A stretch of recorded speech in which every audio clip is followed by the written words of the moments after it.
Salam, Dostan Aziz. Bonsoir, chers amis. Good evening, dear friends. Vous écoutez Zariya Hollow, une anthologie d'horreur, où le voile entre les mondes n'est qu'un murmure fragile. You're listening to Zariya Hollow, a horror anthology, where the veil between worlds is but a whisper away. Ce soir, l'opéra se tait, mais le fantôme chante sa dernière chanson. Tonight, the opera house falls silent, but le fantôme sings his final refrain.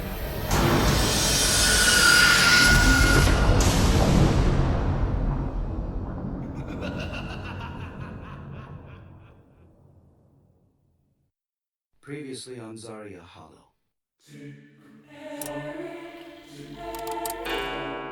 Eric! I have turned the scorpion!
This is where the written account given to me by the Persian ends. Despite the horror of the situation where death seemed imminent, Monsieur Raoul de Chagny and his companion were saved by the sublime selflessness of Christine Daae. The rest of the account was told to me by the Daroga himself and Darius. When I went to see him, he was still living in his little flat on the Rue de Rivoli, opposite the Tuileries. By this time he was very ill, and it took all my fervor as a historian reporter, as well as my tenacious dedication to presenting the truth, that persuade him to relive those incredibly tragic moments once again with me. His always faithful servant Darius took me to him. The Daroga received me from an immense armchair, positioned at the corner of a window overlooking the garden. He attempted to straighten up when I entered the room. I could tell when he was younger he must have cut a handsome figure. Our Persian still had quite magnificent eyes, but his face seemed very tired. He had completely shaved his head, which was normally covered with an astrakhan cap. He was dressed in a vast and very simple houppelande robe. Within its large sleeves, he unconsciously amused himself by twiddling his thumbs, but his mind remained quite lucid. He could not call to mind the old horrors without being taken by a certain feverishness, and it was a little fragmented. But I was able to draw out of him the surprising conclusion of this strange tale. Sometimes I would have to plead with him for a long time before he would hesitantly answer my questions. And sometimes he would get excited by the memories that he would willingly spontaneously recall before me, with startling vividness. The frightful image of Eric himself and those terrible hours he and Monsieur de Chagny spent, held up in the house on the lake. You would have been struck by the shudder that swept over him as he recounted the moment he regained consciousness in the disquieting darkness of the Louis-Philippe room, after the ordeal of the water and the torture chamber. Here is the conclusion of that dreadful account, as he so kindly confided in me.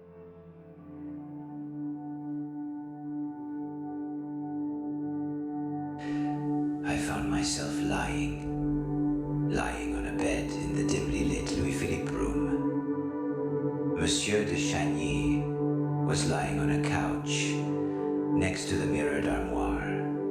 An angel and a demon were watching over us. After all the mirages and illusions of the torture chamber, the precise details of the bourgeois decor in this tranquil little room, which has seemed to have been expressly created with the intention of perplexing the mind of the mortal, foolish enough to get lost in this domain of living nightmares. The sleigh bed, those waxed mahogany chairs, that commode with its brassware, the care with which little squares of crochet lace had been placed on the backs of the armchairs, the pendulum clock atop the mantel, and on either side, the small ebony boxes whose appearance was seemingly innocent, the jade fox figures that surrounded them all, and the shadows making it seem as if they were in a natural forest. Lastly, an etagere shelf decorated with seashells, red pincushions, a few mother-of-pearl model ships, and an enormous ostrich egg. All tactfully illuminated by a shade lamp placed on a pedestal table. All the furnishings with their endearing domestic ugliness. So peaceful, so ordinary, at the very bottom of the cellars of the opera. Disconcerted, the imagination more than all the past phantasmagories. And the shadow of the masked man, standing in that quaint little old-fashioned setting, seemed all the more formidable.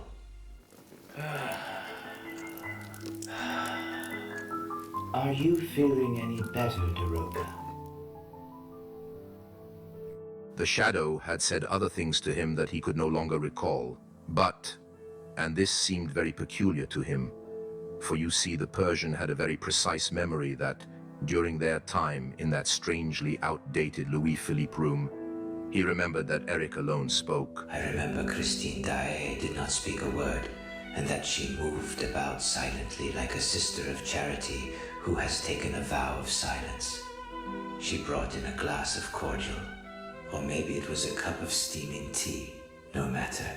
The man with the mask took it from her and handed it to me. I see you are looking at my furniture. That is all I have left of my poor, wretched, miserable mother.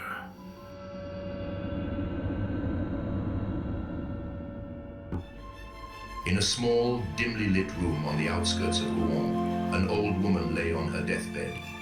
The air was thick with the scent of medicine and decay. Footsteps approached, soft and deliberate, echoing in the silence. Qui est là? Who is there? Who comes here at this late hour?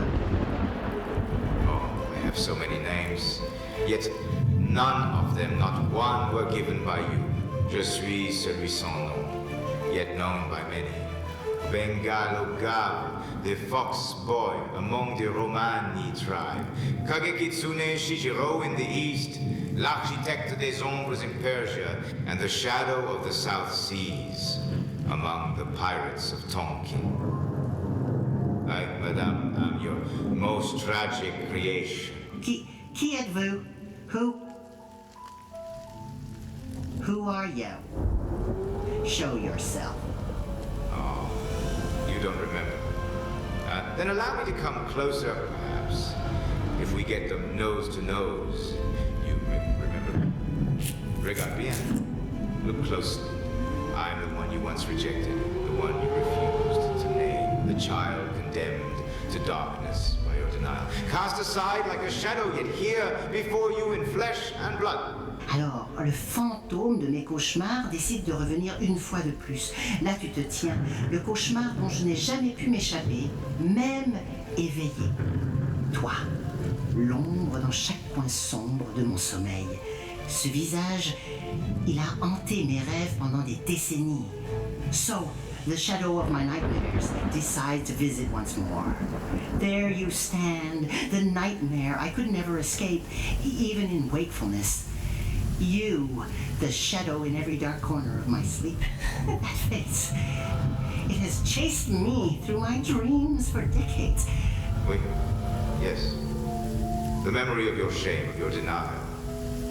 Regarde ce que je suis devenu malgré toi. Look at what I have become despite you. You, that thing I shut out.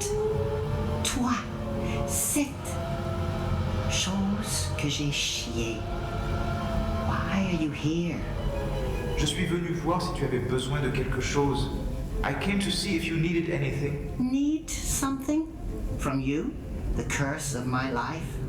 You have never been a son to me. Just a hideous reminder of my suffering. Tu n'as jamais été un fils pour moi. Juste un hideux rappel de ma souffrance.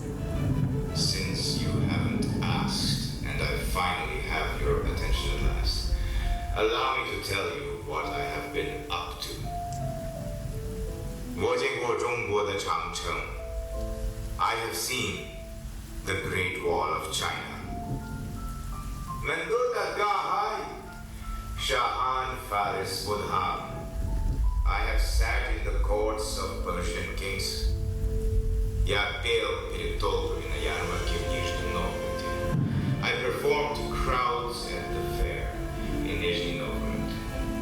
我曾在北京的紫禁城中表演，令皇帝和宫廷深感震撼。In Peking's Forbidden City, I performed, leaving emperors and the court in awe. Ho progettato palazzi e costruito meraviglie. I have designed palaces and built wonders. I studied theater and art in the temples of Japan. J'ai parcouru les vastes étendues de l'océan en tant que pirate. Craint et détesté le beaucoup. Et maintenant, après tout ce que j'ai fait, tout ce que je suis devenu, je me tiens devant toi, toujours perçu comme rien de plus qu'un symbole grotesque de tes péchés supposés. I traversed the ocean's vast expanse as a pirate, feared and loathed by many. And now, after all I have done, all I have become, I stand before you, still perceived as nothing more than a grotesque symbol of your alleged sins. The mother's eyes flickered with a mix of disbelief and lingering disdain as Eric's voice swelled to a crescendo. Each language he spoke cut through the thick, stagnant air like a sharp blade. His voice echoed omnidirectionally, resonating from every corner of the room, behind her head, whispering secrets into her left ear, murmuring accusations into her right, all while he remained eerily motionless at the foot of her bed. J'ai créé des œuvres d'art qui dureront des siècles. I have created works of art that will last for centuries. Et pourtant, me voilà, toujours le monstre à tes yeux, le rappel de ta propre horreur. And yet, here I am, still, the monster in your eyes. The embodiment of your own horror. Her breath grew more labored, each exhale a struggle. The furniture, the Louis Philippe set. It's all I have left. Take it, burn it, pawn it, do whatever you want with it. Just take it away and get away from me. It's tainted by your presence. Eric looked at the cabinet, the finely crafted Louis Philippe furniture, an inheritance he never wanted but could not refuse. It was a piece of his past, a symbol of a family that had never truly wanted nor accepted him. I'll take it, Mother. But I will remember you, despite everything. Remember me? Laisse-moi mourir en paix. Leave me to die in peace. Peace. You know, in all the times you kept me in darkness, longing for a mother's touch, you offered none. Now, as you lie dying, I find paradoxically I know of no comfort to offer you. Isn't it ironic? In many ways, I have become akin to those ancient embodiments of death, a specter woven from the fabric of your darkest fears. Yet here I am, unable to escort you to the heavens or drag you down to hell. How fitting, isn't it? You fade into the very darkness you once consigned me to, and I am powerless to alter your course. The only thing I can tell you of is what I know of death. And trust me, I know it intimately. I am, after all, more a corpse walking than a man breathing. In the frosty shadows of Russia with my automata, I perform shows that raise the dead. Quite the necromancer, wouldn't you agree? This dance with death, this intimacy, I've not just caused it or eluded it, I've reveled in it. And as for companionship, in my grim solitude, oh, I've had my share of bedfellows. Men, women, lords, ladies. I am a kind of Don Juan, you know. Corpse or maiden, sometimes it's hard to tell the difference in the dark. Oh, I frighten you, do I? My apologies, Mother dear.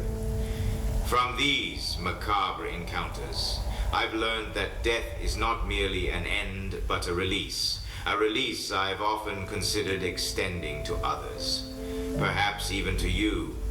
And as you teeter on the brink of your final descent, remember, you had the power to shape a man, yet you chose to create a monster.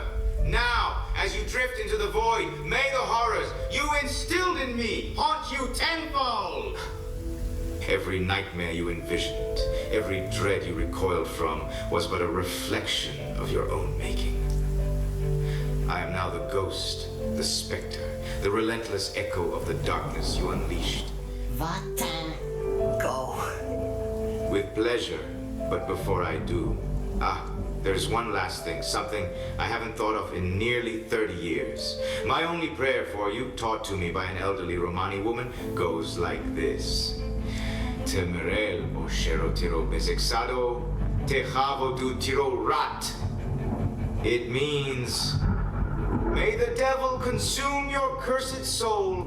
May you swallow the fire of your own hell. The door creaked as Eric stepped out. The weight of her loathing felt distant now, like the shadow of a past life. The candle flickered, casting eerie shadows on the walls. That night, the woman passed away. Whether her end came naturally or was eased by a hand unseen, the darkness kept its secret.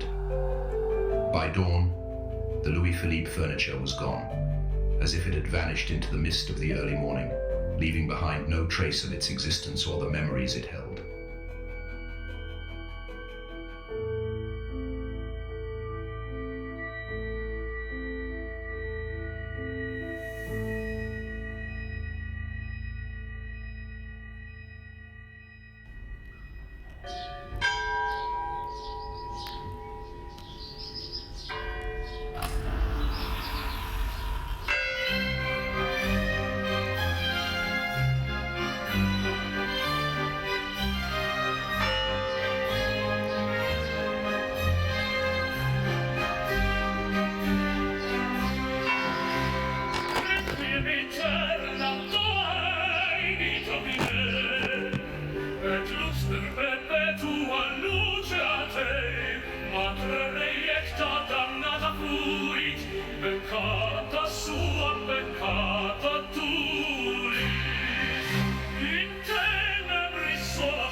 Terra friccia regina desolata, nullus audire dolore voluit, silenzium in morte ut indita fuit, miseria sua perpetua iacet, requiem eterna Domini Domine, et lux perpetua luce a te, Madre reiecta damnata fuit, peccata sua peccata tuit. Ave, anima damnata, in pace non dormi, culpam tua, retum tuum, nunquam invenisti, infantem tuum, monstro nominatum, mundi huius perditum, requiem aeternam Domini Domine, et lux perpetua luce a te, Madre reiecta damnata fuit, peccata sua peccata tuit. Lieve moris sternam, Kyrie eleison Christe eleison, Kyrie eleison Christe eleison, Mater damnata in perpetuum or nocte, tenebris sola iacet, requiem aeternam Domini Domine, et lux perpetua luce a te, Madre reiecta damnata fuit, peccata sua peccata tuit.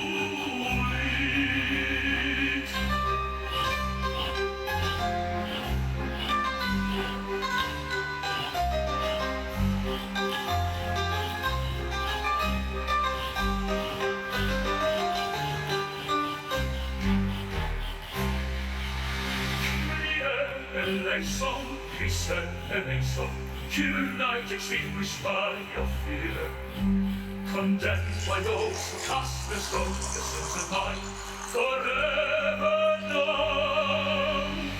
Requiem aeternam Domini Domine, et lux perpetua luce a te, your light extinguished by your fear, condemned by those who cast their stone, your sins and mine forever known.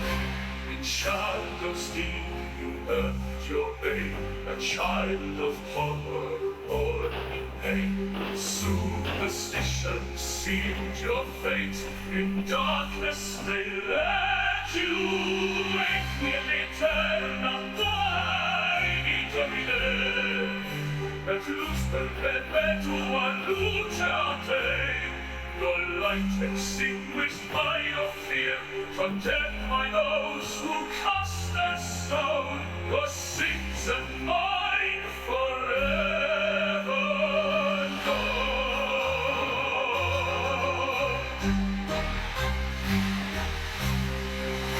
These whispered tales of monstrous birth, of my existence cursed from earth, no love for me, no peace for you, a mother's shame, a child's taboo.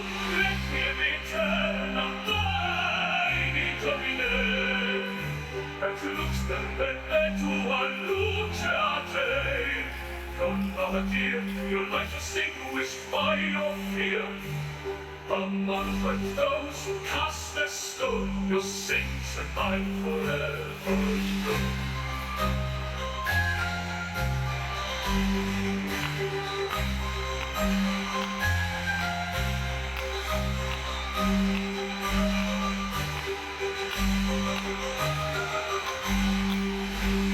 Rail and soul do not rest well, your guilt and fear a living hell, no monstrous child forever lost. In this world we pay the cost. Requiem aeternam Domini Domine, et lux perpetua luce a te, your light extinguished by your fear, condemned by those who cast their stone,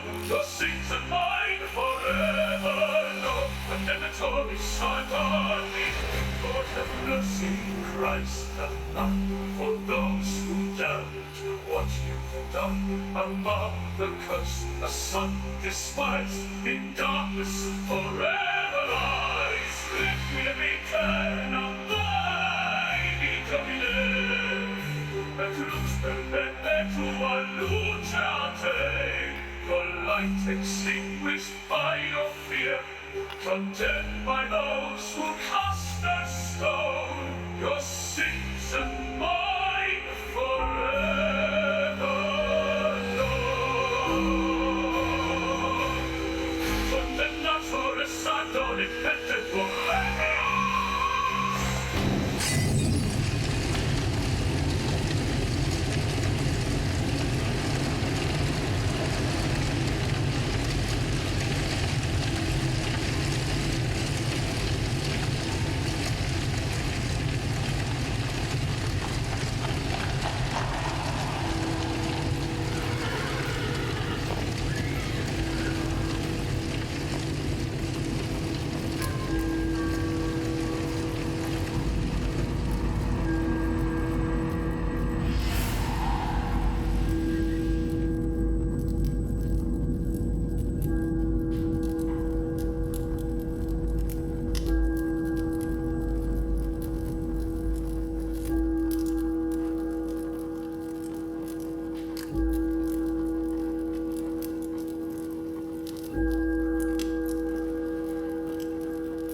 See, the young Vicomte de Chagny is lying there on the bed, Daroga.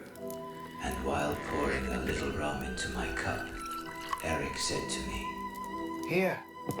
He regained consciousness long before we knew if he would live or die, Daroga. See, Monsieur de Chagny is perfectly fine. He is only sleeping. Shh, we must not wake him. Then Eric left the room for a moment, and I, raising myself up on my elbow and looking all around me, I saw, sitting at the corner of the fireplace, the white silhouette of Christine Daae. Christine. But I was still very weak and I fell back on the pillow. Christine came over to me and put her hand on my forehead, then went away again. I remembered that as she was leaving, she did not even glance at Monsieur de Chagny, who, it is true, was sleeping peacefully nearby, and she returned to sit in her armchair by the fireplace, silent as a sister of charity who had taken some holy vow. Then Eric returned with some small bottles that he placed on the mantel, and in a very soft tone, so as not to awaken Monsieur de Chagny, he said to me after sitting at my bedside and having felt my pulse, You are safe now, Daroga, both of you. And I will soon take you back to the surface to please my wife. And then without further explanation, he rose once more and disappeared. I looked over at Christine Daae's peaceful silhouette, illuminated by the light of the lamp. My ears were still ringing from the casual manner in which the shadow had said, "To please my wife." I saw that she was reading out of a small book with gilded edges, like you see in religious books. L'Imitation has some editions that were done the same way. I had read one once. She must have been reading it to find spiritual strength. I recalled a passage to mind. He who follows me does not walk in darkness. If we are to be truly enlightened and delivered from all blindness of the heart. Mademoiselle. But she must have been absorbed in her book because she did not hear me. Eric soon returned. Here. Drink this elixir. And I advise you not to address my wife again, Daroga. It could prove very hazardous to your health. After that, I only remember Eric's black shadow and Christine's white silhouette, which would, at regular intervals, slip silently across the room, leaning over Monsieur de Chagny. The next time I woke up, I was at home, being cared for by my faithful servant, Darius. Where am I? Master? How did I get here? I found you the night before, propped up against the door to the apartment, after someone had made sure to ring the bell before leaving. As soon as I had regained my strength and sense of duty, I sent an inquiry to the Comte Philippe's home for news of the Vicomte's health. A letter was sent back to me, although not by Raoul. It said that the young man had not returned home and that Comte Philippe was dead.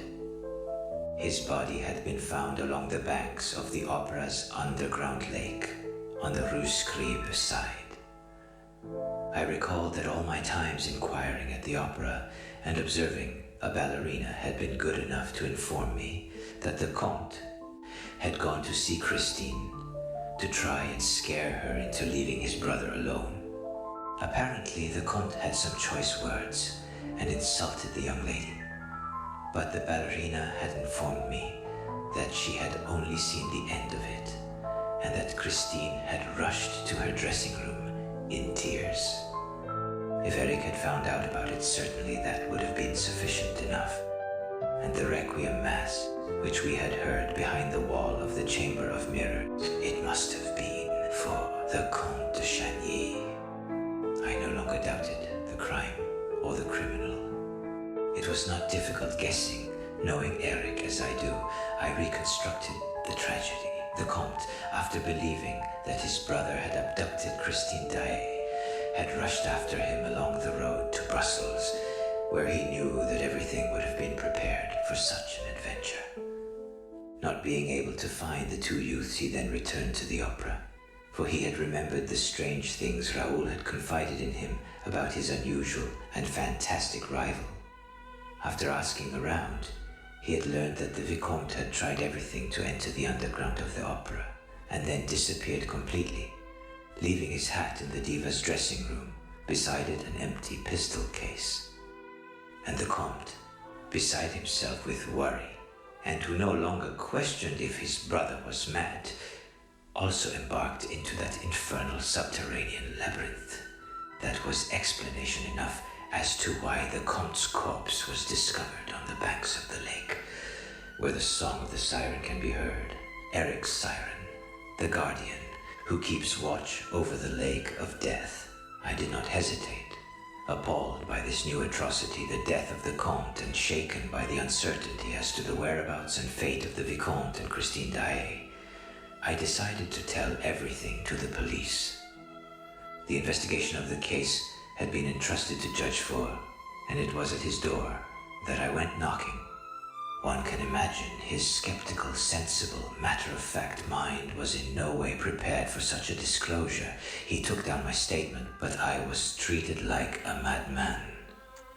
Desperate to be believed, I began to write everything down. Since the court of law did not want my testimony, then perhaps the press might. One evening, as I was writing the last line of my account, this is when my servant Darius announced,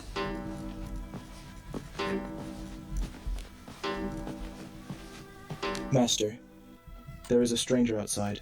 He did not give his name, and his face I could not see, but he declared that he would not leave until he had spoken with the Daroga. Of course, I knew immediately who the strange visitor was. Show him in at once, Darius. Yes, Master.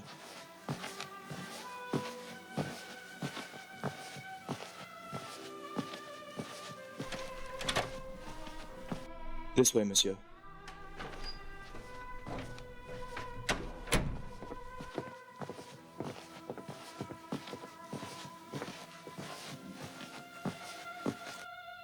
Master, votre invité. I was not mistaken. It was Le Fantôme. It was Eric. He looked extremely weak and was holding onto the wall as if he was afraid of falling. He removed his wide-brimmed hat, revealing his forehead, which was as pale as yellowed wax. The rest of his face was concealed by the mask. Assassin of Count Philippe, what have you done with his brother and Christine Daae?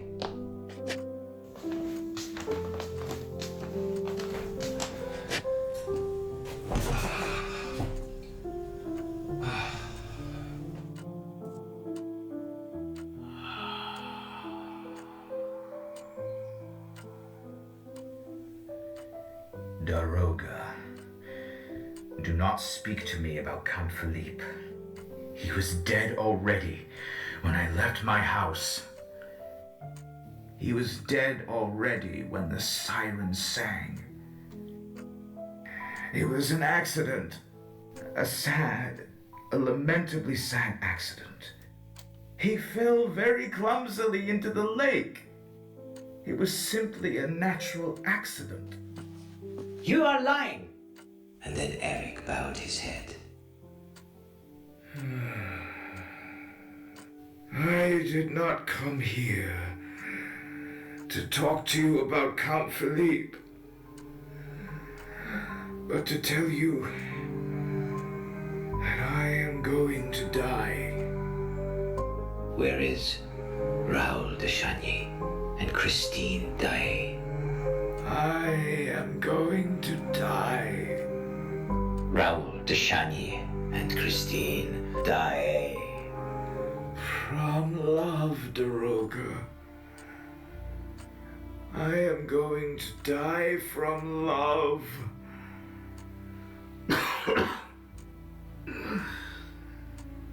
I loved her so much. And I love her still. Because I am dying from it. For her. I tell you, if you only knew how beautiful she was when she allowed me to kiss her. And while she was alive, she had sworn on her eternal salvation. It was the first time, Daroga. The first time. Do you hear me?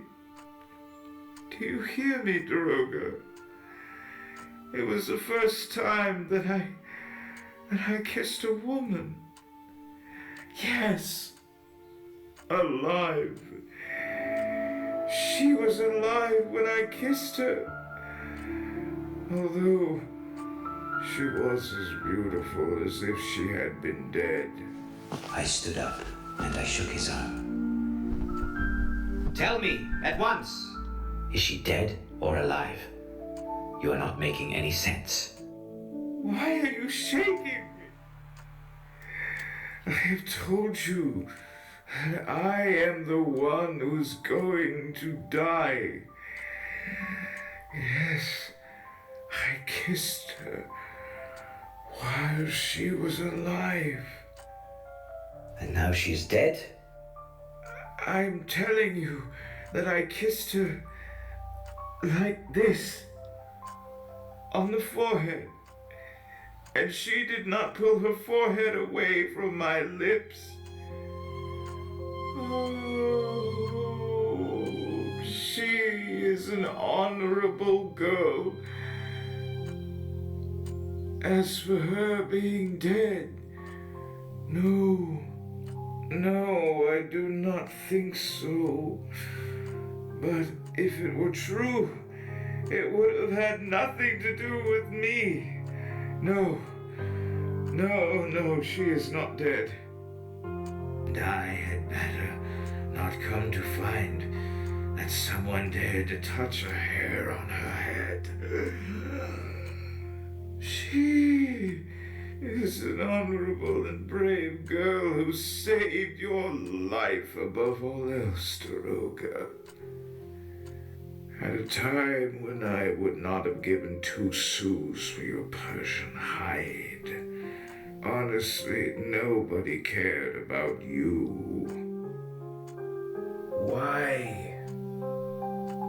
Why did you come with that foolish young man? Especially since you would have died too. Muetronia Daroga. Upon my word, how she pleaded with me to save a young man's life.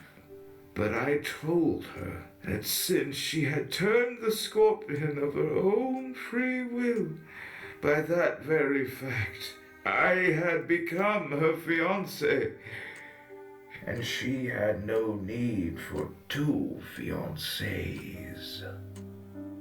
Which is fair enough. As for you, you did not exist. I repeat, you did not exist anymore, and you were going to die with the other fiancé. Only listen closely, Daroga. As you were screaming like possessed men because of the water,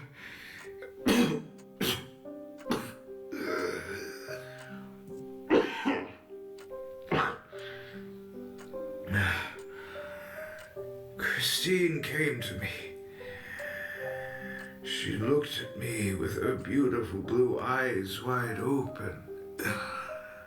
And she swore to me on her eternal salvation that she consented to be my living wife. Until that moment, in the depths of her eyes, Daroga, I had only ever seen my dead wife. That was the first time I saw her as my living wife.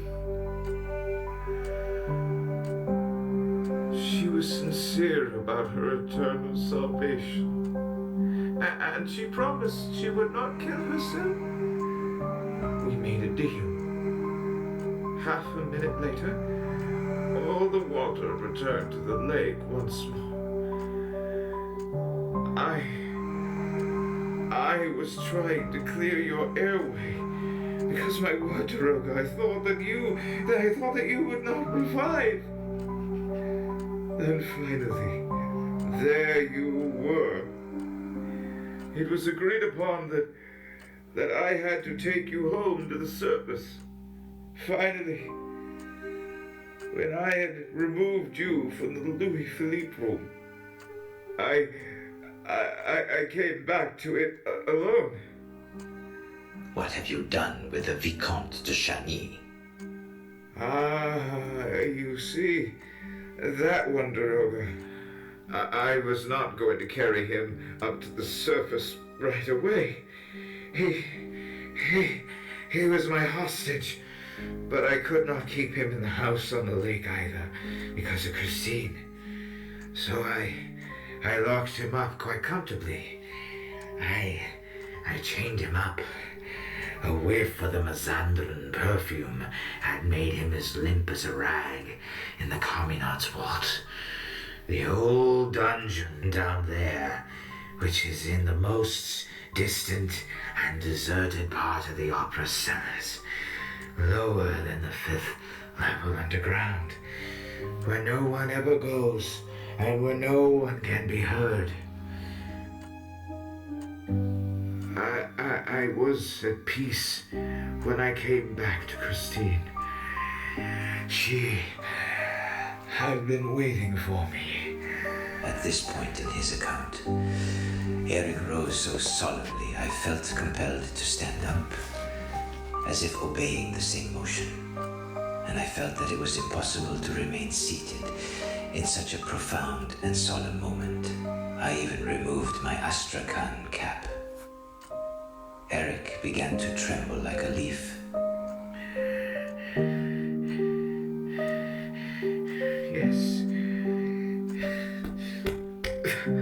Yes, she was waiting for me.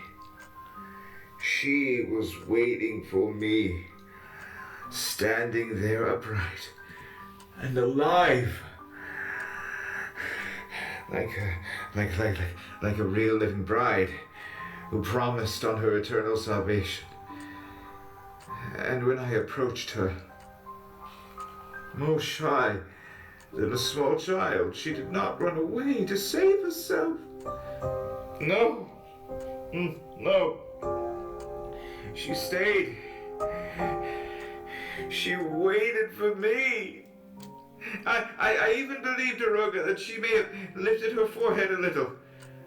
Not a lot, mind you, but a little. Like a living bride would. She lifted her forehead up toward me, and I kissed her. I kissed her on the forehead. And then she... And he froze, placing his trembling dead fingers upon the lips of his mask. She allowed me to kiss her on her lips. Me. Oh. And she did not die. She did not. She stayed after I had kissed her, quite happily by my side, without any fear at all, as if it was the most natural thing. Oh, how good it is! How good it is, Daroga, to kiss someone! You cannot know what it was like for me. But my mother, Daroga, my poor wretched mother, never wanted me to kiss her. She would run away and throw my mask at me. Nor any woman for that matter. No, never. So, you see,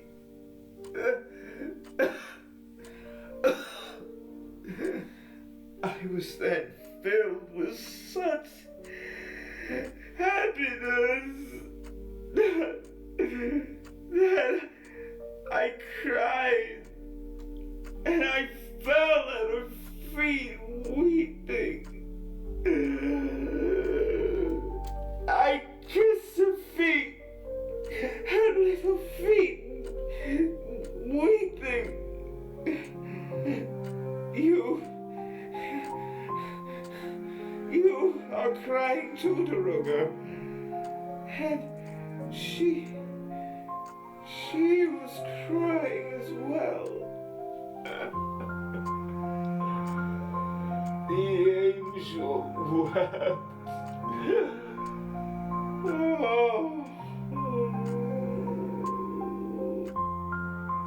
I indeed could not hold back my own tears in front of that masked man, whose shoulders began to shake, his hands clutching at his chest, groaning sometimes with sorrow, and sometimes with tenderness.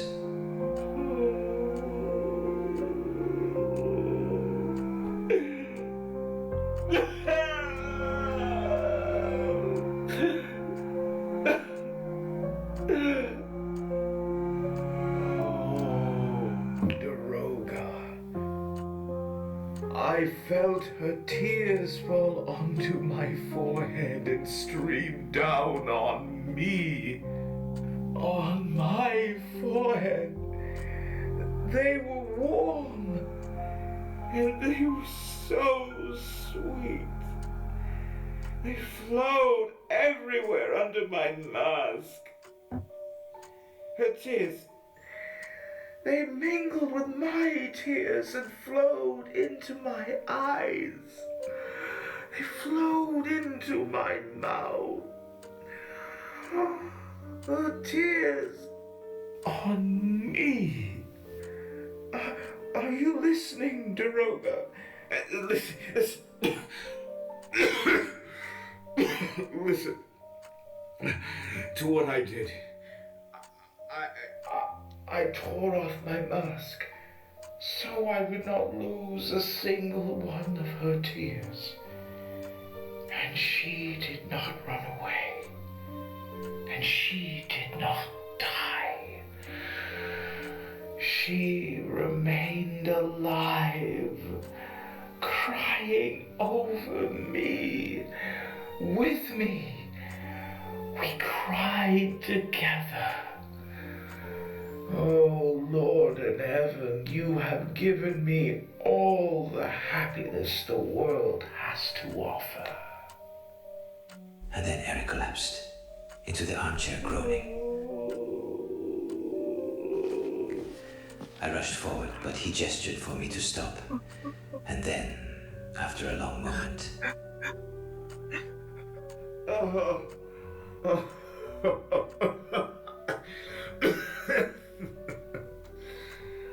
Oh, I am not going to die just yet, Daroga. Only allow me to cry for a moment. Listen, Daroga, listen closely. While I laid at her feet, I heard her say as she took my hand,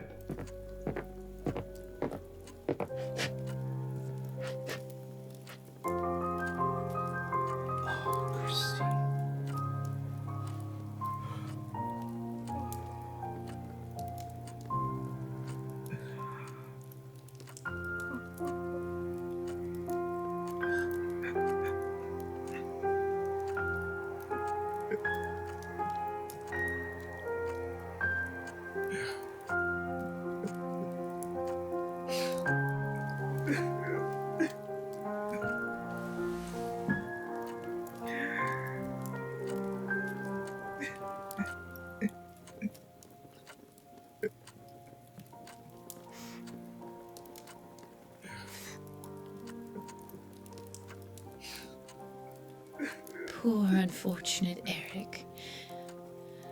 I know that you are the most unhappy of men. What horrors have you lived through? My poor unfortunate Eric.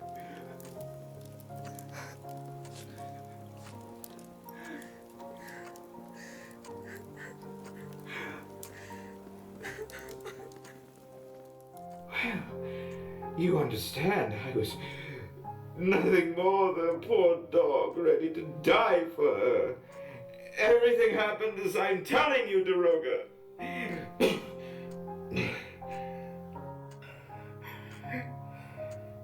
Imagine, in my hand a ring, the gold ring that I had given her, that she had lost on the roof, and that I had found again.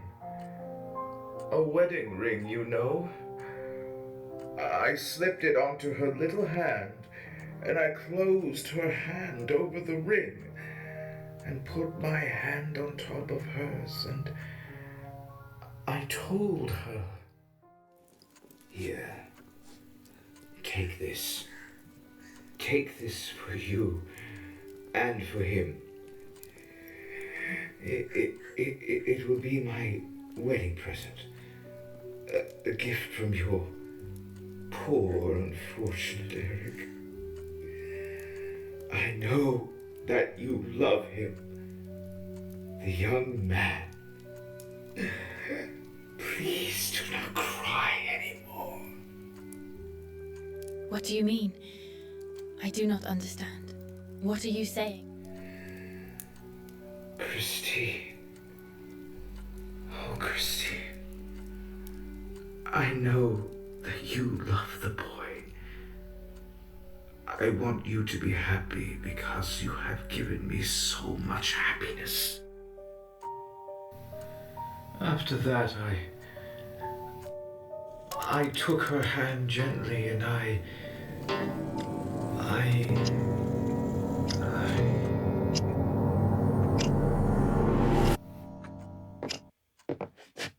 But Let me explain. I know you are miserable. I know that you love the boy. And I know my feelings, and perhaps your own, are far too complicated for this lifetime.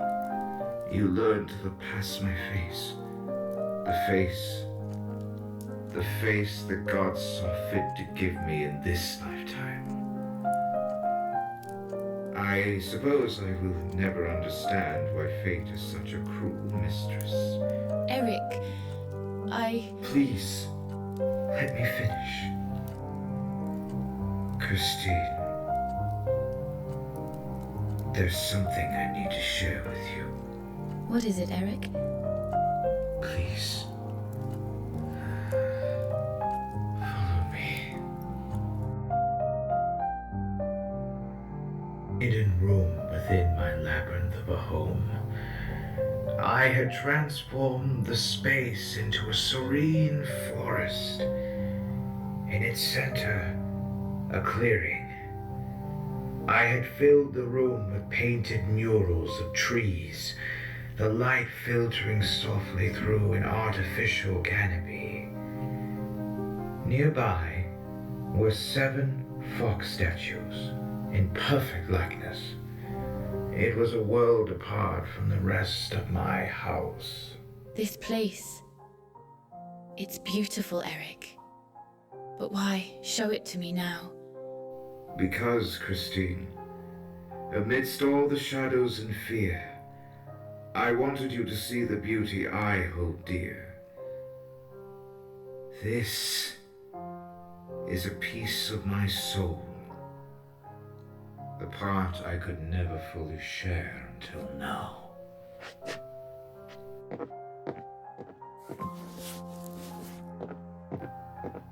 Here, I handed Christine a small, well-worn poetry book. A page was marked with a delicate ribbon. There's a poem here by Christina Rossetti. We've read her work together before, but this one is different. Please read it. Now. When I am dead, my dearest.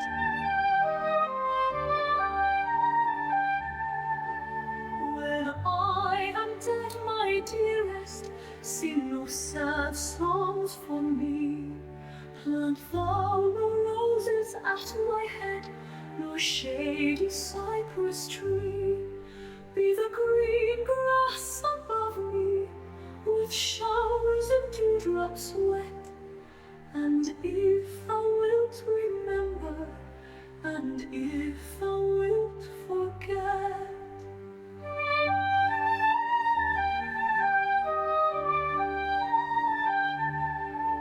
I shall not see the shadows, I shall not feel the rain, I shall not hear the nightingale sing on as if in pain. And dreaming through the twilight that doth not rise nor set, haply I may remember, and haply may forget.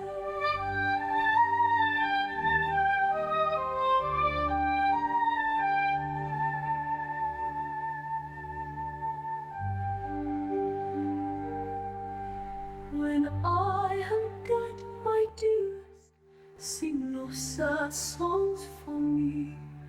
Plant thou no roses at my head, no shady cypress tree. Be the green grass above me, with showers and dewdrops wet. And if thou wilt remember, and if thou wilt forget,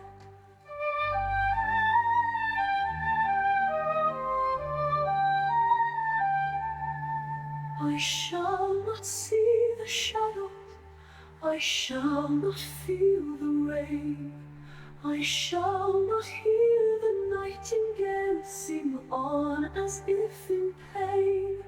And dreaming through the twilight that doth not rise nor set, haply I may remember, and haply may forget.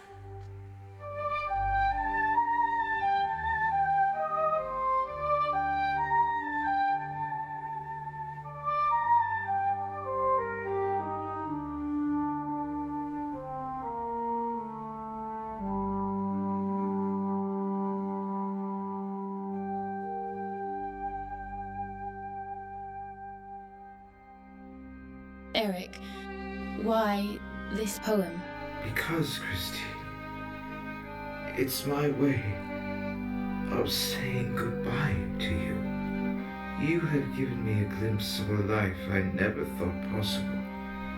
Your kindness, your compassion, it has meant everything to me. This poem is my gift to you.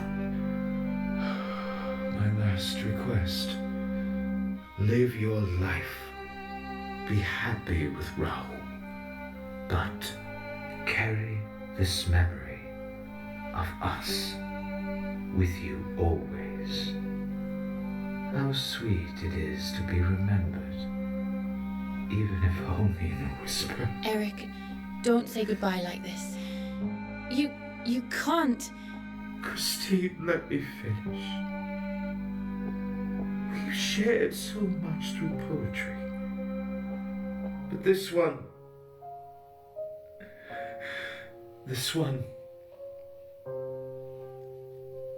is my way of letting you go. I will no longer force you to do anything. For you cried with me. You let your tears mingle with my own. You made me feel loved. You allowed me to kiss you and you did not even flinch or look away.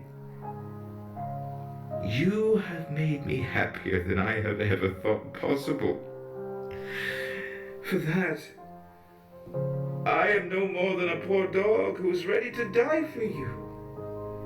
Take my ring that I gave you. Take it as my wedding present to you. Eric, you deserve happiness too. My happiness, Christine, was in loving you. And in knowing you will find joy and peace. Please. Please remember me not as a monster, but as someone who loves you very much. I could never forget you, your music, your soul. It will always be a part of me.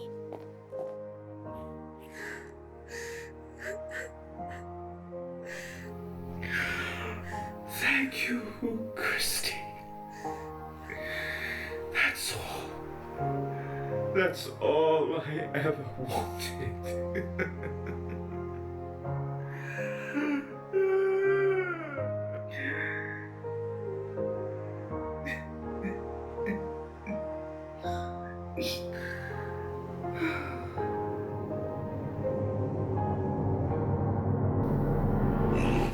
Eric.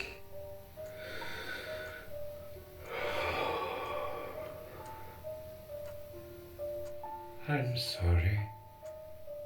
Where was I? You'd let Christine go. Yes. Forgive me. I told her, you are free, Christine, to marry the young man whenever you wish. My poor, unfortunate Eric. Ah, Daroga,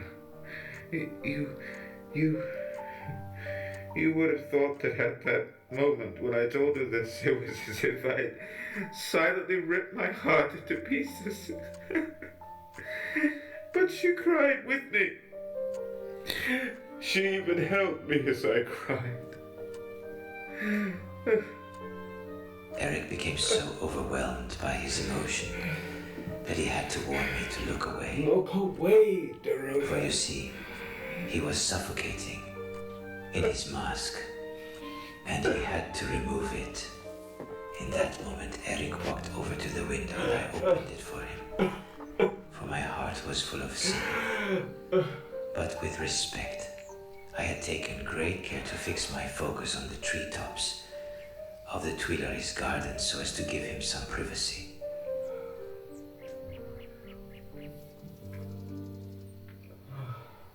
It is funny, no?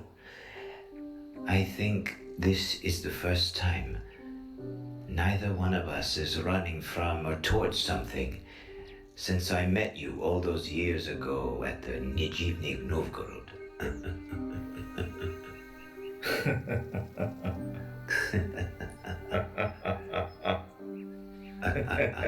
We both looked at each other, and I think for the first time shared a laugh. Buetronia Daroga.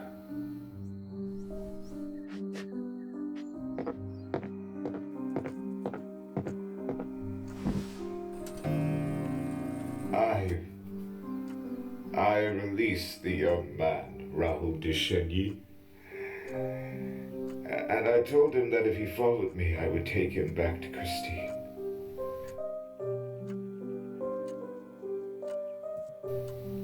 They embraced in the Louis Philippe chamber, and then they kissed in front of me.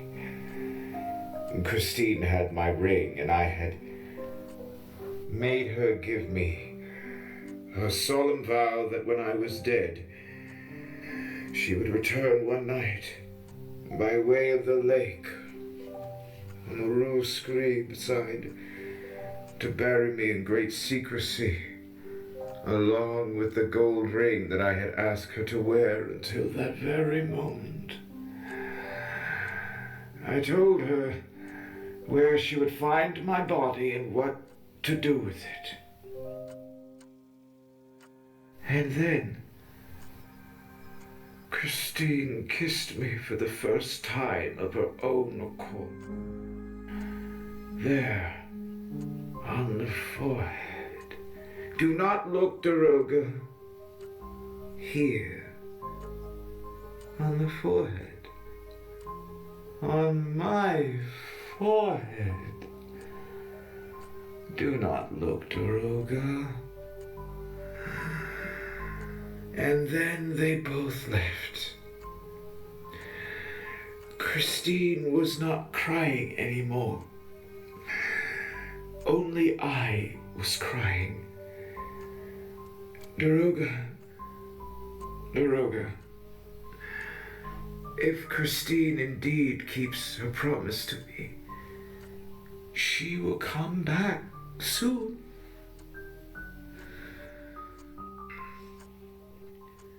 When I sense the end is imminent, I will send you a package as a token of my gratitude for the kindness you once showed me.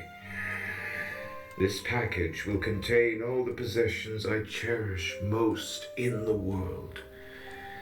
Christine Daillet's letters to Raoul, penned right when she took residency at the lake house, and left in my keeping, along with a few of her personal items, 2 handkerchiefs, a pair of gloves, and a bow from a slipper.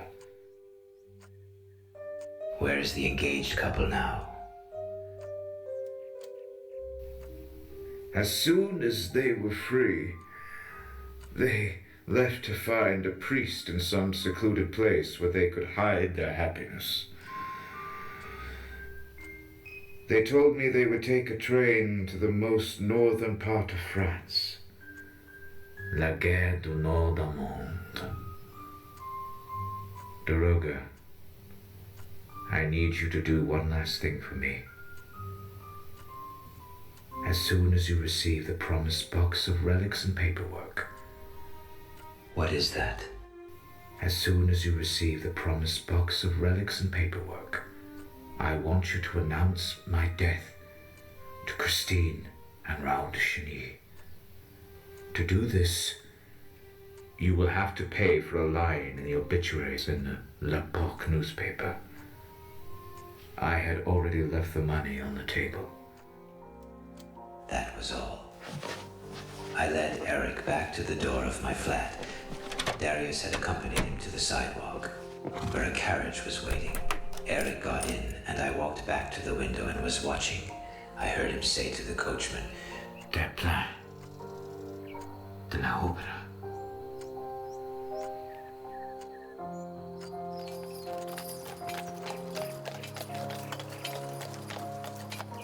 And then the carriage disappeared into the night. This was the last time I saw poor, unfortunate Eric. 3 weeks later, the newspaper L'Epoque published an announcement in their obituary section. Eric is dead.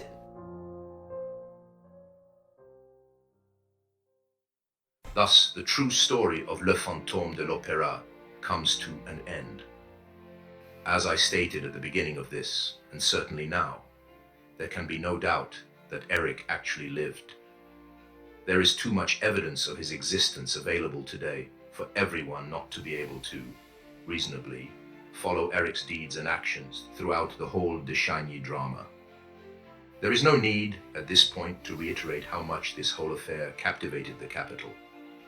The abduction of the young ingenue, the Comte de Chagny's death, under such unusual circumstances, his brother's disappearance, and the 3 lighting technicians of the opera who were drugged to sleep. What drama, what passion, what crimes had taken place around the idyll love affairs of Raoul and the sweet and charming Christine.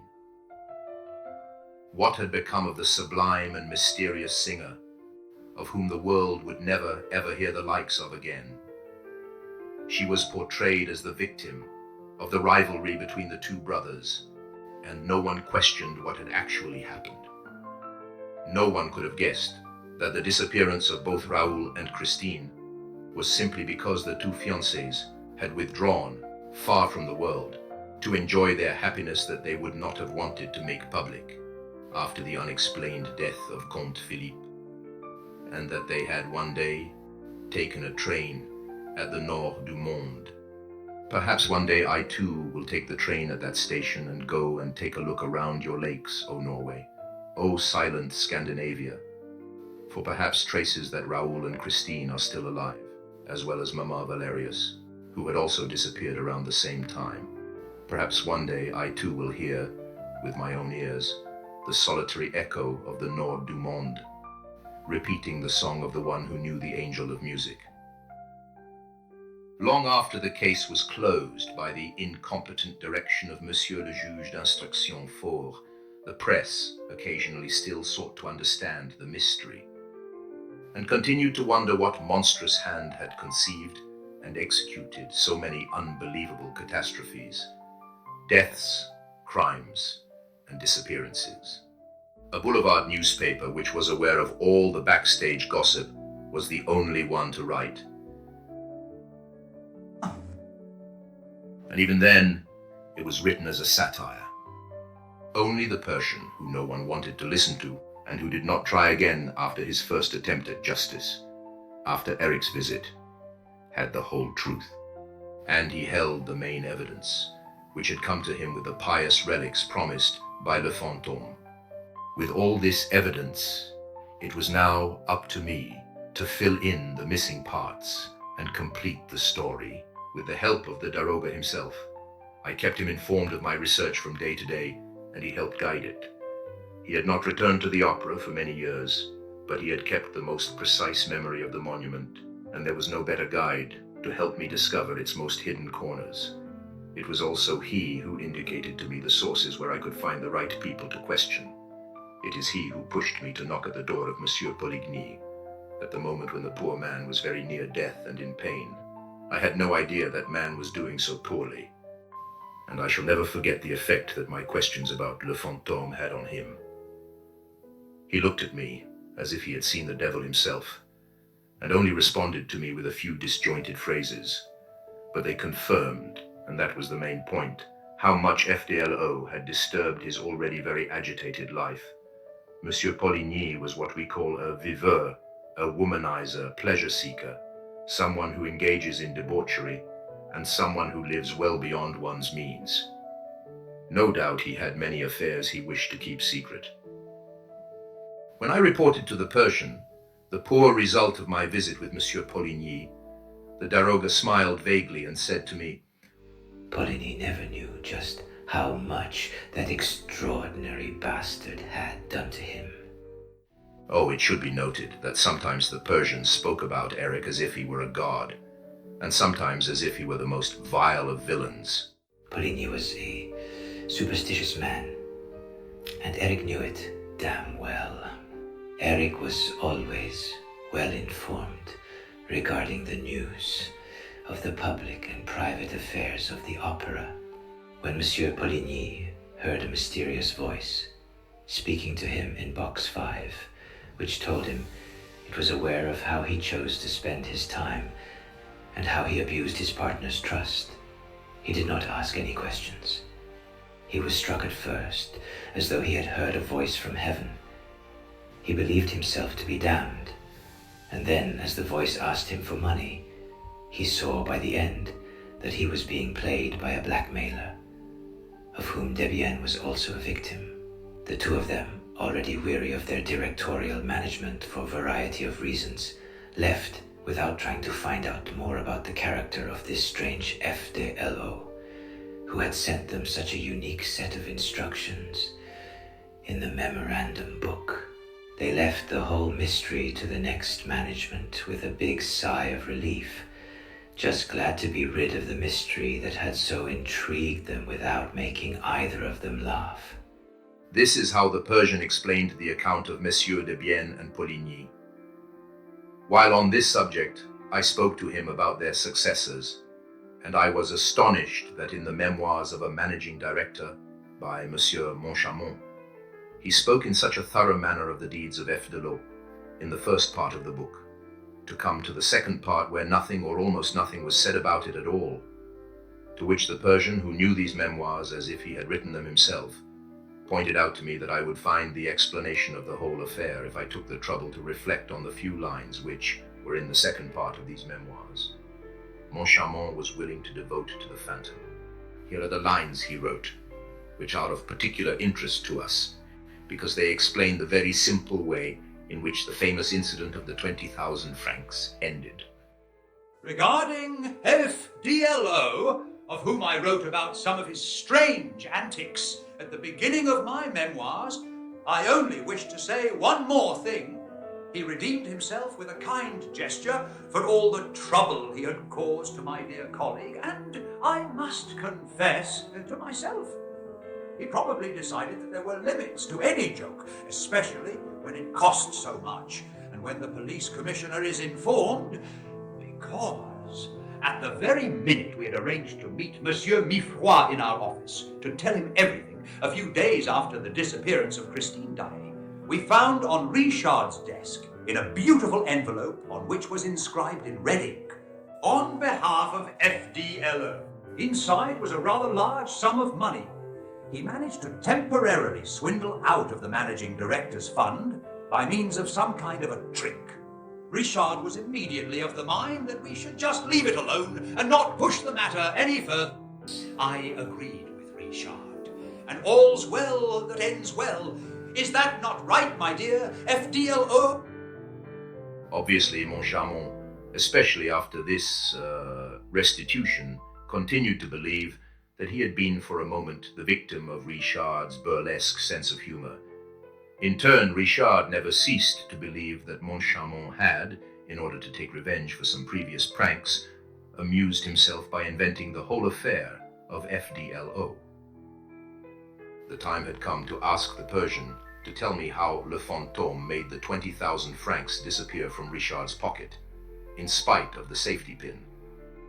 He responded that he had not investigated into this minor detail, but that if I was willing to investigate on location myself, I should certainly find the key to the enigma in the managing director's office itself, remembering that Eric had not been nicknamed the master of the trapdoors for nothing.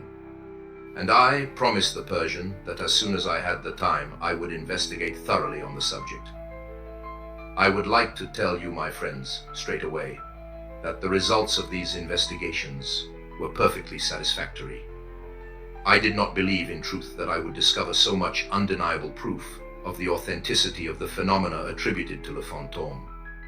And it is good to know that the Persian's papers, those of Christine Daae, the statements made to me by the former employees of Monsieur Richard and Moncharmin, and by little Meg herself, the wonderful Madame Giry being sadly now deceased, and by La Sorelli, who is now retired in Louveciennes, it is good, I think, to know that all this, which makes up the documented evidence of Le Fantôme's existence, which I will deposit in the archives of the opera, is confirmed by several important discoveries of which I can be justly proud. Although I have not been able to find the house on the lake, Eric must have permanently sealed off all the secret entrances, and I was sure that it would have been easy to gain access if the lake were drained, as I have repeatedly asked the administration of the Beaux-Arts to do. And as bad luck would have it, the original layout of the dressing rooms has been modified by numerous renovations.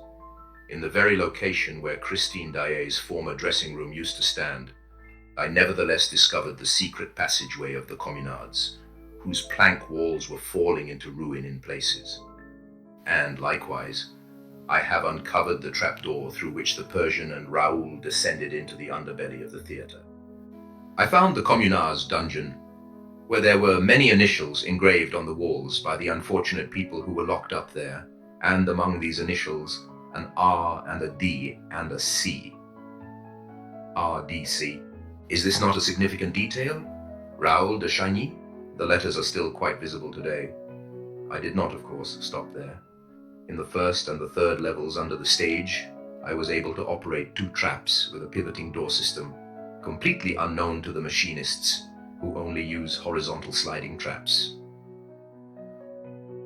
I can say with certainty, if you ever visit the opera, take a moment to explore freely, without the constraints of a conventional guide. Make your way to box 5, and there you will find an enormous column that divides this box from the head of states.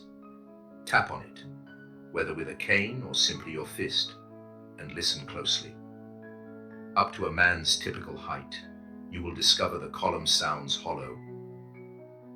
This peculiar characteristic isn't just a quirk of architecture, it's spacious enough inside to accommodate 2 men. Should you wonder why this column, during the mystifying events of Box 5, never drew attention despite its oddities, consider its deceptive appearance of solid marble.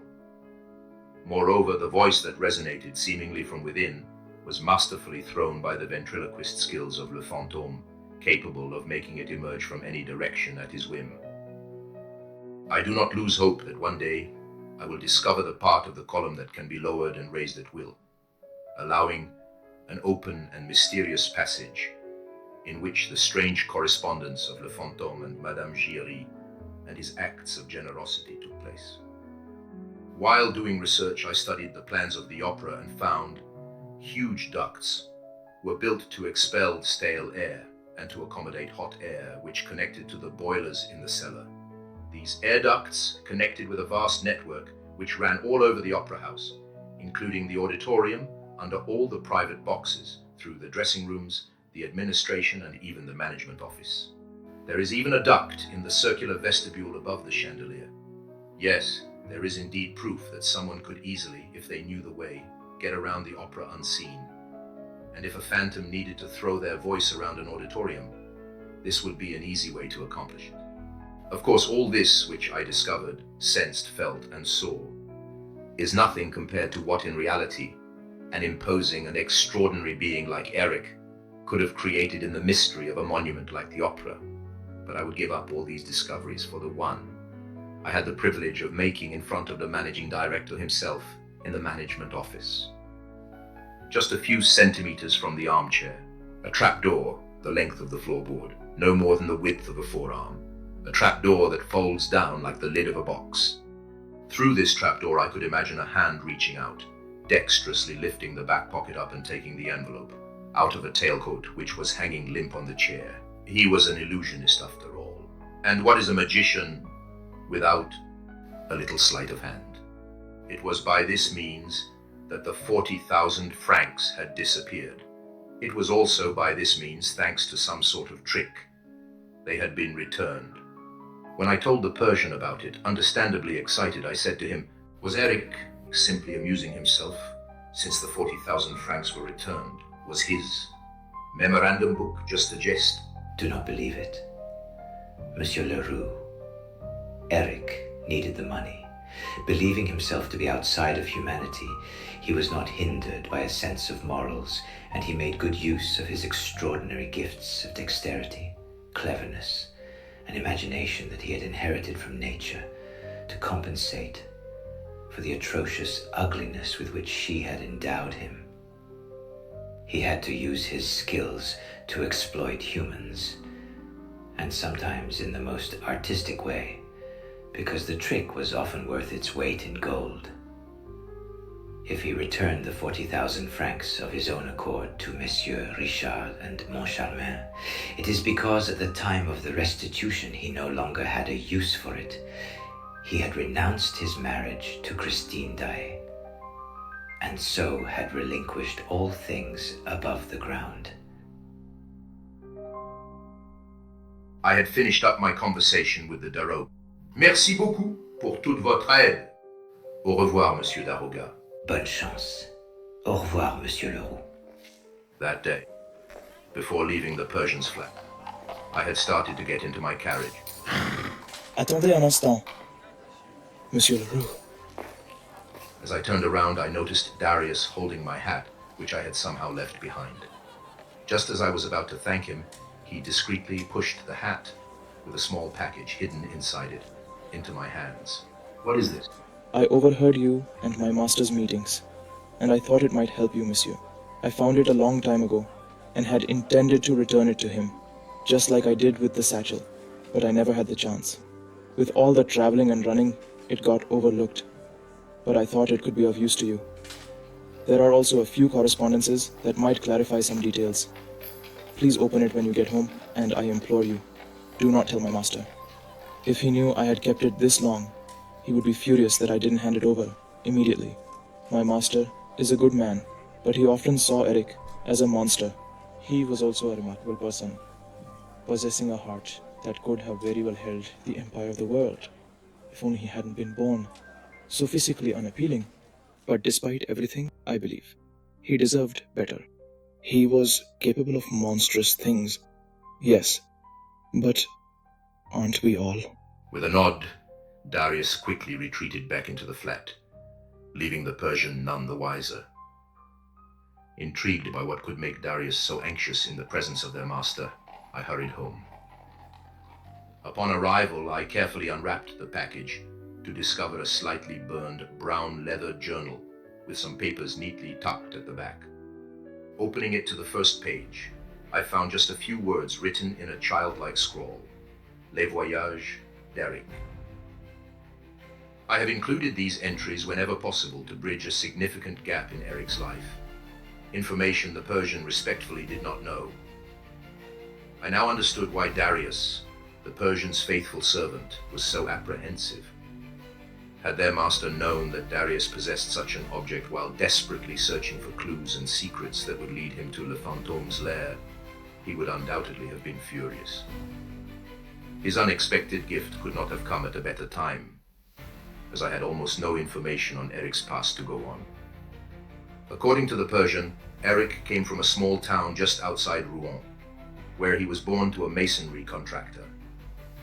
He fled his family home at a young age, his hideous appearance having become a source of horror and dread for his parents.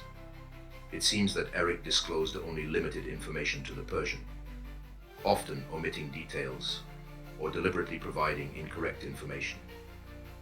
This could have been an attempt to shield himself from reliving the more painful truths of his past. The journal given to me by Darius shed some more light on Eric's birth and childhood than what the Persian could have possibly known. My life's beginning marked the end of so many things, as I was often told. It concluded my mother's marriage, her livelihood, and her happiness.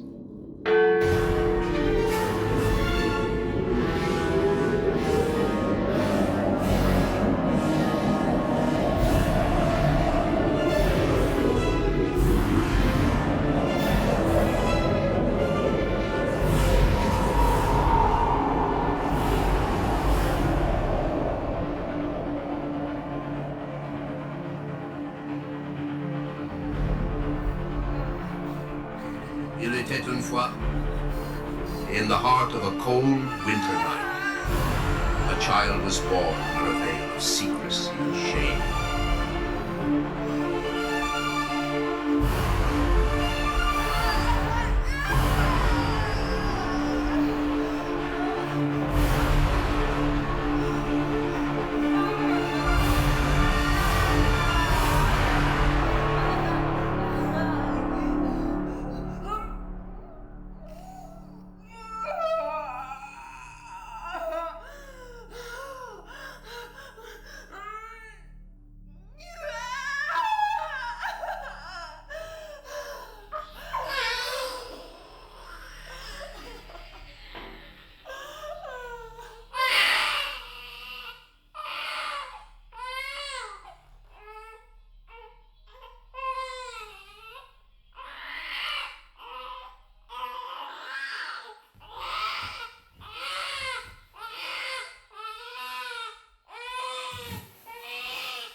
Cries of horror echoed through the small cottage as she beheld the grotesque visage of her newborn son.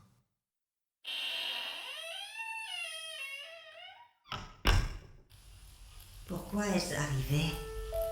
Why did this happen? Pourquoi moi? Why me? Je sais qui il est, cet homme. I know who he is. That man. Il m'a dit qu'il m'aimait, qu'il me protégerait. He told me he loved me. That he would protect me. Mais c'était des mensonges. But it was all lies. Ah, et toi, mon mari, tu restes là, sans un mot. And you, my husband, you stand there, without a word. Je sais ce que j'ai fait. Je sais. I know what I did. I know. Mais pourquoi ne dis-tu rien? But why don't you say anything? Ce fils. Her husband stood in the far corner of the room, his form half hidden in the shadows. His face was hardened, unmoving. The muscles in his jaw clenched tightly, as though it took all his strength to hold back the storm within. His arms were folded, not in comfort, but in a rigid, unyielding grip against his chest. He watched her stammer and grasp for words, her voice trembling with guilt and desperation. But he did not speak. Not yet. His eyes, cold and dark, barely flickered to the child, their child, now lying silent and still in its cradle, as though even acknowledging its existence would make the wound deeper. The seconds stretched, the weight of his silence growing heavier. It was unbearable, suffocating, like the very air had thickened with his unspoken judgment. At last, when she faltered, her explanation caught in her throat, he spoke. Tu pensais qu'il t'aimerait? You thought he would love you. Que le sang noble se mélangerait au tien. That noble blood would ever mingle with yours. Il m'a laissé avec un fils bâtard. He has left me with a bastard son.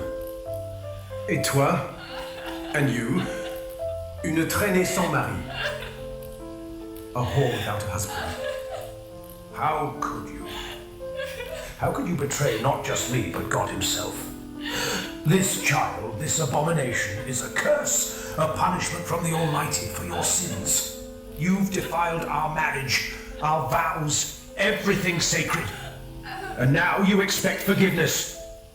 Every day I prayed, every sacrifice I made was for nothing. Because you allowed Satan to enter our lives. You spat on everything holy, everything we built together under the eyes of God. And now you stand here asking for mercy. There is none. Not from me, and not from heaven. This house, this life, everything we had is cursed. I can't stay here, not with you, not with this thing that mocks the Creator's design. You've turned our home into a den of sin, and you'll answer for it. Alone. May God have mercy on your soul, because I have none left for you. I know I've made a terrible mistake, but I love you. I swear I do.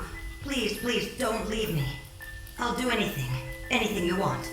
I'll be the perfect wife. I'll change. I'll do whatever it takes. Just don't go. Please, I can't do this alone. Don't leave me here. Not like this. Not in this nightmare. I can't face this without you. You can't leave us here. Not in this storm. Not with this child. Why don't you run to your noble lovers? You whore. You who have never known honor. While I was breaking stone, you were here getting fucked by those bastards. Those dogs who used you and tossed you aside like the filth you are. And you dare call them lovers? Did you think I wouldn't know? That the villagers weren't whispering behind my back? You wretched witch, with your cursed rumors of witchcraft. Throwing yourself at men who saw you as nothing more than a whore to use and discard. And for what? To give birth to this monstrosity? Look at it. Look at that face. An abomination. A monstrous creature that even God wouldn't want. That face, it will haunt every moment of my life if I stay. And you think those men will look at you now? They fucked you and left you with this thing, neither man nor woman, neither one nor the other, with a face that even the devil would reject. You can't leave us here. Not in this storm. Not with this child. We won't survive.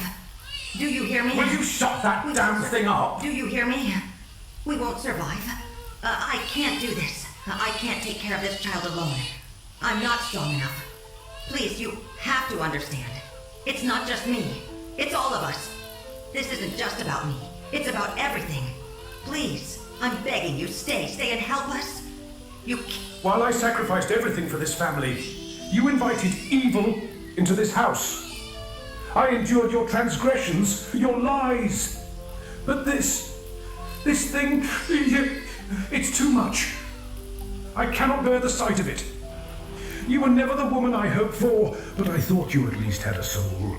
Now I see you're empty, corrupted, a witch, a whore, a creature even the devil would loathe. Keep this house. It was my father's, a house of work and dignity, but I don't want it anymore. It's tainted, corrupted by your evil. I never want to see you again, neither you nor that abomination you dare call a child. You can both rot here. Go to hell and never count on me again. I'm leaving and I'll never come back. You are dead to me, just as that thing should be.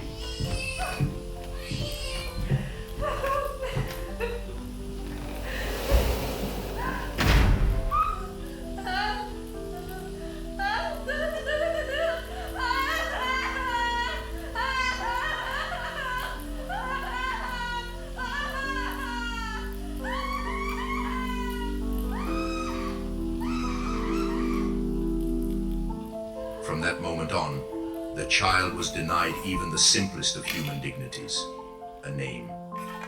To the mother, he was a living curse, a grotesque reminder of her misdeeds and the noble blood that had forsaken her. She fashioned him a mask, not just to shield herself from the horror of his face, but to hide him from the world. A world that would recoil from the same terror that haunted her every time she looked at him. You will never be like other children. You are a monster.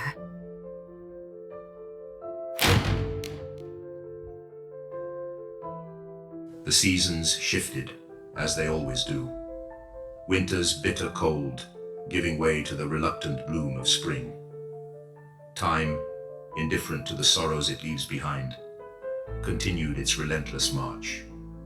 The days grew longer, the shadows shorter, but inside that house, the weight of silence and shame only deepened with each passing moment. As the world outside moved forward, life within remained frozen, trapped beneath the veil of secrets and scars that would never heal.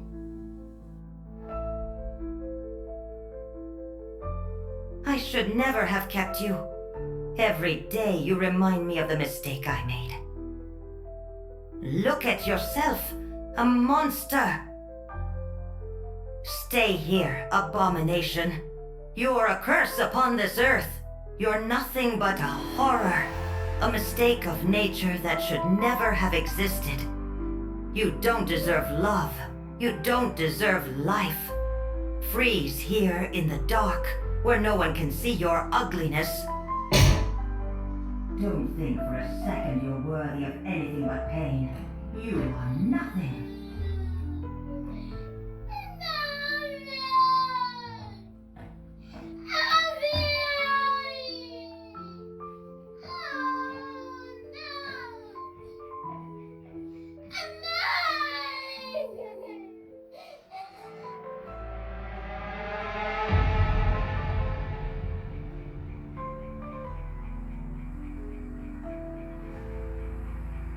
In rural France, particularly in the small villages near Rouen, the wisdom of the elderly women held weight beyond words.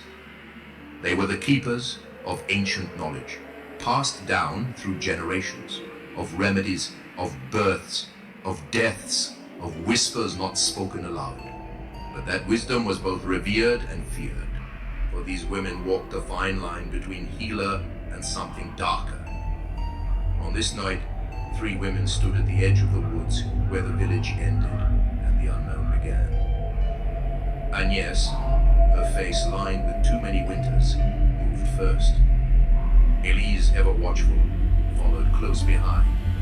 And Céleste, the youngest, lingered at the back, her eyes searching for something just beyond her reach. They all knew the stories of Esmeralda, the woman who lived deep in the swamps, and the child she bore, the one who wasn't meant to survive. But tonight, as the wind carried the faint cries of that child, something was different.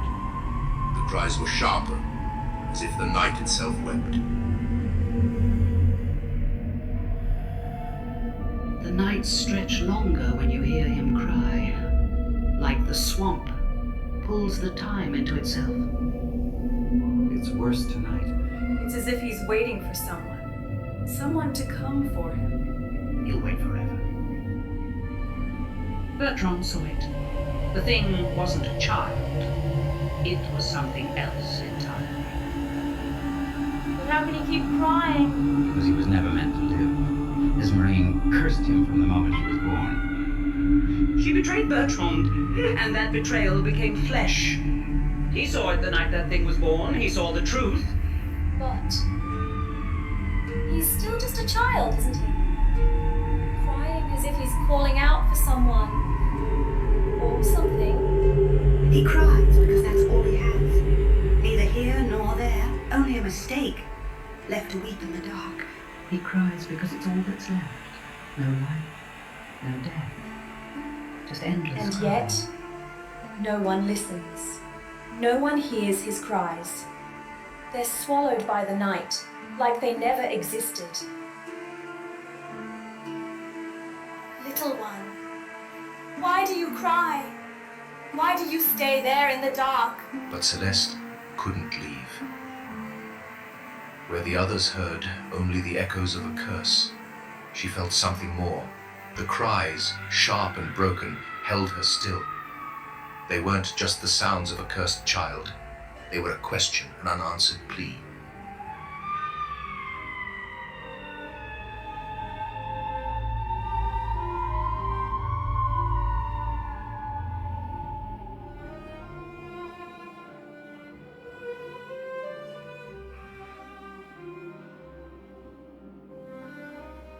Avez-vous entendu ce que disent les voix? Have you heard what the voices say? La femme des bois, cachée dans l'obscurité. The woman of the woods, hidden in the darkness, on dit qu'elle abrite des secrets maudits. They say she harbors cursed secrets. Un enfant sans nom qui pleure dans la nuit. An unnamed child who cries in the night. Ombre dans les bois de la sorcière damnée. Shadows in the woods of the damned witch. Des pleurs dans la nuit d'un être sans nom. Cries in the night from a nameless being. Un enfant maudit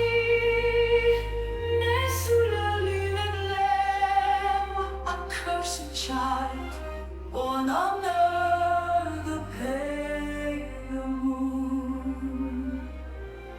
Un monstre caché que nul n'ose nommer, a hidden monster that no one dares name, no one dares name.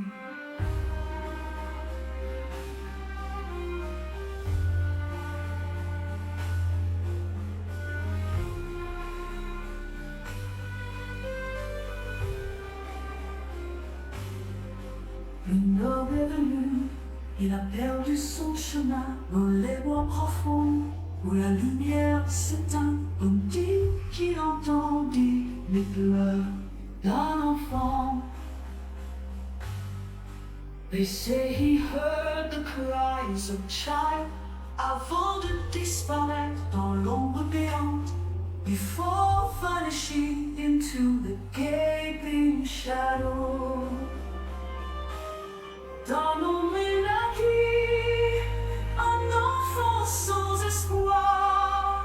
In the shadow, it was born a child without hope. Sans nom, sans amour, il erre dans le noir. Nameless, loveless, he wanders in the dark. Un garçon mémoire, come on in cœur, a boy of the woods filled by hearts.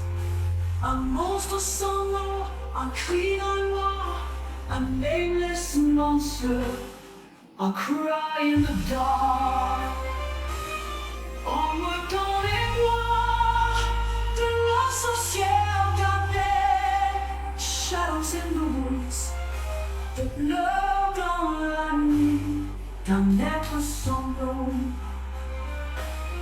un enfant maudit, né sous la lune pleine, un monstre caché que nul n'ose nommer, nul n'ose nommer.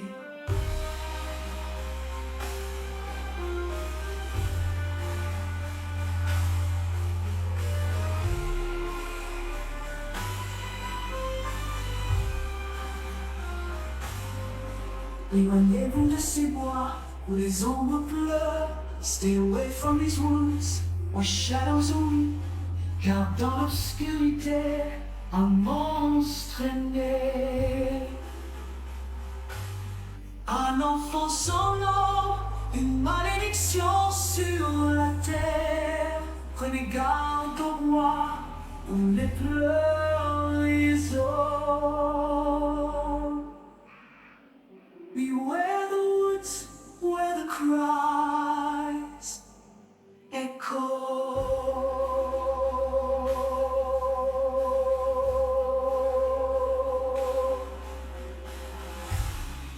Though the others had left, the cries stayed with Celeste, heavy and unanswered, like a shadow that followed her into the darkness.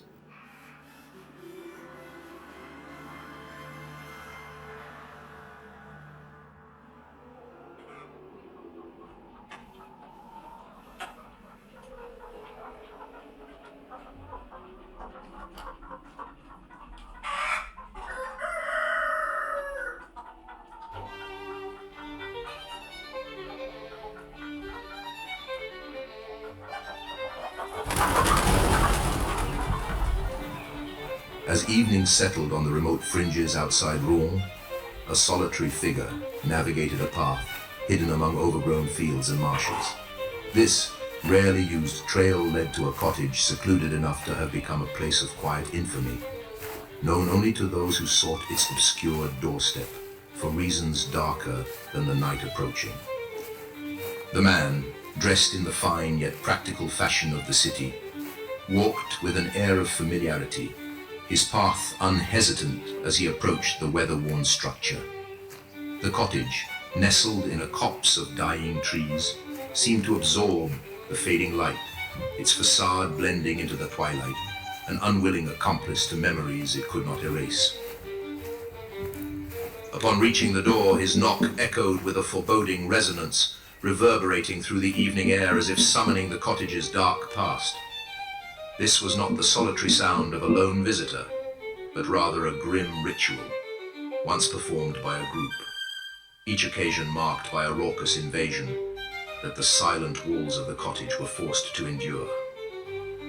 As his hand lifted from the wood, the heavy thud seemed to stir the lingering shadows of exploitation, resonating like a harsh reminder of nights when the door swung wide to admit not just one, but a band of men whose laughter and footsteps filled the space with a tainted energy.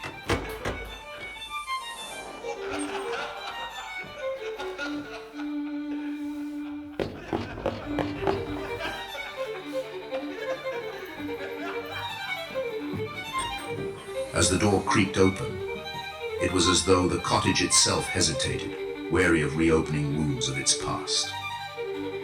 The man's entry pierced the lingering veil of disquiet, his presence an intrusion into what had become a sanctuary of solitude and sorrow.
Tu m'as promis.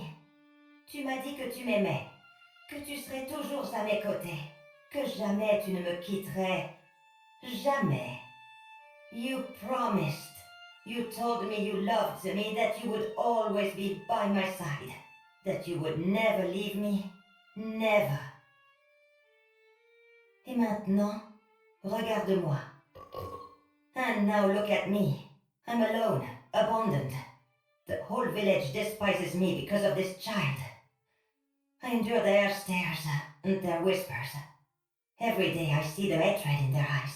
And you left me with this child that even God would not have wanted. How could you do this? You've destroyed me. Keep your voice down. The Deshani name must remain spotless. It is imperative that no one uncovers the truth of his birth. Amid the shadows, the child, though young, grasped the essence of the hushed conversations. He began to piece together his mother's tarnished past, understanding his own existence as entwined with a dark secret. Et maintenant, je suis seul avec cette monstruosité. Man, now, I am alone with this monstrosity. Ah, c'est maintenant ton fardeau. Je t'ai dit que je ne voulais rien avoir à faire avec. Ce n'est pas mon problème que tu aies décidé de le garder. It's your burden now. I told you I wanted nothing to do with it. It's not my problem that you decided to keep it. Monstre! C'est un égoïste qui l'a créé. Tu m'as utilisé, souillé, puis jeté comme une vulgaire ordure. Un déchet que tu n'oserais même plus regarder. Tu m'as détruite. Monster. It was your selfish pleasure that created him. You used me, defiled me, and then threw me away like filth. Trash you wouldn't even dare to look at again. You destroyed me. Tu ne peux pas simplement ignorer ta responsabilité. How dare you reject me after everything we've shared? You cannot simply ignore your responsibility. Or I will make sure you regret ever opening your mouth. I won't let my life be tainted by a worthless peasant whore and her wretched spawn. You are beneath me, both of you. The mistake I will erase.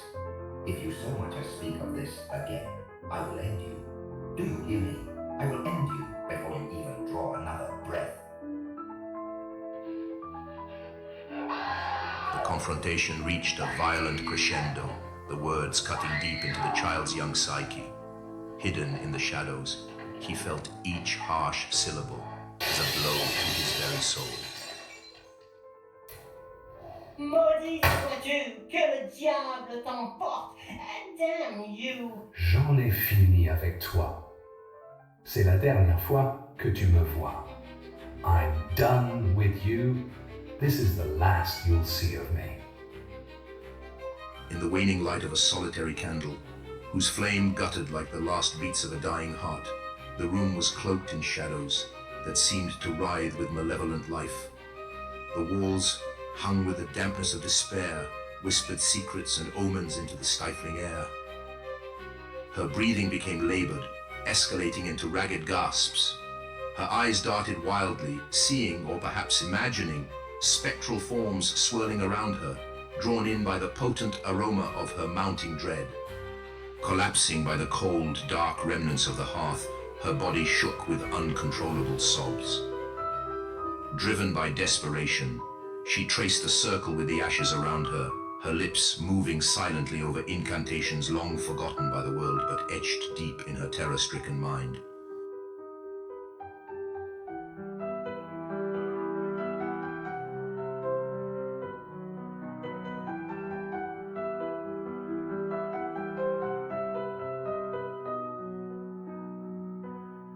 Par ta trahison, je saigne et je souffre. Mais par ce cercle, je trace ta chute. Que tes jours soient pleins de douleur et que tes nuits soient hantées sans répit. Sous chaque ombre, que tu trembles et dans chaque souffle, que tu crains.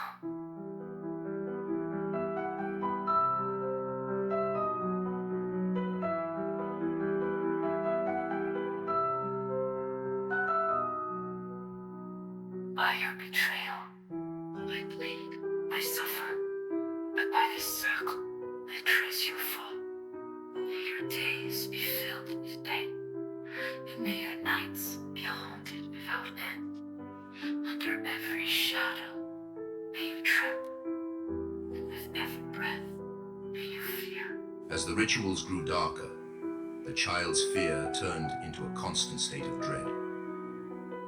The shadows seemed to have a life of their own, tormenting him in the silence of his room. His nights were filled with nightmares, his days with the cold indifference of his mother's gaze.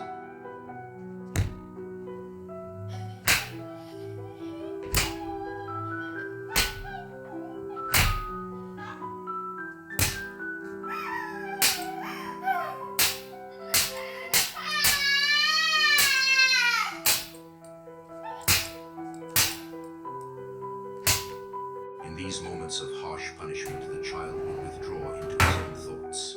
Detaching from the pain, he would gaze through the cracked window, his eyes unfocused, seeking refuge in the distant forest.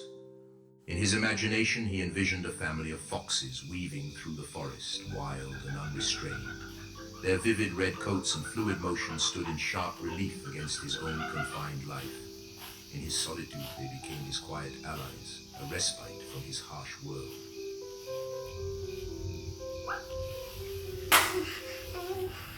Regarde-moi quand je te parle. Look at me when I'm talking to you. C'est tout ce que tu mérites. Tu n'es qu'un fardeau, une erreur. This is all you deserve. You're nothing but a burden, a mistake. Pourquoi es-tu né? The more his mother raged, the deeper he retreated into his mind, finding solace in the fox's playful dance. In their world, there was no pain, no fear, only freedom.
ensuite.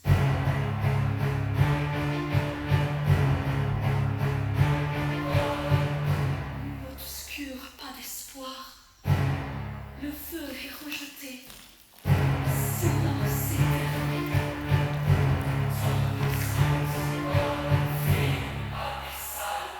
Oubli éternel, aucune rédemption.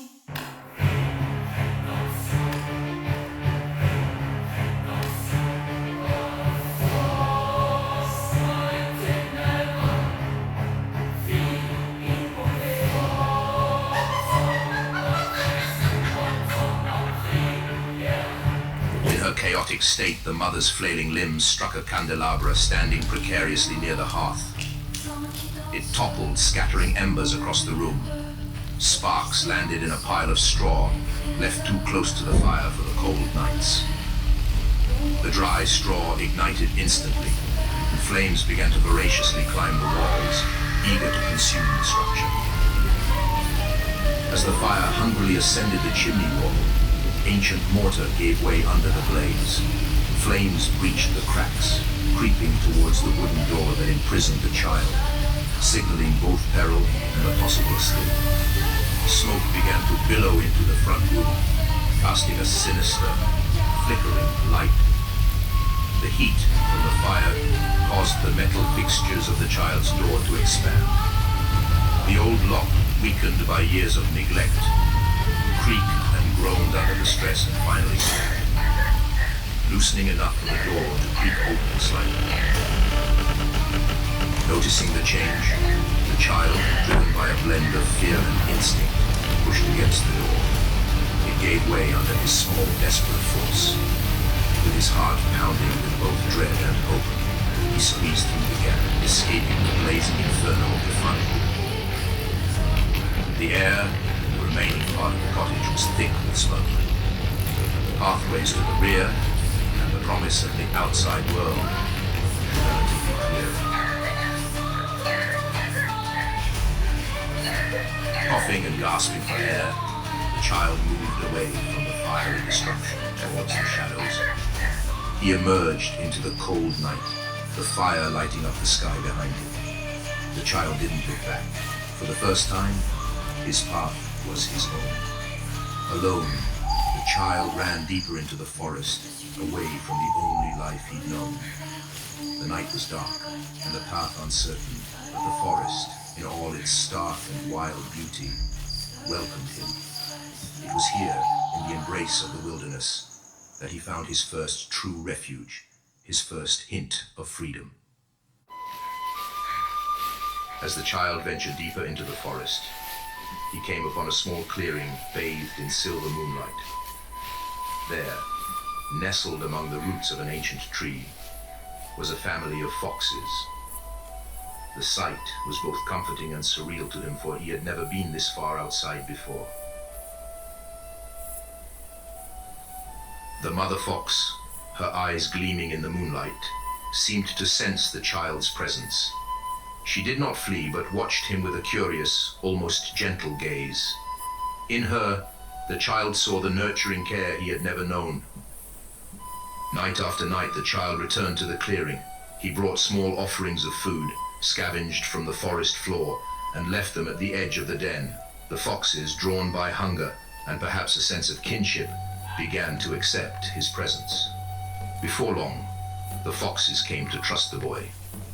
They began to gather around him, their presence a quiet companionship in his solitude. They brought him food, sharing their foraged bounty as if he were a member of their own kin.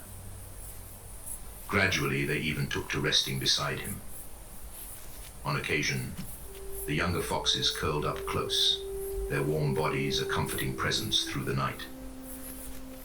Even though words never formed on his lips, the boy's mind brimmed with thoughts and names for each of his new companions. The child named them one by one. They'd sit with him or brush against him, wrapping their tails around his face. The littlest fox sat in his lap, gazing up at him.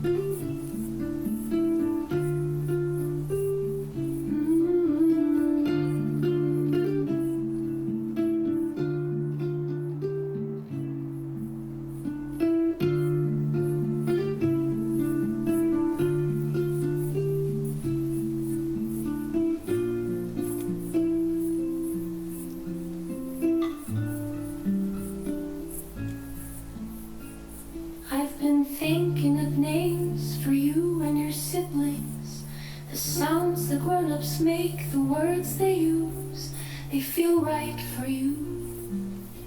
I think I'll name you Renard, and your sister lying nearby, call her Comet.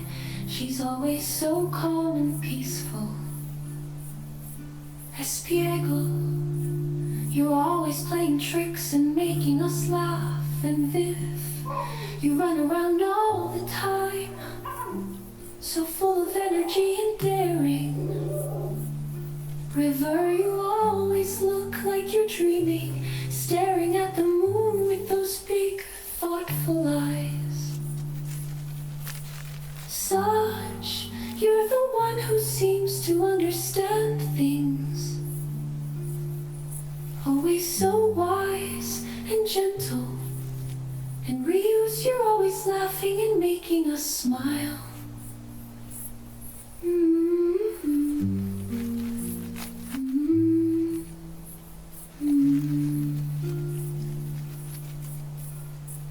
In the presence of the foxes, the child found a semblance of family. He imagined the mother fox caring for him instead of his human mother, her gentle touch soothing his fears as if she had always been there. In his mind, they were his protectors. And you, Renaud, the smallest one, I heard the name in a story once, and it felt right for you. You're brave even though you're small. I promise to take care of you, just like in the stories. You are all so important to me.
One morning, the child's fragile sanctuary was shattered. Harsh voices and the sound of struggle pierced the dawn's quiet. Fear gripped him as he realized the foxes were in danger. He arrived to a scene of unimaginable brutality. A group of rough, weathered men surrounded the foxes, their eyes gleaming with malice. The leader, a tall man with a cruel smile, held the limp body of the mother fox, her once vibrant pelt now draped over his shoulder like a trophy. Blood stained his hands, and the air was thick with the scent of death and violence. The child's heart shattered as he witnessed his only companions being ruthlessly taken from him. A fierce, primal rage welled up inside him, an uncontrollable force that surged through his veins. His eyes burned with tears of fury and sorrow. Consumed by a savage determination, he lay in wait, every muscle tense, his breath shallow and rapid, ready to strike when the moment was right. Fueled by rage and grief, the child launched himself at the leader, clawing and biting like a wild animal, with a ferocity born of desperation. He aimed for the man's throat, seeking to avenge the only family he had ever known. What was that? The child's attack was futile. The leader, though caught off guard, quickly overpowered him. The men laughed cruelly as they pulled the child off, their amusement turning to disdain as they took in his appearance. The child was thrown into a cage, locked up again, but this time by strangers. His dreams of the foxes, the brief moments of imagined safety, were shattered. He was alone, trapped and despised for his appearance and ferocity. In the dimming light of dusk, the Romani camp was alive with activity. But amidst the jovial atmosphere, a new and unsettling presence was dragged into their midst. A feral child, more animal than human, his eyes wild with fear and defiance. Aven Andos Reda! Look what we've dragged out of the wild! Regardez, cette abomination! Look at this thing, like a cadavre vivant, straight from the grave. Look at its face, barely skin on bone, like death itself. Perfect for the show. Who wouldn't pay to see this monster? Maybe we should dress it up, make it dance for the crowd, make them scream, put it on display. We'll teach it tricks, like a dog. They'll pay good money to watch this thing suffer. The crowd pressed closer, a restless murmur sweeping through them like dry leaves caught in a gust. Men and women jostled to get a better view, eyes wide with a mix of dread and curiosity. Nervous laughter broke out here and there, but beneath it all, a palpable tension simmered. Children peeked from behind their mothers, eyes round with fear as they glimpsed the wild child snoring in his cage. Fingers gripped the iron bars, voices rising in nervous excitement, some daring to mock the boy, others whispering prayers to ward off evil. The air felt thick, charged with both fascination and unease. Then, from the back of the crowd, an old woman appeared. Shukar, Soskardias. Calm down. Step back. Give him space. You are frightening him even more. Shukar. The murmurs quieted, as if the very earth had stilled for her arrival. She was small but sturdy, draped in a faded shawl that hung like a veil of shadows around her shoulders. Deep lines etched her face, the kind carved only by years of hard living and wisdom, earned through suffering. Her silver hair, braided loosely, framed eyes that shone sharp and clear, yet heavy with knowing. She moved with purpose, her steps slow but certain, her presence commanding without a word. The crowd parted instinctively, reverence and respect drawing them back as she approached the cage. Her gnarled hands rested briefly on her walking stick before she stepped closer to the bars, her gaze never leaving the wild child. I've heard the same stories you have. about children lost in the wild, growing up like animals without a soul. Det du kan check what the carapel, but look closer. Does he look like those stories? Dich lenabri, faria vecalo manus porcadel. Look at him, just skin and bones, and scared. Scared? He looks like a wild animal. Maybe we should train him like one, make him perform for the crowds. Leave him alone.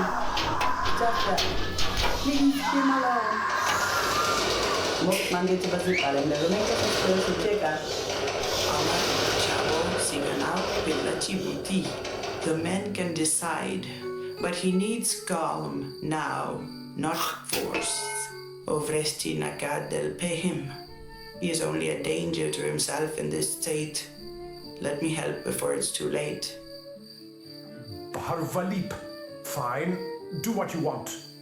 But na every Naxoman, don't come crying to me when he tears into you like a rabid dog. And when he doesn't listen, me avail lest you not see. I'll be there with the whip, or maybe worse. The older woman, with eyes full of understanding and sorrow, saw not a beast but a broken soul in need of care. Tigno, you're safe now. No one will hurt you. Look, you're all skin and the bones. You need to eat. The older woman offers a piece of bread, holding it out patiently. The child hesitated. Slowly, the child's hunger overcame his fear. He took the bread from her hand, devouring it. I won't let them hurt you. Not while I'm here. Don't worry, I'll do what I can. Here, take this. As a blanket, it's warm. You've been cold long enough. The old woman untied the clasp at her neck and gently removed her capelet, an old, well-worn piece of clothing she had cherished for years. The deep purple fabric had faded in places with time, though it still retained much of its rich hue. It was an older style, perhaps a relic from her youth, with a high collar and delicate hand-stitched details along the edges. Silver embroidery danced across the fabric, forming intricate patterns of crescent moons and scattered stars, once vibrant but now dulled by age. The fringe was slightly frayed, evidence of many years of use, though it was still soft and warm to the touch, offering the boy not just warmth but a sense of protection, as if wrapping him in the night sky itself. As the old woman carefully slid the capelet through the bars of the cage, the child flinched, his thin body pulling back, instinctively distrustful of the gesture. His golden, ember-like eyes darted nervously, watching her every move, searching for the threat that always seemed to lurk nearby. The warmth of the capelet was foreign, something he had never known. He was used to the cold ground, the rough embrace of the earth, and the companionship of the foxes who had sheltered him. The capelet, deep purple with faded moons and stars, draped over his bony shoulders like the night sky itself. The child hesitated, still tense, still ready to flee, but the softness of the fabric was unlike anything he'd felt. Slowly, as the warmth settled over him, the tightness in his body began to ease. He curled into the fabric, pulling his knees to his chest, his eyes blinking slowly, fighting the pull of sleep. His breath, once sharp and shallow, began to slow. The child, who had only known the hard ground and the warmth of animals, felt something different, something that made him feel safe, if only for a moment. His fingers, once clenched tightly, loosened as the fatigue of survival washed over him. Slowly, warily, he allowed his body to rest. The child, nameless and lost, breathed deeply as sleep overcame him. Wrapped in the warmth of the old woman's capelet, he drifted into a deep, dreamless slumber. Every day the old woman would come to teach the boy. If she couldn't find him, she knew he was still locked in the cage. She would come and open it, which was a welcome respite, from being forced to be put on display and unmasked constantly just for a few coins. Away from the chaos of the camp, in the peaceful embrace of the forest, the woman continued to teach the child. Here, surrounded by nature, he began to feel a semblance of safety. This is pani. We drink it to stay alive. Can you say pani? Water. Pani. Water. Pani. That is it, pani. Water. Bien fait. Well done.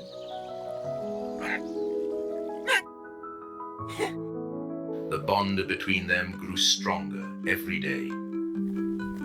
You are not alone anymore. I'm here with you. We'll get through this together.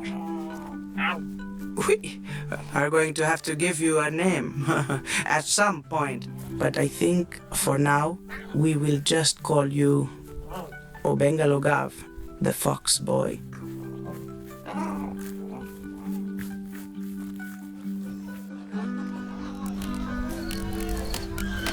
In the heart of the dimly lit clearing, the campfire crackled and danced, casting flickering shadows on the faces of the gathered Romani. The fox boy, his eyes reflecting the mesmerizing flames, sat quietly among the elders and his peers.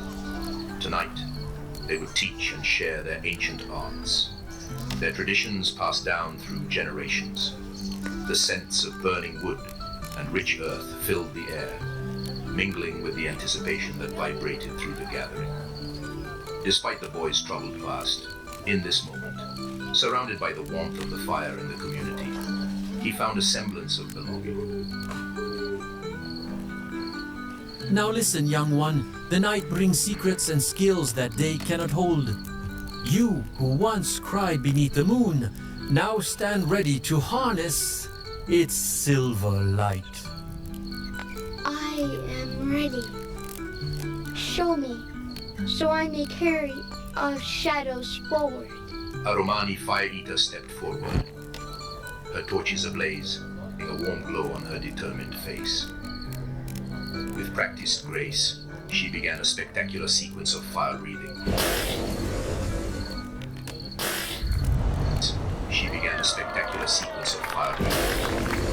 Each burst of flame illuminating the night of the awestruck faces around her. The fox boy sitting close to the fire was transfixed. His eyes widened, reflecting the fiery display, and he trembled with a mixture of fear and anticipation. In this dazzling moment, he felt the pulse of ancient traditions and the allure of the extraordinary. Chavoro le amenda. Let the fire be your voice, your anger, your vengeance. But control us, lest it consumes more than intended. The fox boy nodded, his determination evident. He took a torch, its weight unfamiliar in his small hands. After a deep breath, he mimicked the fire eater's actions, his movements clumsy but earnest. Bravo! Bravo, Obengalogav! The Romani around him erupted in applause and cheers, their faces reflecting a blend of pride and caution. In their eyes, he saw encouragement and a promise of acceptance, should he master this ancient art. Akana e arta e shunda rosata e shadawa. Te move prema e shunder. Telel prema e traze. And now, the art of silence and shadow. To move without a whisper. To take without a trace. The Romani elder, known as Ichikni, the Whisper, for his mastery of stealth, demonstrated how to move silently around the camp. He slipped behind unsuspecting members, stealing trinkets and returning them unnoticed. The fox boy followed suit, his movements more graceful than before, showcasing his growing skills and confidence. The Romani watched with approving eyes, recognizing the promise of a boy who was learning not just their arts, but their ways of survival and resilience. I'm starting to understand their tricks. Learning to think like a fox. The storm inside me is quiet, and the shadows don't scare me anymore. Tirișonii na samo e ber Chanel, nego i tiri duša taj tiri vorta. Dara te naver amaregicata aventu tege. Ofra loro kai rovelas akana obori si shomutno zoralo tai gar. You grow, not just in years, but in spirit and craft. Remember, our ways are now your ways. The once wailing child is now the storm itself, unpredictable, powerful, and proud.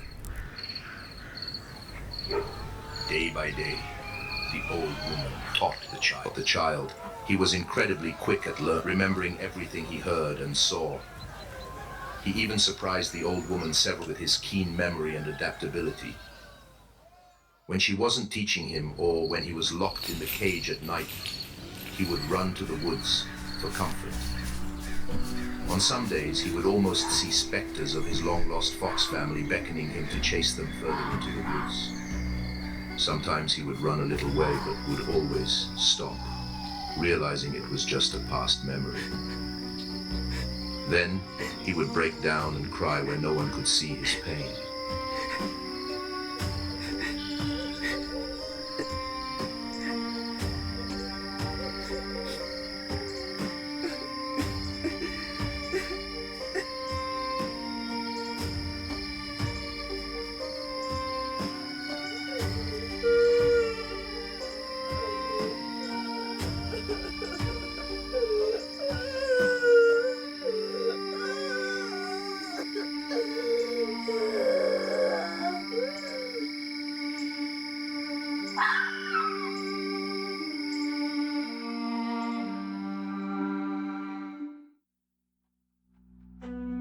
Day, the anger grew stronger within him.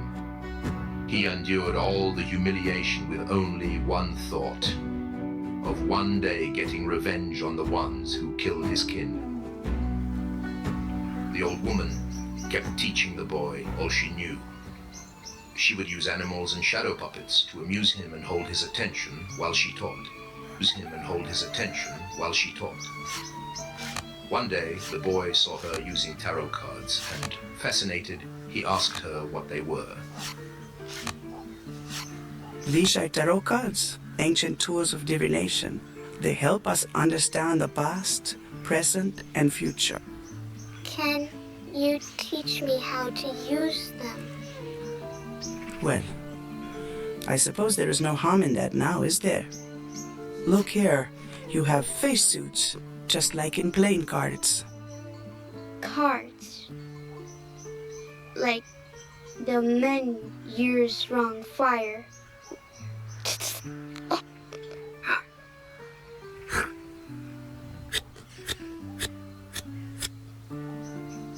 To gamble with. Yes, exactly like that. Only these are magic, used for occult purposes. I made this deck myself. Here, look.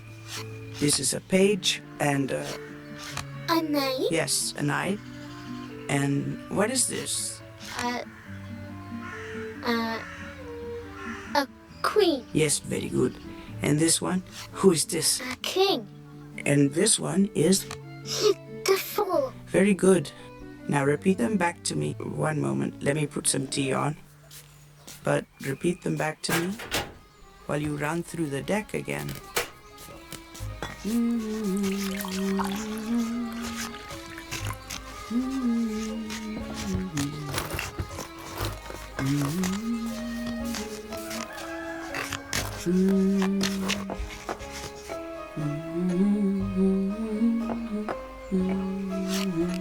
The page.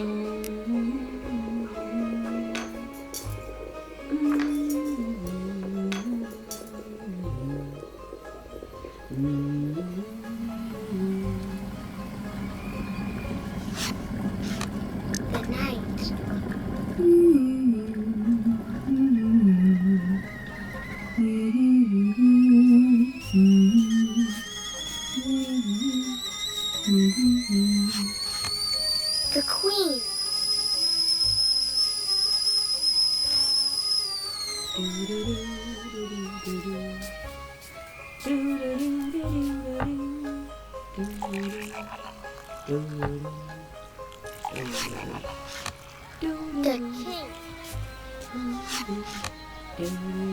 and the fool. Where did you learn to do that? I don't know. I just did it one day. Fascinating. You know, that might come in handy one day.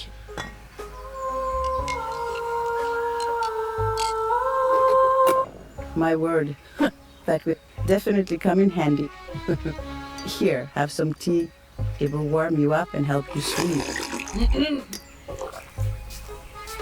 And now, the 4 suits. This is what is called a sword, baton, or a wand. And this one is a cup, representing emotion and intuition. The final suit is the pentacle, symbolizing the material world and our connection to it. The boy took the cup of tea, its warmth seeping into his hands and spreading through his body. The comforting aroma of herbs filled the small, cozy gypsy wagon. Soft, colorful fabrics draped the walls, and intricate patterns were woven into the rugs underfoot. The wagon, though stationary, felt like a safe haven, far removed from the harsh realities outside. As she continued explaining the suits and their meanings, the boy's eyelids grew heavy. The rhythmic sound of her voice was like a love guiding him toward sleep. He curled up in a corner, feeling the soft cushions beneath him. The wagon provided a sanctuary, a peaceful retreat from his fears and troubles. The older woman glanced over and saw the boy drifting off. She smiled, her heart warmed by his presence. Quietly, she continued to speak, knowing that even in sleep, he might absorb the knowledge she shared. The boy's breathing slowed, and the last thing he heard before succumbing to sleep was her gentle voice. The wagon remained still and quiet, the fire died casting dancing shadows on the walls. The boy slept soundly, cradled by the warmth and security of this newfound environment, dreaming of the skills and knowledge he was gaining. One night, the boy was dragged out in front of the window, his small frame trembling under the harsh grip of his hand. The older Romani woman had tried to prepare him for this moment, as had the others. But fear still clutched at his heart. The air was thick with tension, and the firelight cast eerie shadows on the faces of the gathered crowd. The leader, known as Vano, wore a fox pelt draped over his shoulders, the fur unmistakably from the boy's mother. The other men, his band, were 3 brothers and sisters, a constant reminder of the boy's loss. Earlier that night, the boy had overheard Vano and his men talk. They called him La Mort Vivant, the living corpse, mocking his pale skin and gaunt appearance. The boy always wore a crude mask to hide his face. But tonight, Vano, drunk and emboldened by the laughter of his comrades, decided it was time to put the boy on display. Sostar Shashtikaril, Tuke Heracha. Akon, Amenge Kirja Tukenav, La Mort Vivant. Gija telemasko tute te dikhel savorososke zasluzhines kardonav. Gav te manav te pachal tute. Let's see what you can do, you ugly thing. Tonight, we give you a name. La Mort Vivant. Take off your mask and show everyone why you deserve that name. Sing, or I'll make sure you regret it. The boy stood there, his heart pounding in his chest. The crowd's jeers echoed in his ears, but he remembered the lessons and the encouragement from the older woman. His eyes scanned the faces around him, settling on Vano's mocking gaze. Viens ici, garçon mort. Montre-nous ton vrai visage. Enlève ton masque et chante. Prouve que tu vaux la peine d'être gardé ou rejoins ta famille dans le silence. Come on, dead boy. Show us your true self. Take off your mask and sing. Prove you are worth keeping around, or join your family in silence.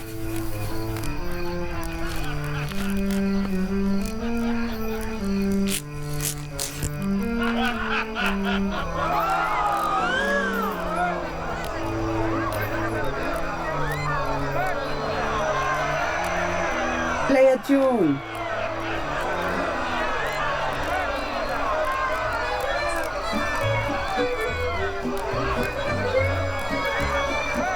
I saw the wolf, the fox, the weasel. J'ai vu le loup, le renard, la belette. All together in a Loup party. Tous ensemble dans une fête païenne. They danced, sang without regret. Ils dansaient, chantaient sans regret. Mocking us with their filthy secrets. Se moquant de nous avec leurs secrets salaces. I saw the wolf, the fox and the weasel. J'ai vu le loup, le renard et la belette. Mocking our misery. Se moquer de nos misères. They laugh at us doing pirouettes. Vano's eyes narrowed, evaluating the boy with a mixture of surprise and grudging respect. Ils n'ont aucune limite. The wolf howled obscene words. Le loup hurlait des mots obscènes. The fox made vulgar gestures. Le renard faisait des gestes vulgaires. The weasel rolled on the ground. La belette se roulait par terre. All together, a spectacle so dirty. Tous ensemble, un spectacle si sale. I saw the wolf, the fox and the weasel. J'ai vu le loup, le renard et la belette. Mocking our misery. Se moquer de nos misères. They laugh at us doing pirouettes. Ils rient de nous, nous font des pirouettes. In their dance, they have no boundaries. Dans leur danse, ils n'ont aucune limite. They drag me into their filth. Ils m'ont traîné dans leur saleté. They me sing their depraved songs. M'ont fait chanter leurs chansons dépravées. I'm their puppet, their broken toy. Je suis leur pantin, leur jouet brisé. In their shadows, I am imprisoned. Dans leurs ombres, je suis emprisonné. I saw the wolf, the fox and the weasel. J'ai vu le loup, le renard et la belette. Mocking our misery. Se moquer de nos misères. They laugh at us doing pirouettes. Ils rient de nous, nous font des pirouettes. In their dance, they have no boundaries. Dans leur danse, ils n'ont aucune limite. Ils sing their filthy words. Maintenant, je chante leurs paroles sales. With me sing their depraved songs. M'ont fait chanter leurs chansons dépravées. I am their puppet, the broken toy. Je suis leur pantin, leur jouet brisé.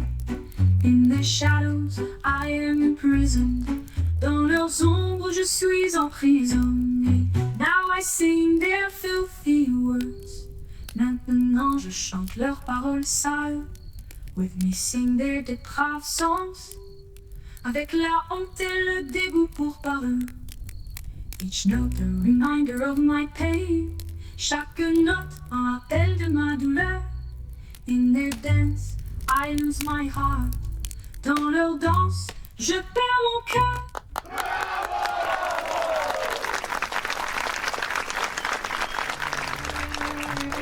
You did quite well. Living corpse. Ha! I like that. Yes, I think you're ready. You did a great job. Oh, Bengalika. Oh, Bengali Gav? Huh? It suits. The boy's trust was fragile, and the night's cruelty had shaken it. But the woman's gentle presence was a balm, and she continued to teach him, to show him that there was more to life than fear and pain. Later, back in the safety of the wagon, the older woman spoke to him, her voice gentle and soothing. You did very well tonight. Don't listen to those drunken idiots.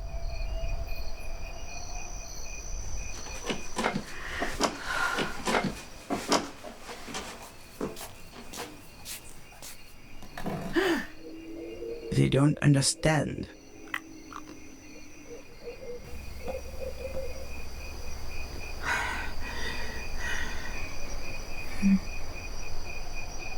They laugh.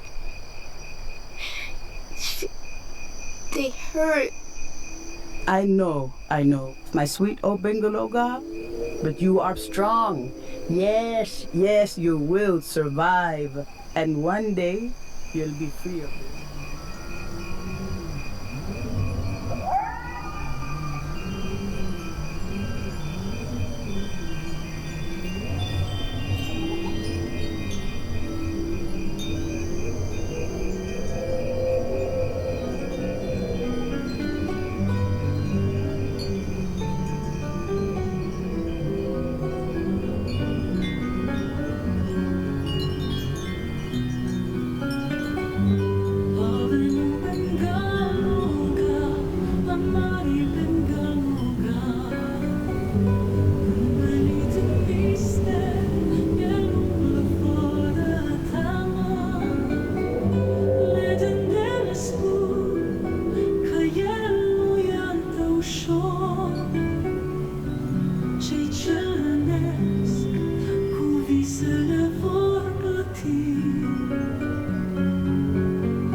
His heart was filled with a quiet rage, a determination to survive, and to one day take revenge on those who had wronged him. He didn't yet know how, but he knew that he would.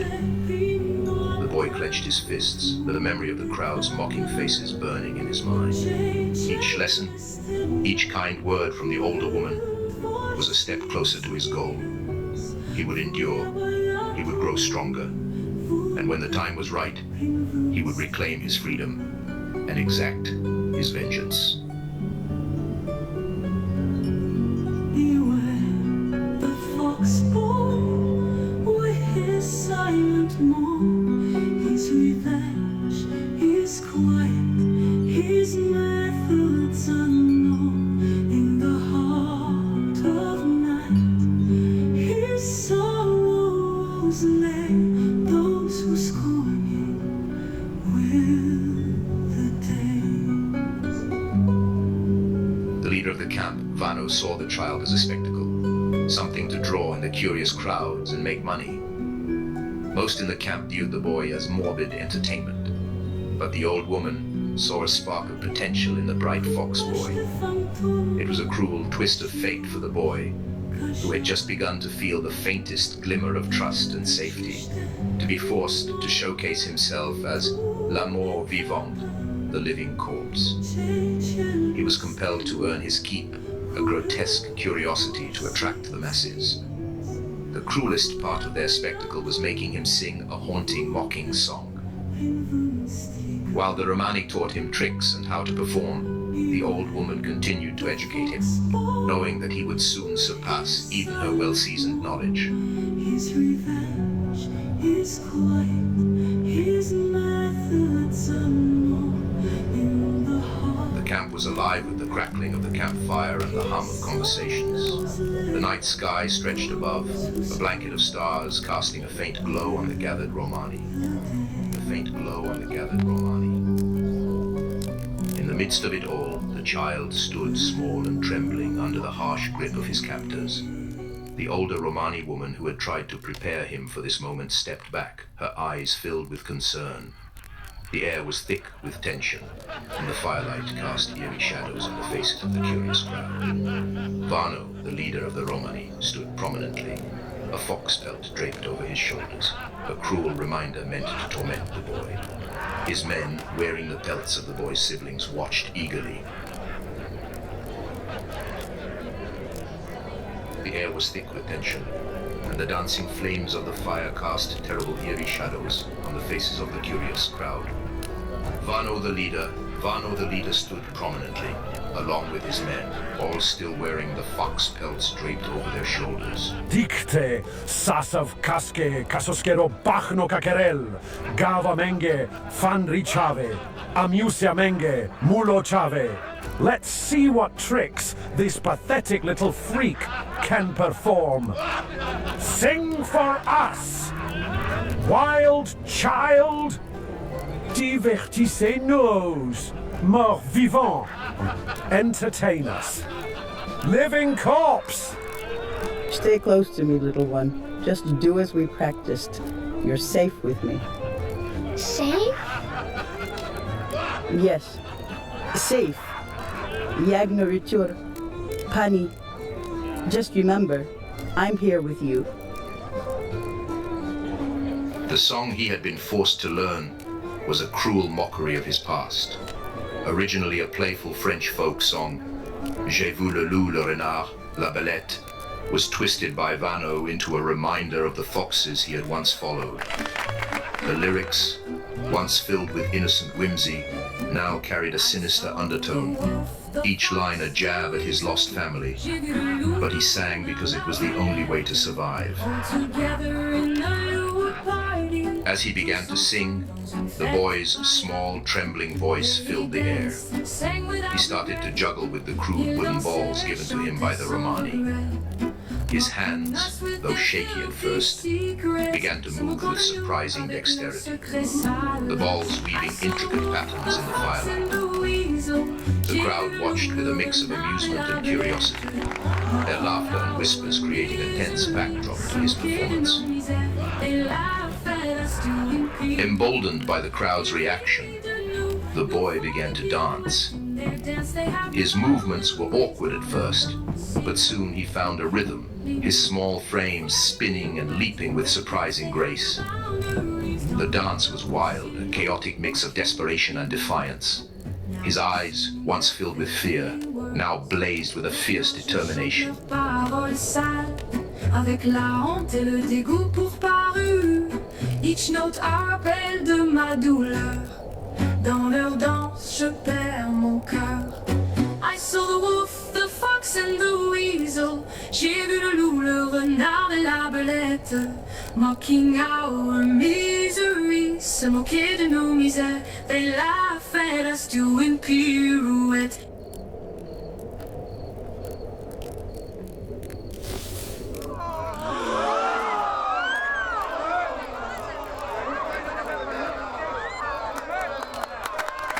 As the crowd erupted into clapping and cheer, their faces lit with excitement and admiration. Vano's smirked, his eyes gleaming with greed. He knew he had found something extraordinary, a living corpse that could draw in crowds and fill his pockets.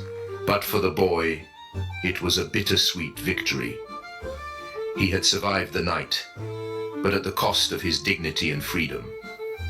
The performance had shown him the extent of his abilities, but it had also revealed the depths of his captivity. Each cheer and clap was a reminder of the chains that bound him, the cruel fate that had turned his life into a spectacle for others to enjoy. Many moons came and went, and the boy grew, to speak the language of the Romani fluently. And he read at Bonjour. And every day he was picking up new skills. He had made the old woman proud.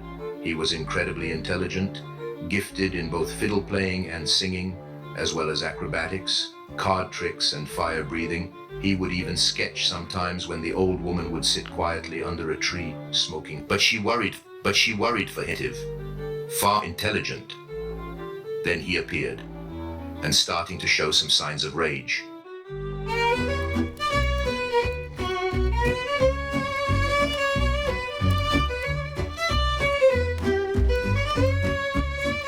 I saw the wolf, the fox, the weasel. J'ai vu le loup, le renard, la belette. All together in a lewd party. Tous ensemble dans une fête paillade. They danced, sang without regret. Ils dansaient, chantaient sans regret. Mocking us with their filthy secrets. Se moquant de nous avec leurs secrets salaces. I saw the wolf, the fox and the weasel. J'ai vu le loup, le renard et la belette.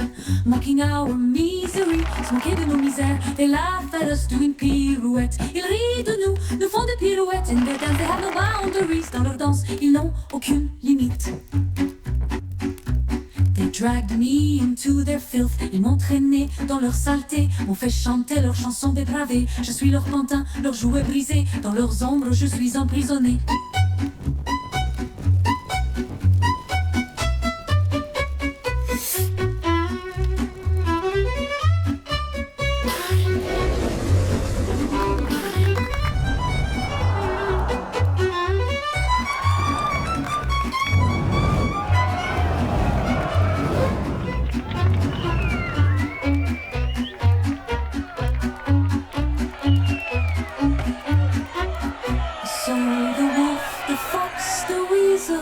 J'ai vu le loup, le renard, la belette.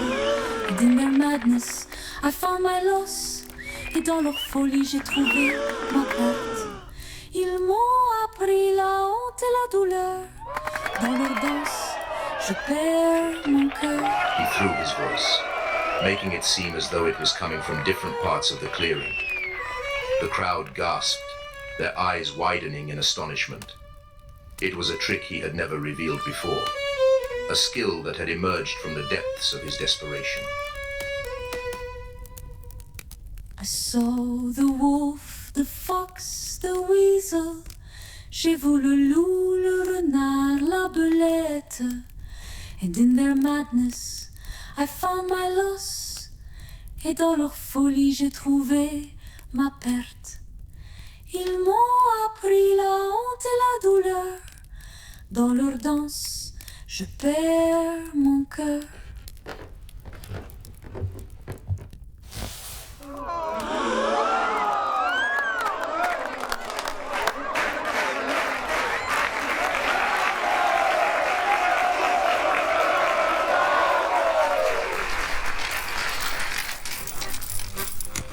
Säger Ondel.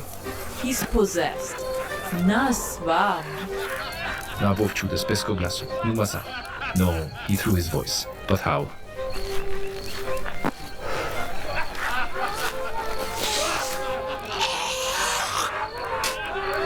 Na, Jonov, numai kamov te arakov. I don't know, but I intend to find out. What a freak! That creature will make us a fortune. La la la, le mort vivant.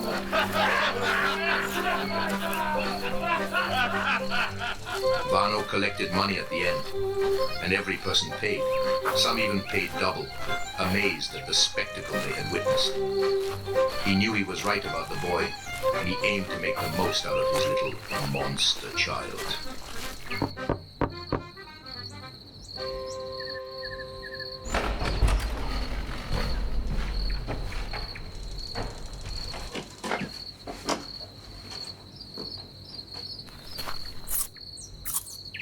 Où diable as-tu appris à faire ça? Where the hell did you learn to do that? Parle, bon sang, dis-moi où tu as appris ce tout. Speak, damn it! Tell me where you learned that trick. I...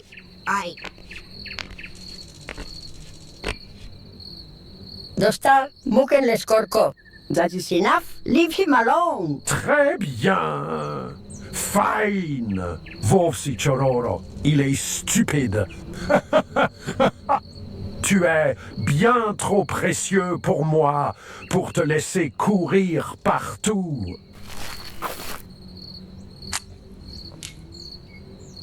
You are far too valuable to me to just let you run around. Stop that. Stay out of it, old woman.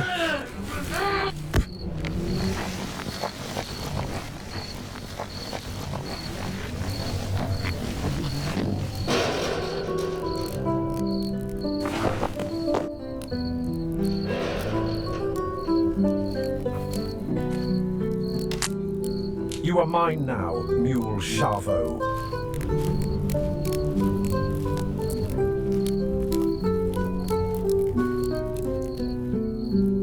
Potatum copil, acum tânăr fios, fierberea sângelui și umbrele din trecut. Îl formează pe fiara cea nouă în noapte ascuns. Romanii copil, acum tânăr fios, fierberea sângelui și umbrele din trecut. Îl formează pe fiara cea nouă în noapte ascuns. Romanii copil, beware the fox boy with rage and storm. From broken whispers his strength is born. Amidst the Romani he's found his clan, his art of survival, part of a grander plan. Romani copil, cu inima bătând ca tobele de... He was given many names, cruel jokes about his appearance like Mulog, dead boy, and Mul Chavo, living corpse. Yet one name stood out, Don Juan, a cruel irony, compared to his singing voice and talent for music. Pas spre destinul său profund. Romanii copil, see the fox boy, fierce and wise. A storm in his eyes, under starlit skies. With silent steps, he moves through pain. Those who cross him won't do so again.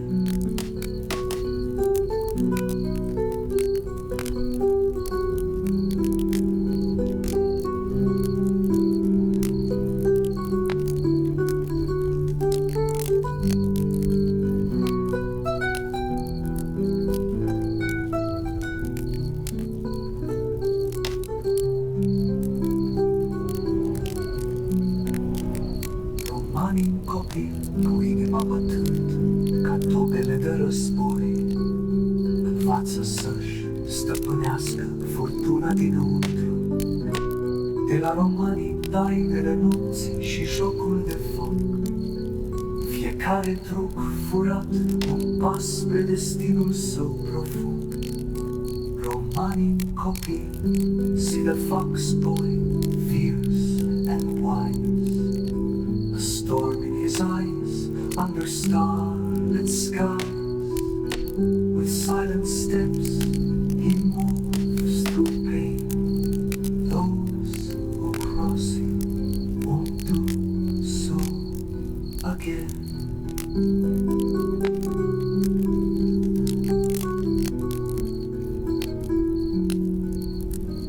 Romanii copil,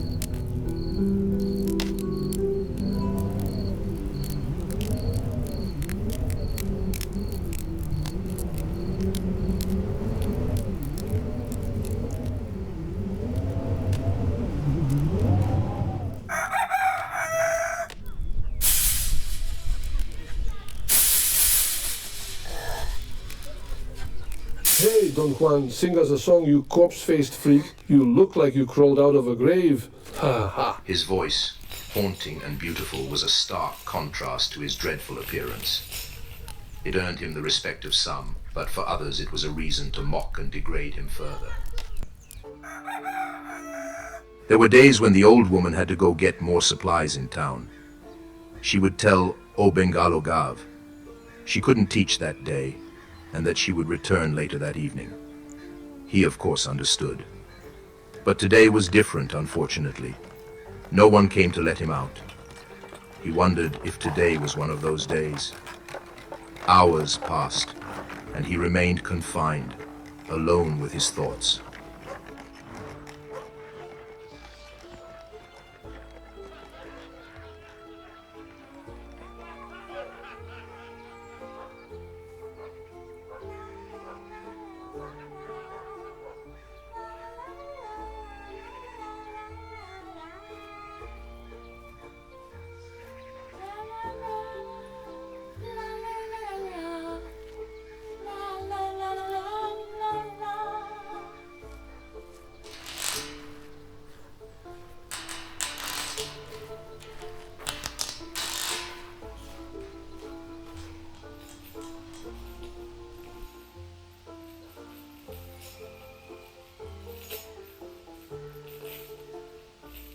San Nasu. Oh, you are ugly. Naisarov, a devleske sostitut maska. Thank God you have a mask on. Si chaches, que akana akarentu Don Juan. Is it true they are calling you Don Juan? Sikodo. Sovon agarin man akana. Is that what they are calling me now? So saw akarentu Cade. Why do they call you that? Nashti te penavtoke. Soske chaches najanov. I could not tell you. Because honestly, I do not know. Don Juan Lemulengo. Oh look, it's our little Don Juan of the dead. Dikesa amen mashpalai. À tout à l'heure. Sainu makai gindis kejas. Oh, and just where do you think you are going? Man, to Choro Bakro, San Mato. Leave me alone, you disgusting pig. You are drunk. Tu, Jesus, tut problemo, mai anglal. You never had a problem with that before. Achaf Godo, stop that. Of order. Come here, you little whore! Achavel, stop! Let go of me! That's it! Please! You don't hate me!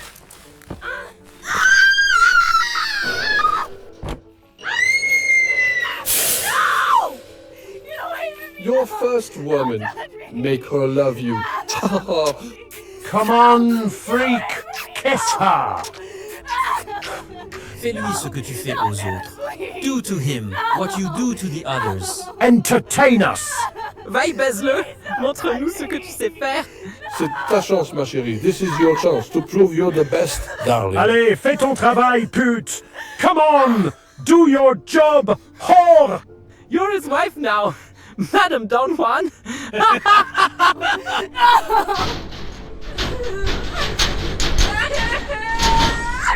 Don Juan! Don Juan! Come on, Don Juan. Show us what you've got. Show us what you are made up of.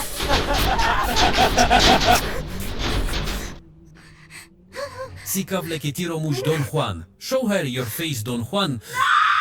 Do it! Or I will. Reach in there. And do it myself! Don't do this, please! No! No! Please don't touch me!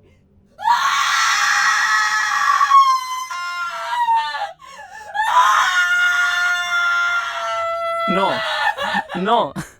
Maintenant que tu l'as vu comica, tu lui appartiens. Pour toujours. Tu es sa femme maintenant. Profite de ta nuit de noces. No, no. Now that you've seen him like that, you belong to him forever. You are his wife now. Enjoy your wedding night. Et quoi? Je pensais juste que j'allais prendre sa virginité. Je laisse Jack to my pay! Give him a kiss! Kiss, kiss, kiss.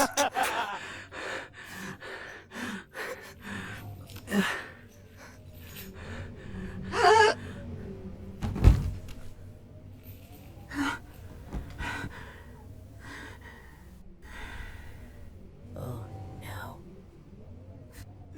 Well, go on, Don Juan. She's dead. Your face killed her. Fendem to Achhav. Did I say to stop? Disgusting. Vaimul Shavomeril Jek Bori, even more vivant, deserves a bride, eh? Don Juan and his dead bride. They did a mock Romani wedding. They made the poor boy even dance with the dead girl to a drunken tune played on a fiddle, all the while taunting and teasing him. When the men had had their fun and started to get bored, they, in their cruelty, drug her lifeless body and unceremoniously stuffed it into the small casket that served as the fox boy's bed. They covered her body with straw, creating a grotesque and makeshift shroud. As the first light of dawn broke over the camp, the air was filled with a tense stillness. The morning sun cast long shadows as Vano, the leader of the Romani, approached the boy's cage. His face twisted in horror as he pulled back the straw covering the girl's body. A collective gasp rose from the gathered Romani. The sight of the lifeless girl, her face contorted in terror, sent a shiver through the crowd. Sandel! What have you done, you monster? You've killed her! Vano's voice rang out, his tone a mixture of accusation and fury. He knew he had to act quickly to prevent suspicion from falling on him or his men. He turned towards the boy, his eyes narrowing with a cold calculation. Acabas a tiro butina? This was your doing, wasn't it? You terrified her to death. Now you will have to deal with the consequences. The boy, on the cusp of adolescence, was terrified of Vano's words. He remained silent, knowing that any protest would be futile. The old Romani woman, who had just gotten back from town, heard the commotion and, seeing the boy's plight, rushed in to defend him. Her face was etched with a mixture of fear and determination as she tried to shield him from further harm. You bound us! What have you done? Leave him alone! But Vano tolerated no rebellion. With a sudden and violent motion, he pushed the old woman to the ground. She fell hard, her frail body unable to withstand the force. She lay there helpless, her attempts to protect the boy utterly futile. Shut up, old woman, you're only making things worse. Vano waved off the small crowd that had gathered and turned back to his men, his expression darkening as he issued his orders. You two idiots will keep this secret. You will make sure there is no trace of her. Just clean bones, and put them right back here. Fox Boy gets lonely at night, I'm sure. And take the old woman back to her Vada. The men nodded fearfully, understanding the gravity of their task. The boy knew he had to endure, to survive, no matter the cost. And so with each passing day, he would steel himself, preparing for the next performance, the next challenge, knowing that his only chance at freedom lay in his ability to endure the unendurable. Sometimes a small crowd would gather in front of his cage to make some extra money. One of Vano's men would charge a sou or two and make the poor boy perform. Chante pour nous, Don Juan. Montre-leur ce que tu peux faire. Sing for us, Don Juan. Show them what you can do.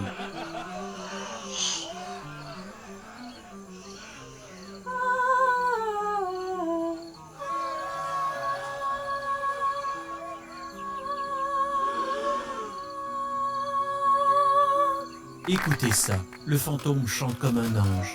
Listen to that. The ghost sings like an angel. Here, Don Juan, your share. And then one night... Come on, Don Juan, sing for us.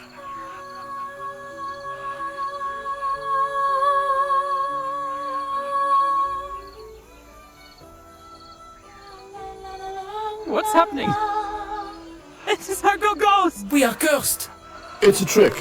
Don't ever do that again, or I will tell Vano. After many shows, that made Vano a lot of money. He became more relaxed about allowing the fox boy out, or rather, would become drunk and the old woman would let him out. He didn't seem to care or notice a lot of things, so long as the money kept coming. And it seems the more money the boy made, the more drunk Vano would get. Vano still believed the boy to be simple, and didn't think he would know where to go or what to do, even if he did try to escape. For all the child knew was the camp. Voi avea puterea în muzică, dacă înveți să o simți.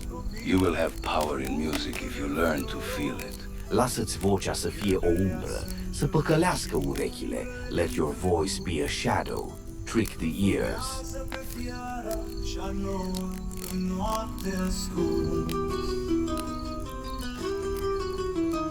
Beware the fox boy with rage and storm. From broken whispers his strength is born. Amidst the Romani he's found his clan, his art of survival, part of a grander plan. He mastered their arts, blending them with his own dark creativity.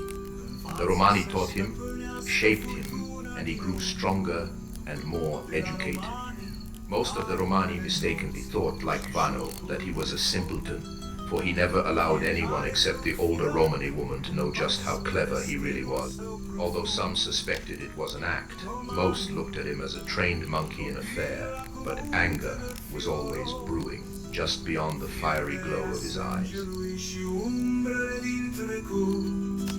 Îl formează pe fiara și-a nouă în noapte ascult. See the fox boy, fierce and wise, a storm in his eyes under starlit skies. With silent steps he moves through pain. Those who cross him won't do so again. See the fox boy, fierce and wise, a storm in his eyes under starlit skies. With silent steps he moves through pain. Those who cross him won't do so again. The camp was unusually lively that night, a rare atmosphere of celebration hanging in the air. The fox boy had come across a carriage while out exploring the woods that had been in an accident. Its riders were all dead, but the vehicle was laden with goods and coins. He alerted the camp and caused quite a happy celebration. The horse had also died in the crash, and so provided fresh meat for the evening's meal. The scent of roasting meat mingled with the smoke of the campfire, and the sound of music and laughter filled the clearing. The boy, now accustomed to his role as la mort vivant, was preparing for his performance, knowing that tonight's crowd was particularly jubilant. Silent steps he moves through pain. Those who cross him won't do so again.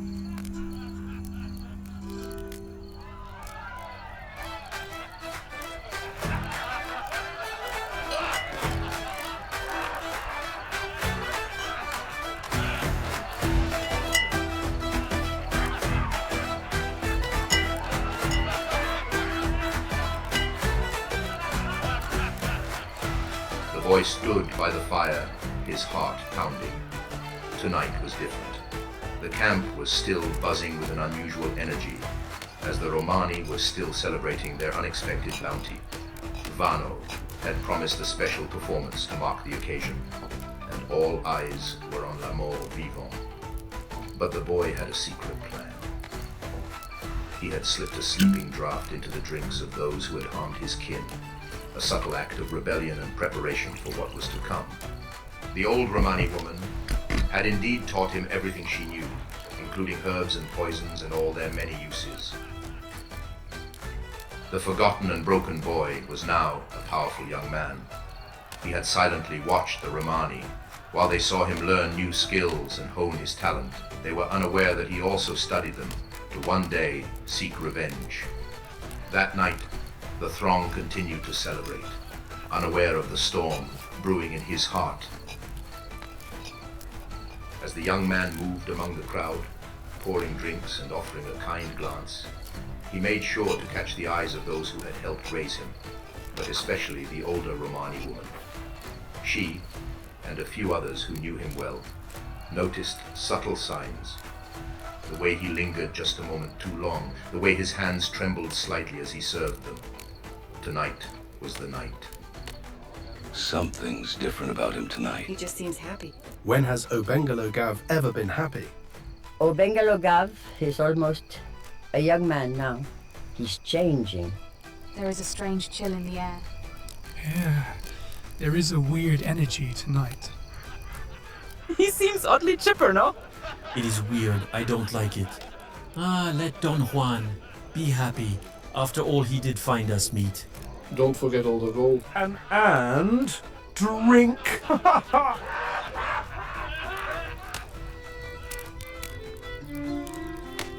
Hey, Obengalogav, you seem different. You alright? Come on, Don Juan! Showtime! Remember, boy, you are l'amour vivant. Show them what that means. Bienvenue, Batal. Mesdames et messieurs, nous avons un spectacle spécial pour vous ce soir. Je vous présente la mort vivante. Momentarily, all the lights around the stage were extinguished.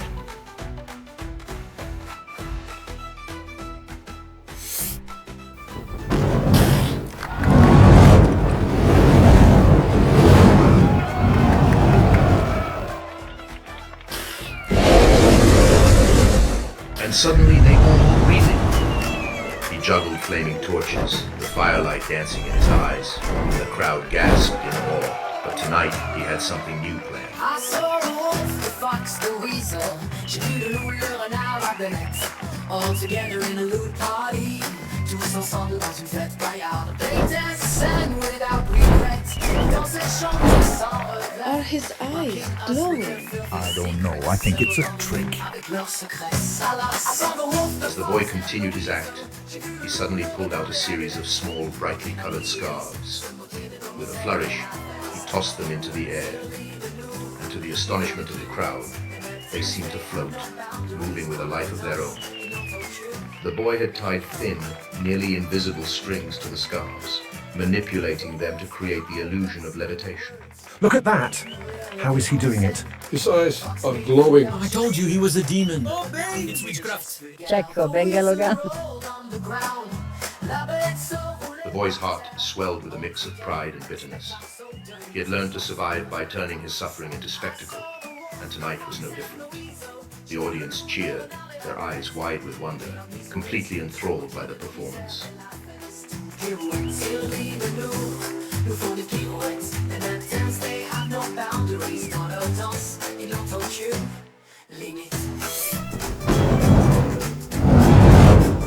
dragged me into their filth.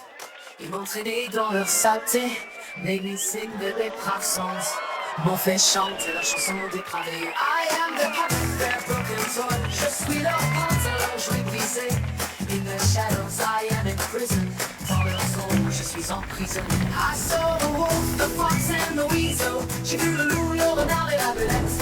Moquer leurs miseries, se moquer de nos misères de la feste. Ils rient de nous, nous font des pirouettes. And that dance, they have no boundaries. Dans leur danse, ils n'ont aucune limite. Now I sing their filthy words. As the boy took his final vow, he glanced at the old Romani woman, her eyes filled with silent encouragement. She had taught him well, but even she couldn't protect him from the harsh reality of his existence. With each passing night, he grew stronger, more resilient, determined to survive, and one day break free from the chains that bound him.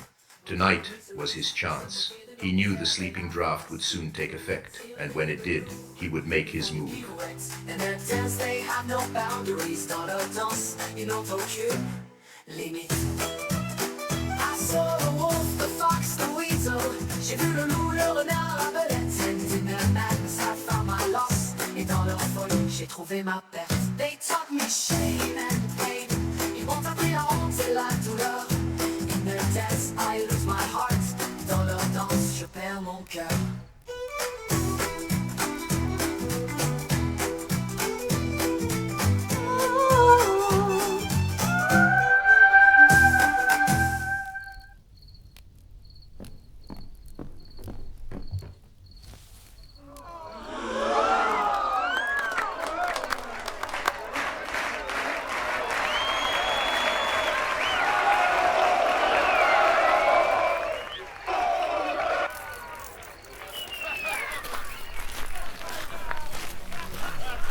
Well done, Fox Boy! You've outdone yourself tonight. Nice trick! Making the scarves themselves sing! As the celebration drew to a close, the joyous energy began to wane.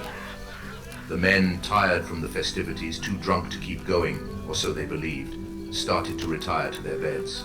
The campfire's glow dimmed, and the lively chatter turned to the soft murmur of weary voices. Even the crickets and the night birds seemed to be asleep. There was an eerie silence in the air. The boy's heart pounded in his chest as the last of the men succumbed to the sleeping draft. The camp was now silent, save for the crackling of the dying fire and the soft rustling of the night breeze.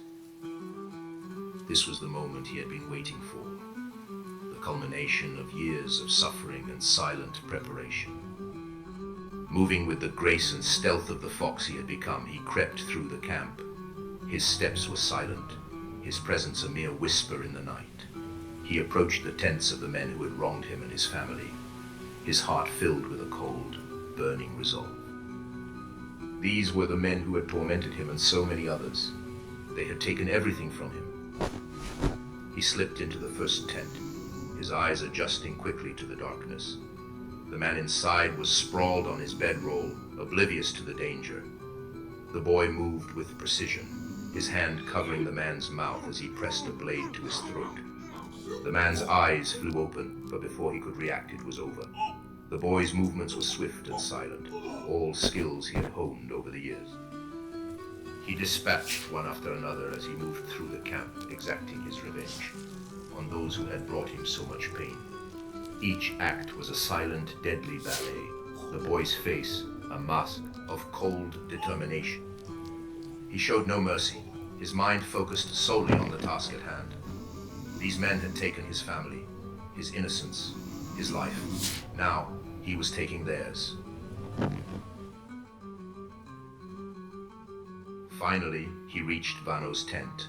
The leader lay in a drunken stupor, curled up with the boy's mother's belt. The boy stood over him, the blade gleaming in the dim light. This was the moment he had been waiting for, when the man who had orchestrated his suffering would meet his end. He covered Vano's mouth, pressing the blade against his throat. Vano's eyes snapped open, filled with terror as he recognized his executioner. The boy's voice was a low whisper.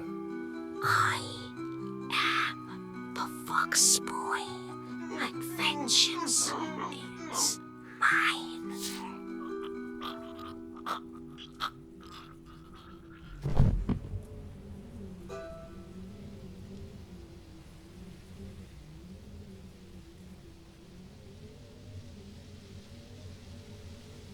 He stood in the center of the camp, the weight of his actions settling on his shoulders.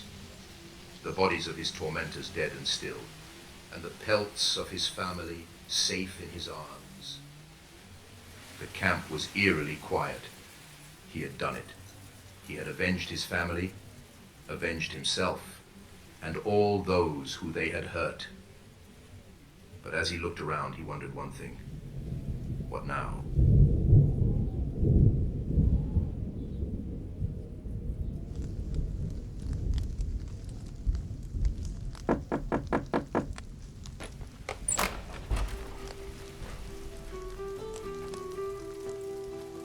O Bengalogav?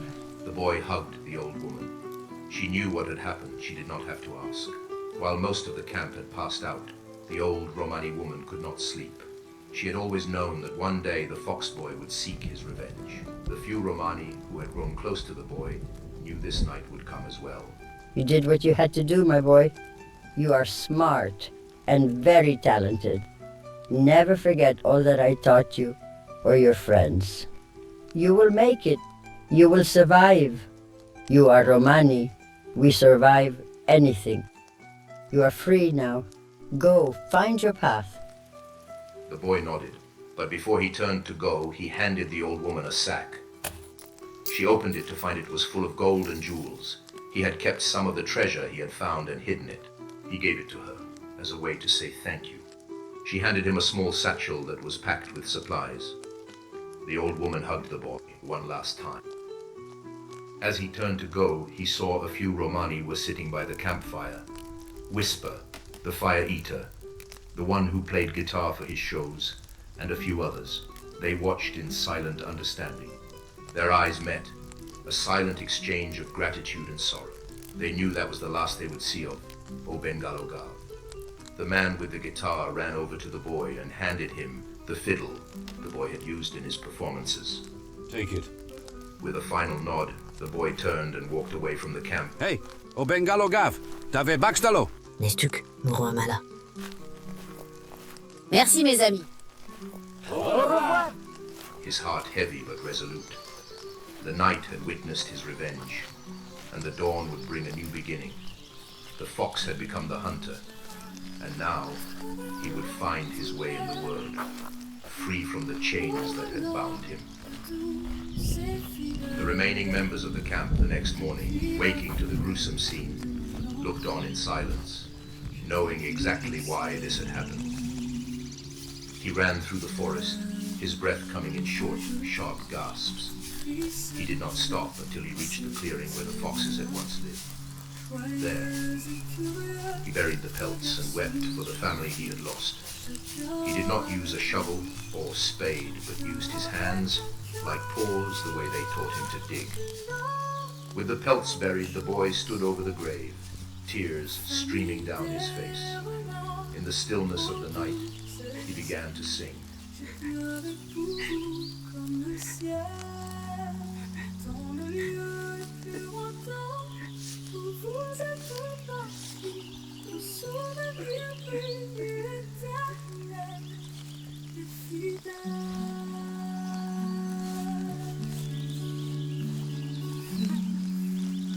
Audacieux, courant à travers les bois, libre et radieux. His voice rose and fell with the wind, carrying the sorrow of his heart to the heavens. It was the first requiem mass he had ever sung, a tribute to the foxes who had given him a semblance of a family. He sang all night, his voice breaking and recovering, pouring out his grief and pain. The forest listened, the trees and animals bearing witness to his sorrow. His voice finally fell silent. Exhausted and drained, he collapsed beside the grave, his heart heavy with grief.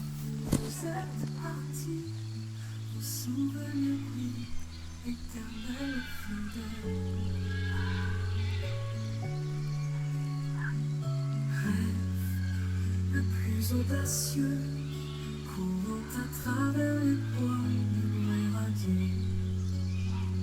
Sage, ne réfléchit, guidant ses frères et sœurs avec tendresse infinie. Rêveur, sous la lune, ses yeux brillants de secrets doux et opportuns, rieuse, joyeuse et enjouée. Ses rires résonnaient dans la nuit étoilée. Ô famille de renards, ô doux esprits, j'ai pleuré pour vous comme le ciel, dans le lieu le plus lointain où vous êtes partis. Vos souvenirs brillent, éternels et fidèles.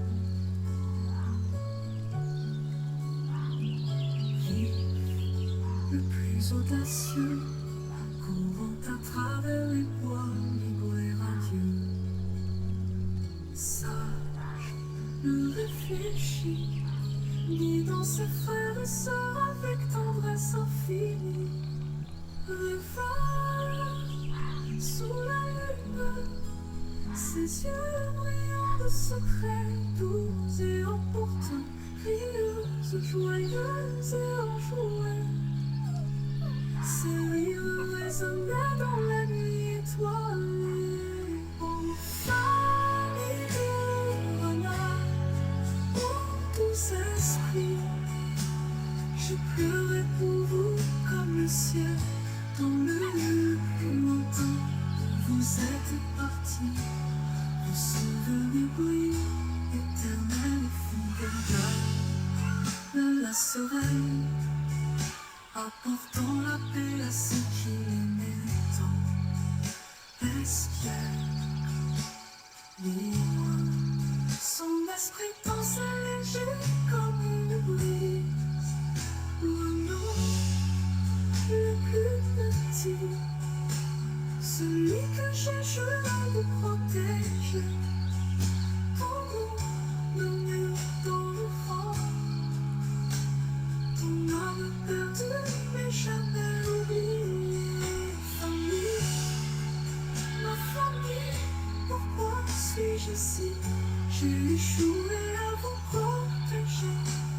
qui était le seul à me montrer de la gentillesse.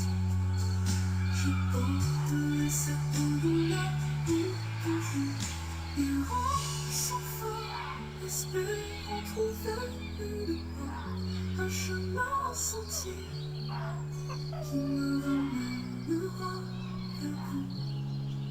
Je suis perdu, je suis seul, je ne suis plus entier, je suis brisé, je suis seul, sans vous, ma famille. Au fond des esprits, je pleure pour vous comme le ciel, dans le lieu le plus lointain où vous êtes partis. Vous souvenez éternel fidèle.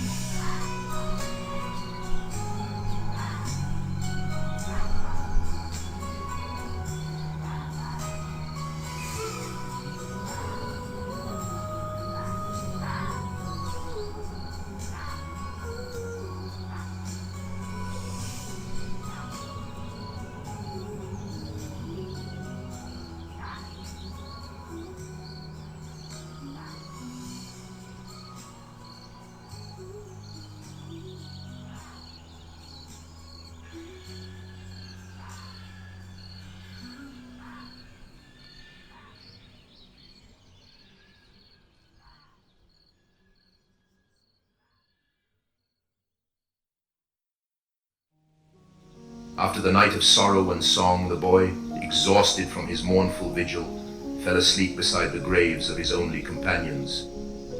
His mask, soaked with tears, lay beside him. The forest, once a place of fear, now held a quiet serenity, a momentary peace in his turbulent life.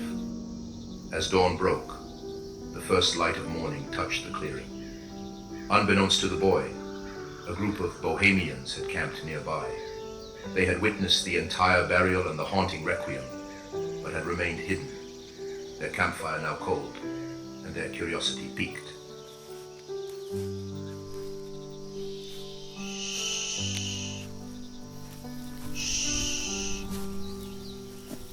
Look at that. A child sleeping among the graves of foxes. Such a tragic yet beautiful sight.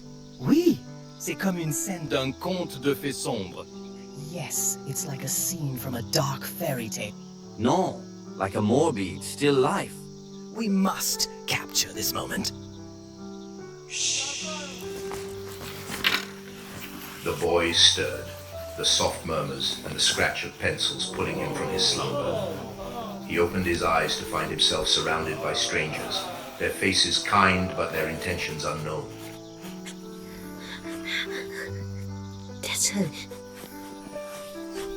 Who are they? Oh, no, no, wait, don't move. Oh, no, no, no.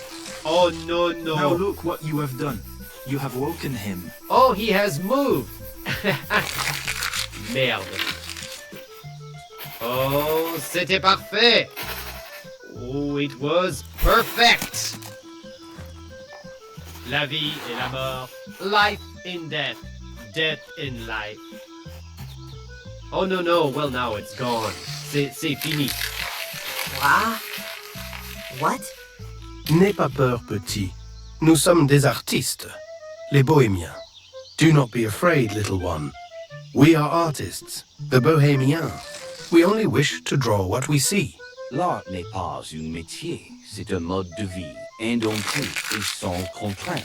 Art is not a profession, it is a way of life, untamed and unrestrained. My nom is Georges. The one throwing crumpled paper is Armand. Bonjour. On the other side of him is Bastien. Salut.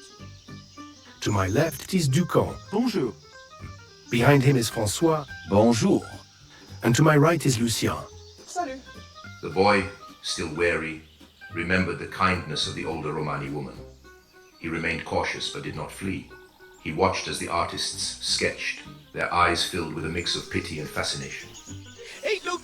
There is a coffin in this wagon! And there is a girl in the coffin! I can see there is a girl in the coffin! This is the most morbid thing I had ever seen!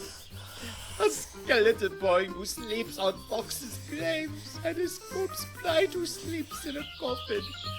C'est fantastique. Oui, oui, c'est beau et tragique, c'est parfait. Oui, oui, c'est la vie. It's beautiful and tragic. It's perfect. Ah non, c'est la vie de bohème. Espèce d'idiot. Don't mind them. C'est dramatique. Quel est ton nom, petit? What is your name, little one? They called me lots of names, but not Bartle, no, Karsh. No big name. None. Well, what did they call you then? Mort vivant, freak, Don Juan, Obengal. Merde. All right. No name? Ce n'est pas possible? No, that won't do. We should call him Renard the Fox, since we found him on the fox's grave. La vie de bohème. Would you like to join us, Monsieur Renard? Unless you have somewhere to go. No, I don't have a home. Well, you have a home with us. And he has no home? La vie bohème. Oh, it is la vie de bohème, to be a vagabond. Our only values are truth, beauty, freedom, and love. In our circle, coins are few, but dreams are plentiful. Our pockets are empty, but our spirits are full of riches. Mostly just full of spirits, the liquid kind. C'est une vie artistique. We live an artistic life. Putain de bourgeoisie, mange tes mortes! And fuck the bourgeoisie, we eat your dead bodies! Nick, t'es morte. Bourgeoisie. Fuck the bourgeoisie. What do you say, Petit Renard? Can I ask one thing? Oui? Of course. Help me give last rites to the girl in the coffin? Oh mon Dieu, le garçon mort-vivant veut donner des funérailles à la mariée cadavérique. C'est encore plus parfait. La vie de bohème. Hey, oh mon Dieu, le garçon mort-vivant wants to give the corpse bride a funeral. It's too good. Shush, merde. C'est pas con. He is standing right there. Have some manners. Ce n'est qu'un gamin. Manners, bah. It is not insulting if it is true, no? It is true. Does not life always end in death? So is it not true poetry to be the living dead? It is a fact we all have to accept, but not one you have to accept with a frown and a groan. Why, embrace it, my friend. Le renard est la mort vivante. C'est fantastique. La vie de bohème! La vie de bohème! De toute façon, I think there are quite a few of us who would be more than willing to help. The boy, now called Renard by the Bohemians, found himself among new companions. These artists, moved by his sorrowful scene, saw him as the living embodiment of the ultimate truth, beauty, and freedom that does not discriminate between vagabond or bourgeoisie. And they found this beautiful, for artists often do not see things like others do. And in many ways, he was the living embodiment of their way of life. La la la la la la la la la. La la la la la la la la la. La la la la la la la la la. La la la la la la. La la la la la la la la la. La la la la la la la la la.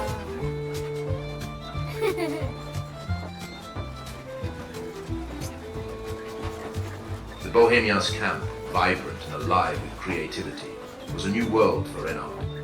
Here, he was surrounded by art, music, philosophy, intellectuals, acrobats, jugglers, spiritualists, herbalists, writers, singers, and performers. There was an overwhelming sense of belonging and kinship. Among the artists with their vagabond life, apart from the conventional society, he found a sense of purpose. The Bohemians were dressed in colorful, eclectic, patterned or striped clothing, wide-brimmed hats, turbans, and headscarves. Some were even barefoot. Others were playing guitars or violins, drunkenly singing their hearts out in perfect pitch. As it would have it, the Bohemians had a widespread love of death and the macabre.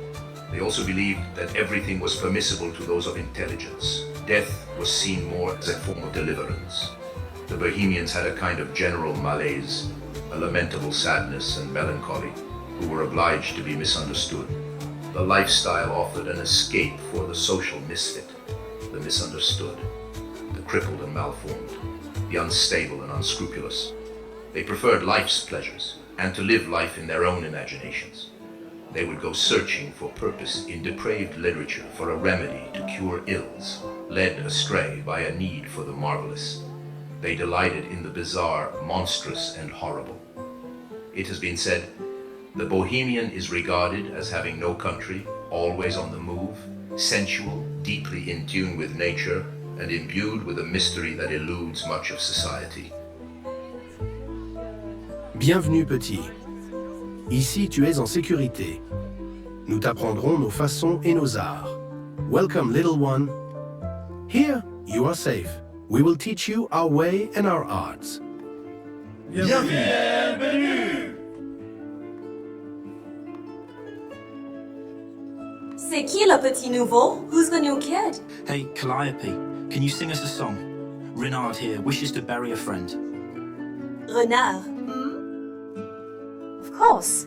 I am sure I have some. They replaced her torn and rotten dress with a beautiful robe of color, and in her hands they placed wildflowers and a crown upon her head. And Calliope sang. Le rite funèbre, how shall the burial rite be read? Le chant solennel sera-t-il chanté de son sang? Le requiem pour la plus belle morte, the requiem for the loveliest dead. Qui jamais mourut si jeune, ses amis la regardant, et sur son riche cercueil. Renard cried as she sang. They didn't ask who she was or how she died. They thought that if he wished to talk about it, he would, so they did not pry. But they could tell that her death must have been tragic. Calliope, who had lost a little brother from tuberculosis, placed her hand on Renard's shoulder as she sang. To tear from her all the hits on visage au jour.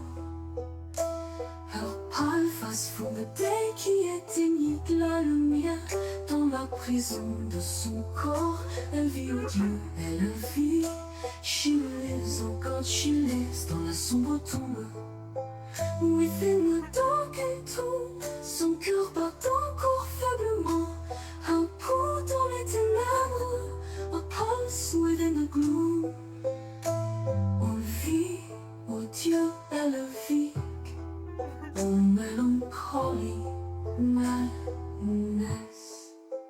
La tirer à la lumière de la douceur, tristesse de l'âme qui déploie ses ailes au ciel. That spreads its wings in flight. Elle est heureuse, heureuse enfin. She's happy, happy now. Plus de chagrin ni de soupir. Sa fatigue enfin s'éteint quand le doux soupir de la mort was soothed with death's soft sigh. Le voile qui cachait, to tear from her the pall that hid son pâle visage au jour. Her pâle face fouettée qui éteignit la lumière dans la prison de son corps. Elle vit au Dieu, elle vit. She lives, oh God, she lives dans la sombre tombe. Within the dark and tomb, son cœur bat encore faiblement. Un pouls dans les ténèbres, a pulse within the gloom. Elle est libre, libre des chaînes de la douleur. She's free, free from the chains of sorrow. Là où la joie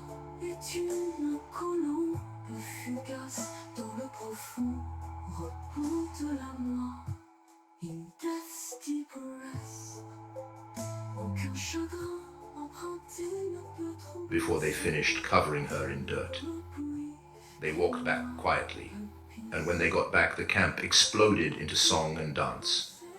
Later, ballads and poetry were performed as loosely as the wine they drank.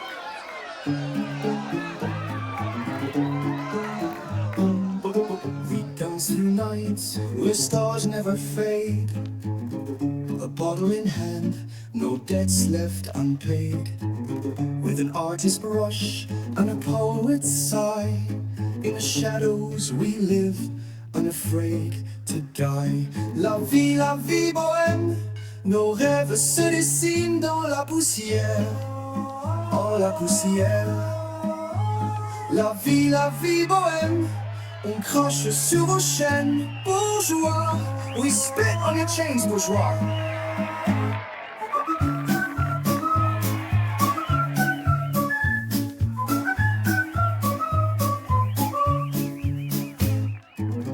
Regarde la mort, elle danse doucement. Elle sourit à nos esprits brûlants. We feast on the bones of the rich and the damned. Your rules mean nothing, we take our stand. La vie bohème, no regrets, no shame to tame. La vie bohème, we say fuck the bourgeoisie and we shall feast on their remains.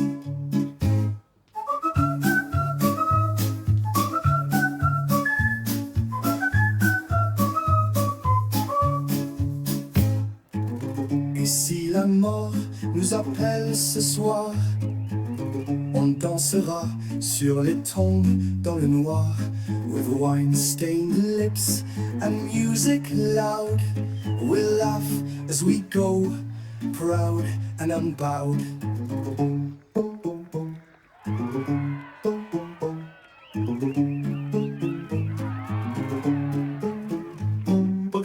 Our songs for rebels, for those who break free. We live without chains, the dead envy me. In this world of lies and greed, we rise above and we never concede. La vie bohème, nos rêves se dessinent dans la poussière. Oh la poussière. La vie bohème, we take what's ours with fire and desire.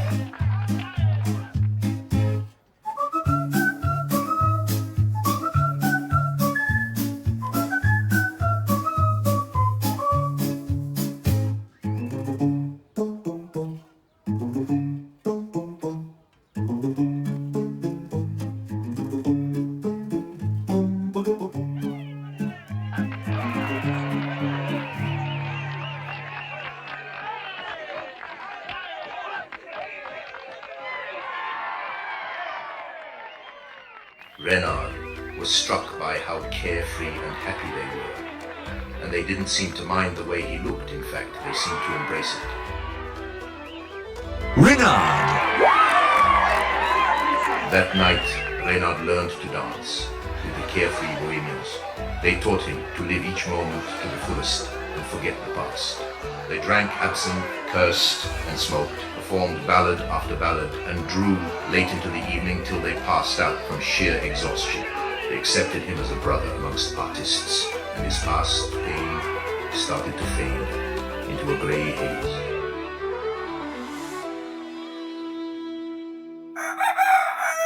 Mon Dieu! What happened? Oh, mon Dieu, What does mon it Dieu! mean? What does it mean? My God, my God! What the hell is going on? What's going on? Armand, what happened? A fox! Found the body of the young woman and dug it up. I tried to stop it, but it was too late. At least it didn't run off with anything. No, wait. It's a sign. What? His name is Renard.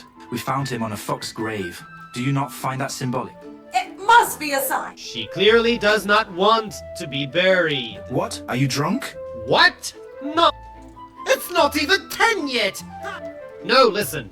Make a memento mori of her. A what? You are drunk.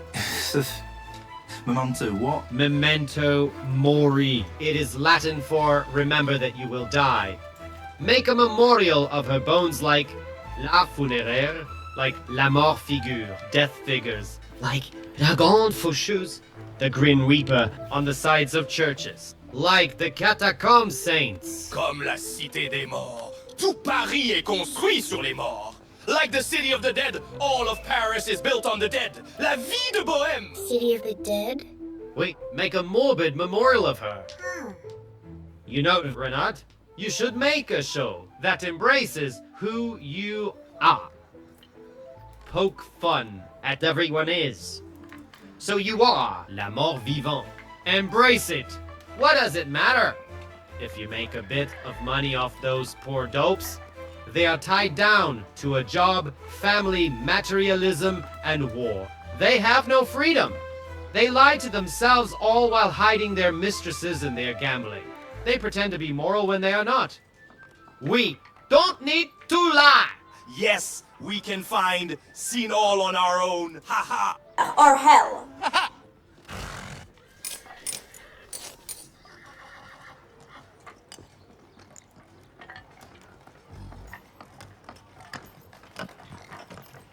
With cautious steps, the boy followed the Bohemians into a world of wonders. They traveled from fair to fair, all across Europe.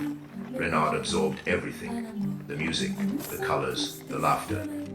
He learned various artistic skills from the Bohemians, and his techniques as a performer became more developed.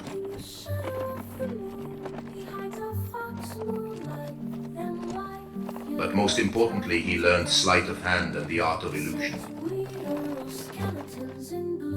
furthering his strange education from the very source of art and magic.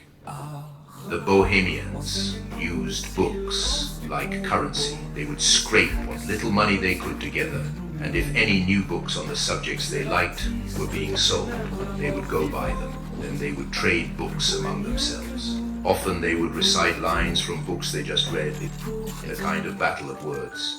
Our fox teaches the silence of the tomb, the secrets that only the darkness whispers. You are the artist of shadows, the living death, more bohemian than we, and yet. You say this man used names against you. Reclaim it. So they call you the living dead. Embody it. Make them see a truth they do not want to face. Make them embrace it. Et la rose pleure, car Renard sait que tout ce qui fleurit meurt encore. In the shadow of the moon, we had a fox more life than life, yet already tied to death. He says we are all skeletons in bloom. Must we wait to love or die first? Ah, Renard, enseigne-nous le silence du tombeau, les secrets que seul l'obscurité. If they think you are the son of the devil, make them believe it even more. Use that. Besides, what conjurer isn't in league with the devil? Or some unclean spirit or another? They always pay more if you can scare them a little. Our fox teaches the silence of the tomb, the secrets that only the darkness whispers.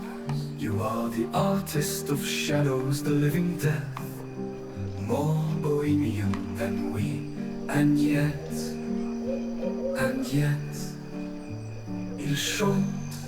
Like the dance macabre, for we all must one day have our little dance with death. No? Non, non, la jeune fille et la mort. Oh, that this too solid flesh would melt. Jeune et beau, and thou art dead, as young and fair, as aught of mortal birth, and forms so soft and charms so rare, too soon returned to earth. It is enough for me to prove that what I loved and long must love, like common earth can rot. Renard, now known for his fox-like cunning and resilience, became a cherished member of the troupe. He utilized his own ideas and what he learned from the Romani. he started exhibiting himself again as La Mort Vivant. Though the title was cruel, it drew crowds, and in their fascination, Renard found a strange form of acceptance.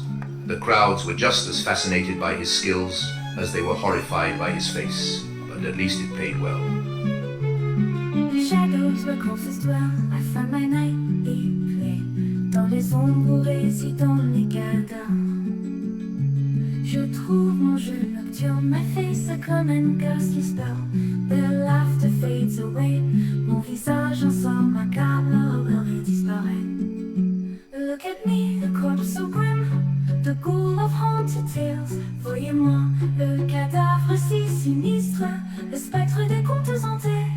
A fist to make your courage dim, and turn your hearts to wails. Un visage qui fait trembler, et vos cœurs désespérés.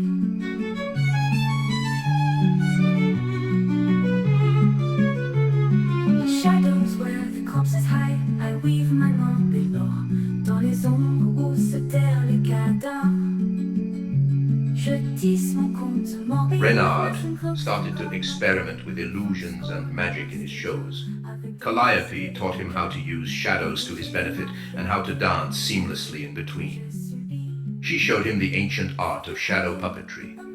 Flat characters would be intricately cut from pasteboard and turned into jointed puppets that would move or dance in front of a light source to produce moving shadows of mythic creatures or ghosts, a trick she had told him she learned from seeing Séraphin's shadow theater at the Palais Royal.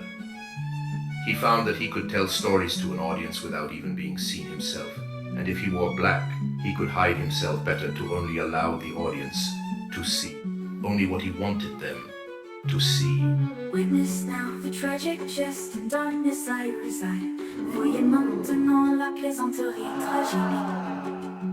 Dans l'obscurité je réside, with melodies from deep unrest, and shadows by my side, avec des mélodies de troubles profonds, et des ombres à mes côtés. Gaze upon this wretched frame, a puppet of extreme, admirez ce corps misérable, une marionnette de destin, autour de shadow hearts remain, until they cannot sing, avec des rêves brisés, des cœurs meurtris, une mélodie peut chanter.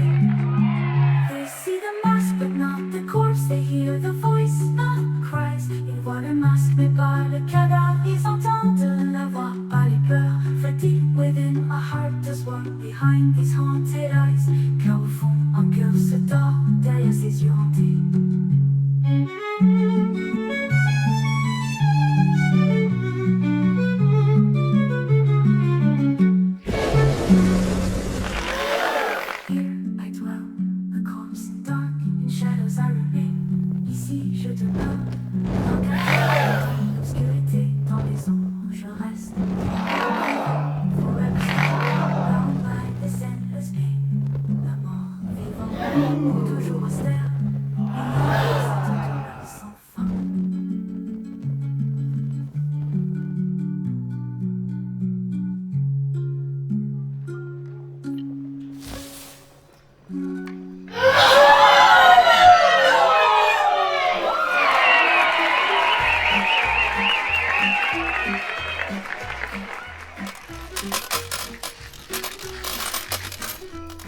Tu as un don, Renard. Utilise-le bien. You have a gift, Renard. Use it well. C'était incroyable! That was amazing! Très fantastique! Celui qui fait semblant de regarder la mort. He who pretends to look on death without fear lies. All men are afraid of dying. This is the great law of sentient beings, without which the entire human species would soon be destroyed. Faire un grand spectacle, put on a great show, make them think, then scare the hell out of them. And why not make some money while you are at it? Eh, Renard? To the living we owe respect, but to the dead we owe only the truth, and in that truth, you can make them face themselves. Make them face the ugly that is within. Like Death's sweet kiss, she is a beauty or she is a beast. La mort peut être belle, non? Death can be beautiful, no? Like your friend there. Is she not the perfect picture of a dead bride? It is not death that a man should fear, but he should fear never beginning to live. Nous ne mourrons qu'une fois et pour une durée limitée. We die only once, and for such a long time. So why not live while we are alive? We learn to embrace the bad as much as the good. For the bad is a lesson. The good is the reward. J'étais né presque mourant. On espérait peu de me conserver. J'apportais le germe d'une incommodité que les ans ont renforcée et qui maintenant ne me donne quelquefois des relâches que pour me laisser souffrir plus cruellement d'une autre façon. I was born almost dying. There was little hope of preserving me. I brought with me the germ of an inconvenience that the years have reinforced, and which now sometimes gives me respite, only to let me suffer, more cruelly, in another way. Jean-Jacques Rousseau. And after they have taught him all sorts of things, when they have loaded his memory with words he cannot understand, or with things that are good for nothing, after nature has been stifled by the passions they have implanted in him, this artificial being is sent to a tutor. The tutor completes the development of the germs of artificiality which he finds already well grown. He teaches him everything except how to know himself, how to make the most of himself, and the art of life and happiness. Finally, when this child slave and tyrant, full of knowledge and devoid of sense, equally feeble in body and soul, is thrown into the world, by showing his ineptitude, his pride, and all his vices, he makes us deplore the wretchedness and perversity of mankind. We are mistaken. This is the man of our fantasies. Nature's man is made differently. Jean-Jacques Rousseau. Tom dit à la rose. Of the tears with which the dawn waters thee, what do you do, flower of love? The rose says to the grave, what do you do with what falls into your ever-open abyss? The rose says, dark tomb, of these tears I make in the shadow a perfume of amber and honey. The grave says, plaintive flower, of each soul that comes to me, I make an angel of heaven. Hey, Renard. Huh? I made you something. It's a fox mask, I thought. You could use it in your show. Oh, it is beautifully painted. Merci beaucoup. Nice took. I am so pleased you like it.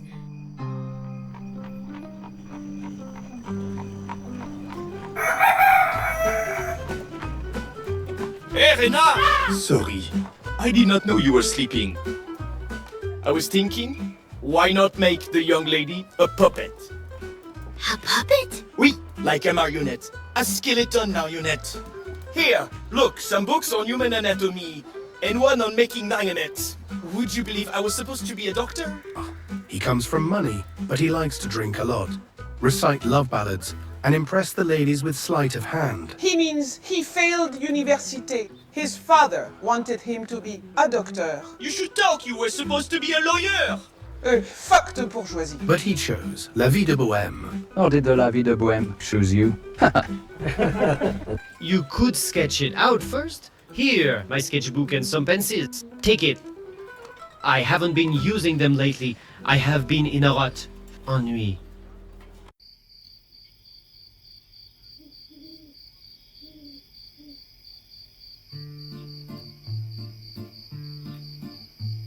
The forest stretched wide and beneath the cold December sky, its branches clawing at the stars. In a small clearing the Bohemians had gathered. A bonfire blazed at the heart of their camp, its light casting flickering shadows on the snow-dappled ground and illuminating their ragged forms. The air was crisp, carrying the faint scent of pine and wood smoke. Renard sat on a fallen tree trunk, his scarf pulled tight against the cold. He observed the scene with wry amusement as his friends scurried about, cobbling together a celebration that was as makeshift as their lives.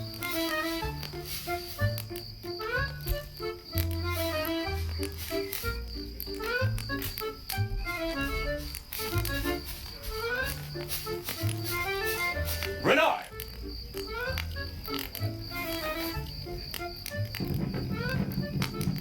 I found some turnips and a handful of wild mushrooms. And I found a few shriveled apples. They still taste all right. And I found 3 potatoes. They may have eyes on them, but they are still good. And I found a loaf of bread so hard it could have been used as a weapon. Ha! But you soak it in wine, and well, it's edible. And I have some dried garlic and a bit of butter I stole. And I have a half-drunk bottle of brandy. And some wine. Behold the feast of a king. King of what? Why, the king of foxes? Of course! Oh, a fox who thinks he is a king, eh? Don't foxes eat meat? Hey, look, Lucian's back. A shot! A rabbit! You were saying?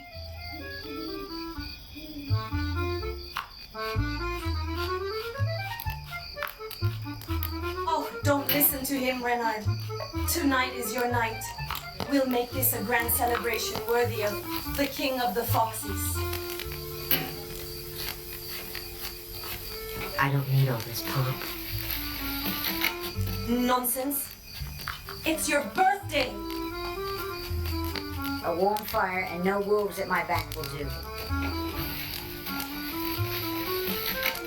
You aren't troubling anyone. The boys drank too much and haven't slept once again. They can be a bit snappy sometimes, but they have a good heart. They love a reason to celebrate.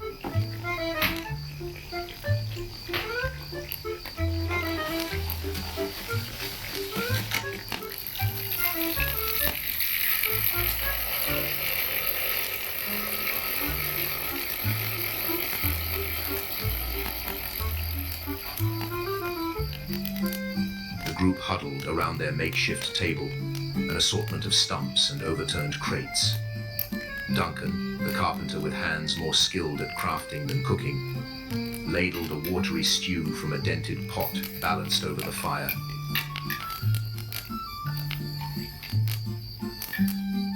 This stew, he declared, holding up his chipped tin cup, is seasoned with creativity, poverty, and a touch of desperation. Just like everything else we do. Lucien, seated cross-legged on the ground, gestured toward the mysterious egg that sat at the center of the table. And what, pray tell, does this symbolize? Calliope leaned forward, the patched cloak she wore billowing behind her like a theatrical cape, her breath visible in the cold air. It's the heart of the fox, of course, a mystery, a treasure, a promise yet to be broken. The others groaned, but Renard raised an eyebrow at her, a flicker of amusement in his dark sockets. You're as poetic as ever, Calliope. Your eyes! Just illuminated, like. They were fireflies! Glauque, diabolique. Fantastique! After the meal, Calliope stood, her hands raised to quiet the group. And now, my brothers, a tale for our beloved fox. She stretched a linen sheet between two saplings, and with Armand's help, lit a candle behind it. Using scraps of bark, paper, and her own nimble hands, she crafted a shadow play that chronicled Renard's many adventures. The silhouettes danced across the sheet, a sly fox slipping past wolves, stealing from hunters, and outsmarting nobles. The others cheered and jeered as the story grew increasingly absurd.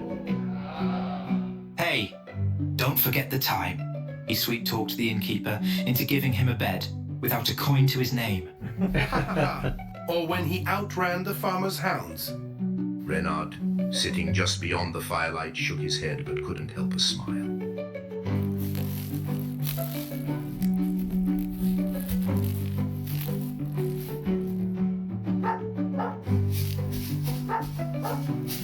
Hey! Reviens! Ici! And all just to get a few eggs and apples for us for dinner. As the shadow play ended, Lucien stepped forward, His patched red scarf whipped around in the breeze as he mimicked the fox's movements, his steps quick and darting. The group clapped and stomped in rhythm, their voices rising into a chorus of howls that echoed through the trees. When the fire started to burn low, Armand raised his battered flask. To Renard! To Renard! The fox among us wolves! May your wits keep you one step ahead, and may you never grow too wise for the thrill of the chase. Renard then stood up, the firelight catching the sharp angles of his face. To you all, the only fools who'd gather in the middle of the woods to celebrate a scoundrel like me.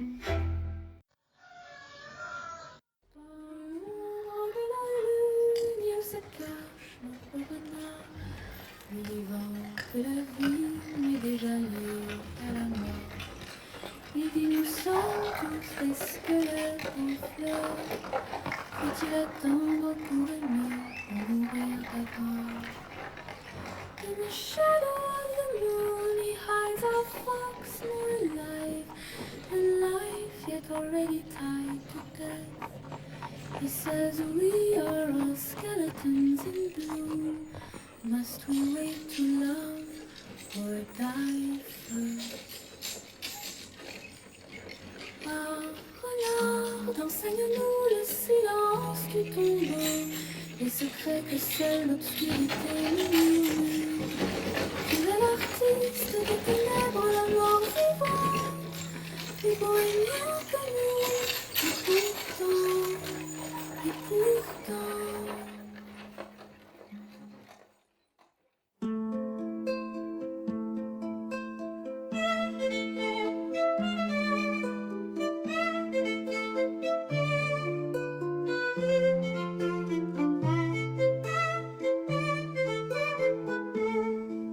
Forever stuck, bound by this endless pain. L'amour vivante pour toujours en stèle, lié par cette douleur sans fin. Through his performances, Renard learned to balance the pain of his past with the hope of his future. Each show was a step away from the darkness that once enveloped him. Forever stuck, bound by this endless pain. L'amour vivante pour toujours en stèle, lié par cette douleur sans fin. As Renard worked on his designs, Calliope would sometimes recite poetry, and sometimes the Bohemians would sing. On death, can death be sleep? When life is but a dream, and scenes of bliss pass of the phantom by, the transient pleasures as a vision seem, and yet we think the greatest pains to die. How strange it is that man on earth should roam and lead a life of woe, but not forsake his rugged path, nor dare he view alone his future doom, which is but to awake. Keats. Oh mon ami, épouse-moi! Ah, and being a hopeless romantic, he is always ready with a love ballad. Ah, mon amour, je crois que tu t'es enfoncé un peu plus dans mon cœur, comme un ver de terre qui se fraye un chemin, lentement, tel un termite dévorant le bois de l'âme. Ah, my love, I think you've burrowed a little deeper into my heart, like an earthworm slowly making its way, like a termite devouring the wood of the soul. Books are my bread, wine is my water, and art is a cruel mistress enough already. Maybe, if you stopped drinking and complimented her once in a while, instead of shouting to the heavens. 'Tis true, the muses have abandoned me. Renard worked hard on the marionette, and even started to build a second one to accompany her. Sometimes for a break, Ducan would teach him how to ride a horse. Bastien would teach him how to sword fight. Armand how to be dramatique while reading poetry, since he was still in an artistic rut. Calliope taught him how to read people and palms. while Lucien and Georges taught him the art of illusion and how to divert the attention of an audience. Now the goal is to make them believe they are seeing real magic. It does not necessarily need to be. First, the magician must be one of a bold and undaunted resolution, so as to set a good face upon the matter. Second, the magician must have strange terms and emphatical words to grace and adorn his actions, and the more amaze and astonish the beholders. And lastly, the magician must use such gestures of body as may take off the spectator's eyes from a strict and diligent beholding his manner of performance. Georges also taught him about compounds like saltpetre and sulfur, which could be combined to make smoke or sparks. Sometimes when the Bohemians needed to make some extra money, they would dig up corpses and sell them to medical colleges. This happened to be one of those nights. Georges, Duquesne, Armand, and Renard took shovels and a pickaxe along with a lantern and headed to a fairly secluded graveyard. Mad! Someone has been here before us. They already dug up the bodies. Ah, they are just fun. Someone position these ones over here like they are fucking. Hey, I found one over here, freshly buried.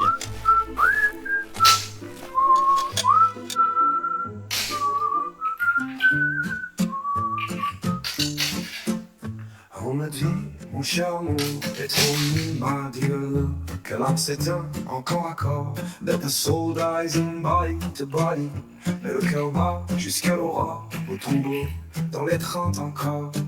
Even in the grave, the dead, they still fuck. On devient comment, bruyant en extase, Oh God, how to die in ecstasy. sans une autre danse sur la vase. Without one last dance in the Oh, mall. viens dans mon lit, ma belle mort. Come to my bed, beautiful La death. nuit est jeune et moi je dors. The night is young and I'm already asleep. J'ai vu une fille un peu perdue. I saw a girl a little lost. Dans les bras du diable, elle était nue. In the devil's arms, naked as seen. Un baiser et une larme en guise d'adieu.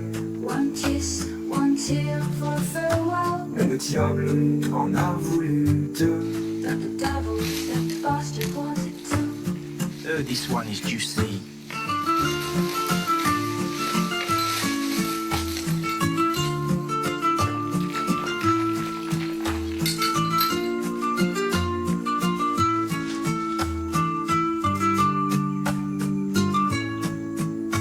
Dans le lit, nous monte. Tout doucement, bête, oui, die. Soft and slow. Dans le nord, nous baisons encore. Tu penses que c'est la fin? You think it's the end, huh? Non, putain, c'est juste le début. No, fucker. It's only the beginning.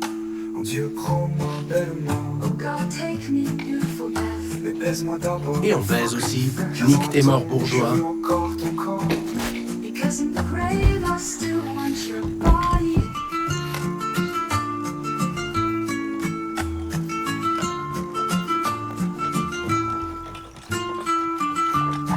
Renard had incredible reflexes, and so his gift of sleight of hand was so good that it fooled even the best illusionist among them.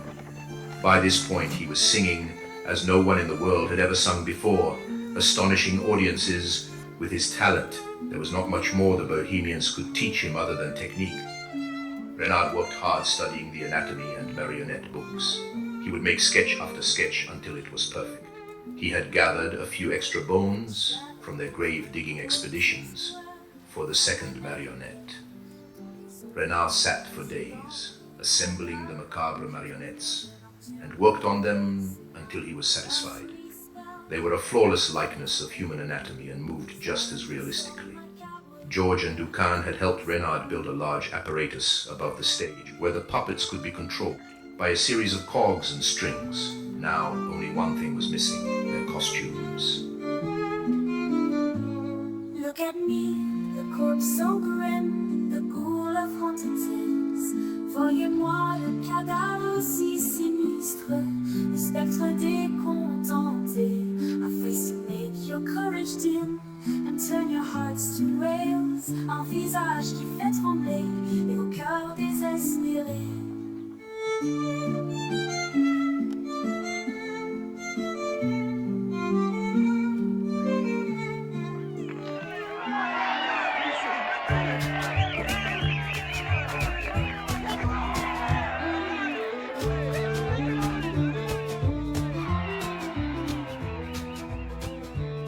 While out looking for more freshly buried corpses, Renard spotted a nearby chateau that had caught fire. Renard and a few men rode out to see if there were any spoils. The chateau was mostly smoldering rubble. Hey look! 2 rooms are still intact, although they are smoke damaged. I found some food, and it's still good too. I found some silver cutlery. Hey, I found some jewelry. And books. Renard? Renard! Je vais bien! The marionette. She needed a new dress.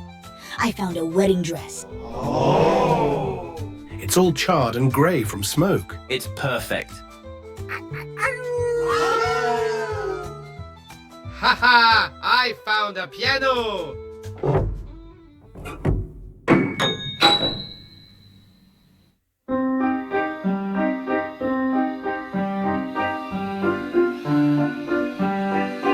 La vie et la mort dansent enfin. Life and death dance without end. Sombres amants, les par le destin. Dark lovers bound by fate. Je les ai peints, je les ai chantés. I've painted them, I sung them. But their faces are burned in my mind. Et moi je crie dans la ville. Où est la muse qui m'évite?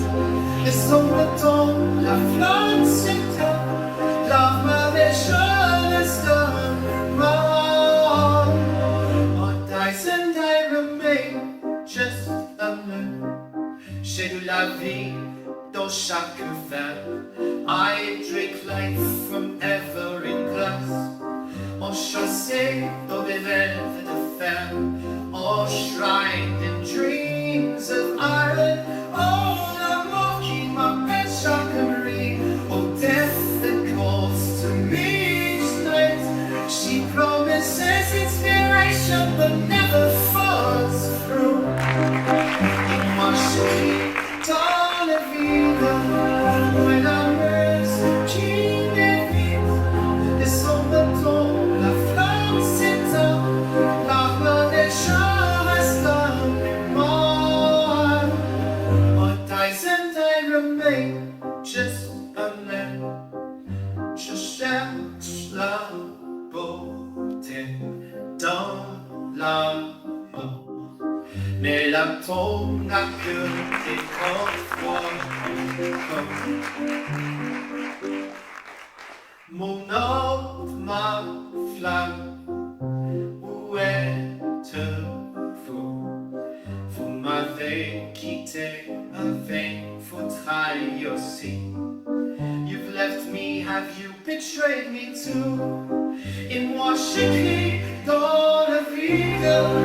Où est la muse qui m'évite? Les sombres tombent, la flamme s'éteint. L'arme des gens reste mémoire.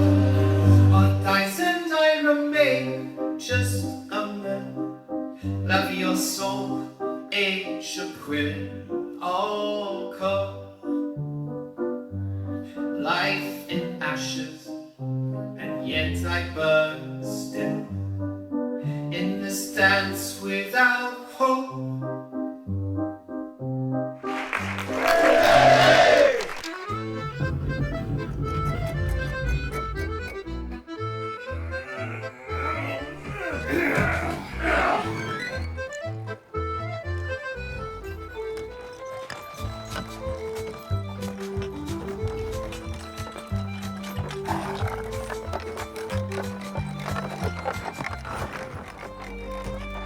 Die Toten reiten schnell, the dead ride fast. What did you find, Renard? I found a wedding dress. You can complete your marionette now.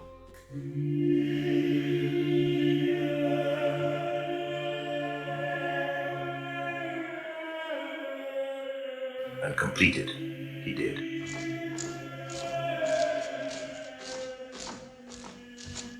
The dead girl had been transformed into a beautiful macabre bride, complete with a dead bouquet of roses. A single gold ring sat on her bony hand. The other marionette was a male skeleton dressed in a frock coat, cloak, and top hat. Calliope, Renard christened them Lenore and La Grande Faucheuse in a kind of morbid ceremony.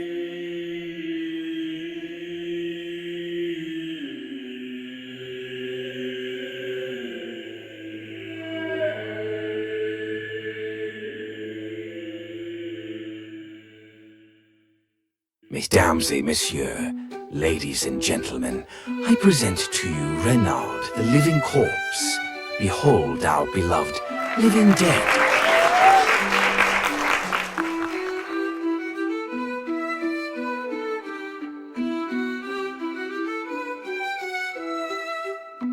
In shadows where corpses dwell, I find my nightly play. Dans les ombres où résident les cadavres, je trouve mon jeu nocturne. My face a glam and ghastly spell. Their laughter fades When away. did he learn to throw his voice? Je ne sais pas. It's fantastic. Le rire disparaît. Look at me, the corpse so grim. The pool of haunted tales. Voyez-moi le cadavre si sinistre. Le spectre des contes antiques. A face to make your courage dim. Turn your hearts to waste. Un visage qui fait trembler. Et vos cœurs désespérés.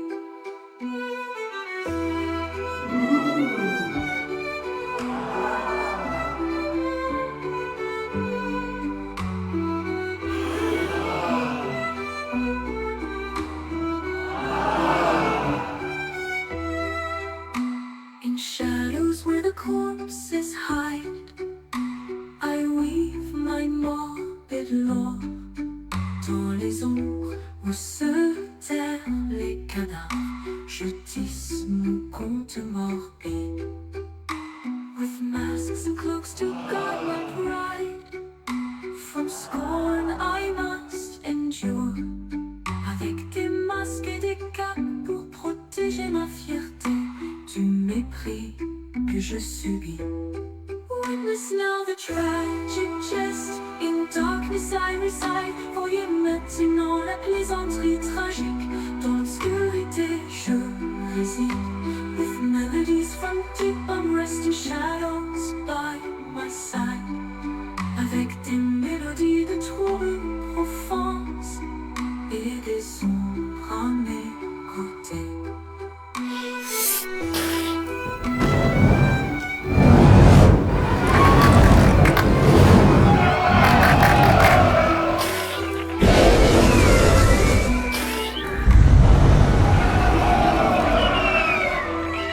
Gaze upon this wretched frame, a puppet on fate string. Admirez ce corps misérable, une marionnette du destin. With dreams that shatter, hearts to make, a tune that cannot sing. Avec des rêves brisés, des cœurs meurtris, une mélodie qui ne peut chanter.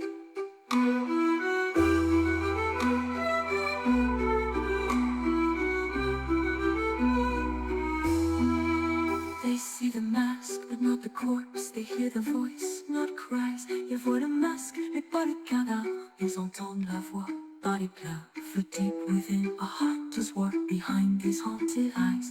Car au fond, un cœur se dort derrière ses yeux hantés. Here I dwell, a corpse in dark. In shadows I remain. Ici je demeure, un cadavre dans l'obscurité. Dans les ombres je reste, un mort vivant.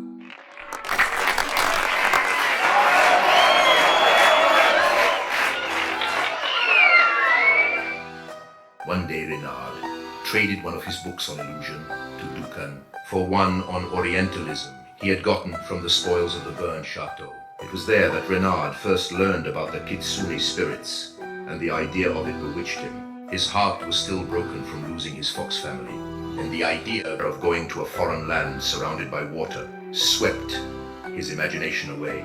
and he became increasingly more distracted.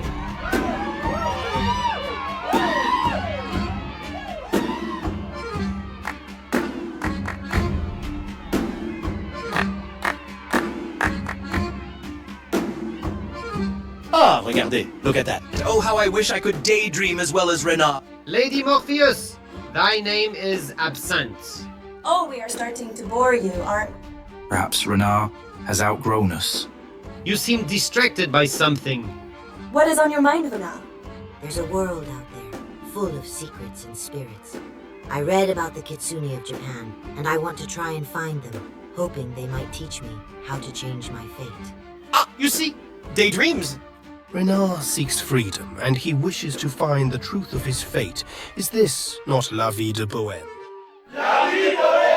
As the seasons changed, so too did the stirrings in Renard's heart. It is true that among the Bohemians, he found a makeshift family, strange acceptance, and a stage for his uncanny talents. Their way of life was freeing and artistic, but he grew tired of the harshness of their vagabond lifestyle, exhibiting himself for money, the repetitive rhapsodies and exaltation of death and unattainable love. Life with the Bohemia had taught him many things, but it also made his soul hunger for new lands, new mysteries. His Romani heart ached to travel on the winds far from Europe, east to the island of Japan. I found a Japanese woodblock print of a fox when I went to go buy some books today. I didn't have the money to buy it, but I made a copy of it for you. Calliope, merci beaucoup. C'est beauté. I hope that you get to go meet the Kitsune someday, Renard.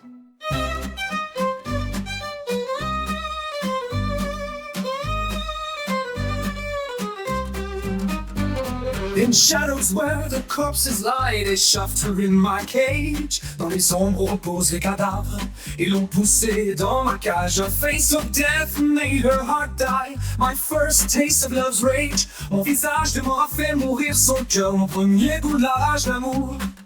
Look at me, the tragic fool, the corpse of shattered dreams. Voyez-moi le fou tragique, le cadavre dans l'aigle brisée. A face that mocks love's cruel rule, where hope is but a scheme.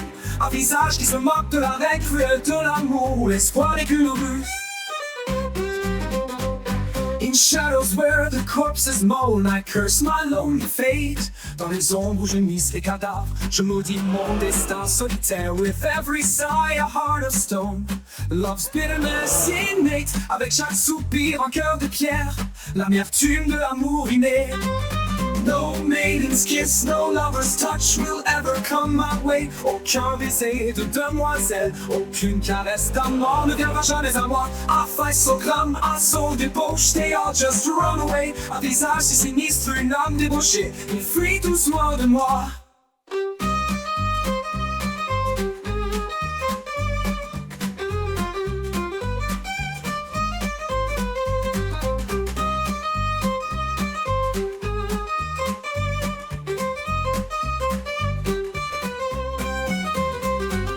Killed my kin, they took their lives, now vengeance drives my hand. Ils ont tué ma famille, pris leur vie, maintenant la vengeance guide ma main. A heart so cold, a soul deprived of peace in this cursed land. Un cœur si froid, une âme privée de paix en cette terre maudite. Plays upon this wretched soul, a puppet on fate's string. Admirez cette âme misérable, une marionnette du destin. With dreams that shatter, hearts that toll, no fucking love to bring. Avec des rêves brisés, des cœurs meurtris, aucun amour à baiser. They see the mask but not the corpse, they hear the voice not cries. Ils voient le masque mais pas le cadavre, ils entendent la voix pas les pleurs. For deep within a heart contour, behind these haunted eyes. Car au fond un cœur se tend, derrière ses yeux hantés.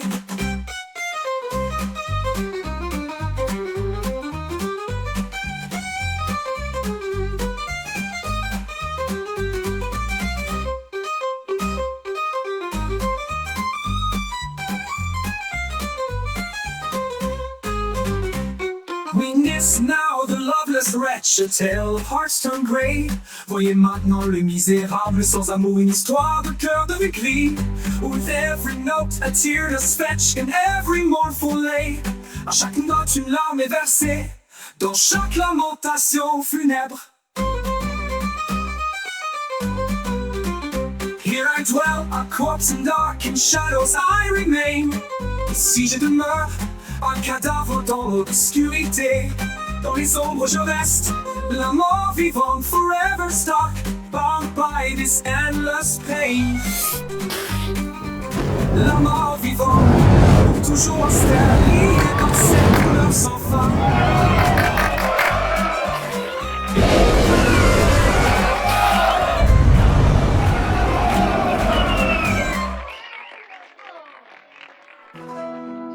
That night, Renard had a dream where his fox family came to him, and the mother fox beckoned him to follow her. She jumped over rocks and ran through tall grass.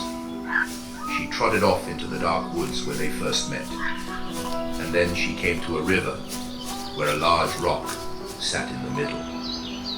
She jumped onto the rock with ease, but Renard was hesitant. She kept calling to him until he finally jumped and landed. Suddenly a storm came, but he could not swim to her, nor could he wade through the choppy water. He started to drown. He cried out to her for help. The mother fox yipped, and suddenly the storm stopped.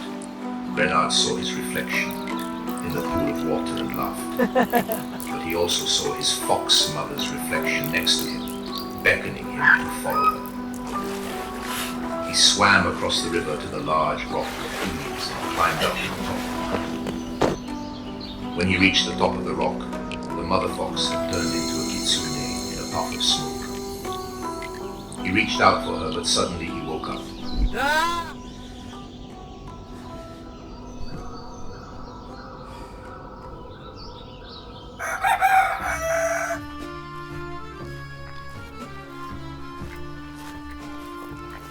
Hey, Renard, do you think you could sit for me and I could try to draw you later? You look like you have seen a ghost. Renard, are you alright? I had a dream. And he told them. That was my dream. Well, there you are. Renard simply must go now. It does seem like a sign, doesn't it? They all worked hard over the year, saving and scraping as much as they could. Tragic fall, the corpse of shattered dreams. Voyez-moi le feu tragique, le cadavre de rêve brisé, à face d'un motif cruel et mort. My hope is but a scheme, un visage qui se moque de la règle cruelle de l'amour. L'espoir n'est qu'une ruse. No maiden's kiss, no lover's touch will ever come my way. Aucun baiser de demoiselle, aucune caresse d'amant ne viendra jamais à moi. À face au gramme, un soul débauche, they all just run away. Un visage sinistre, une âme débauchée, fuit tous loin de moi.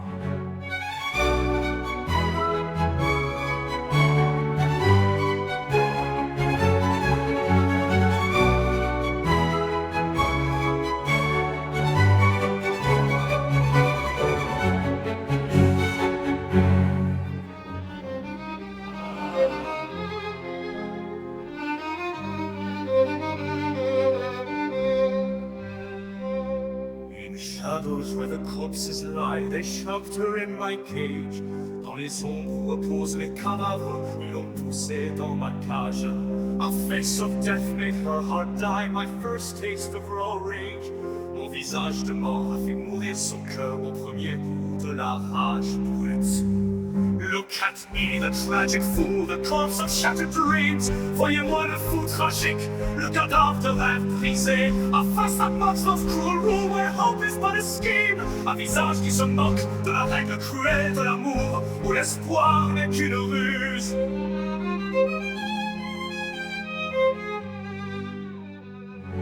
They see the mask, but not the corpse. They hear the voice, not cries. Ils voient le masque, mais pas le cadavre. Ils entendent la voix, pas les pleurs. For deep within, a heart contort behind these haunted eyes.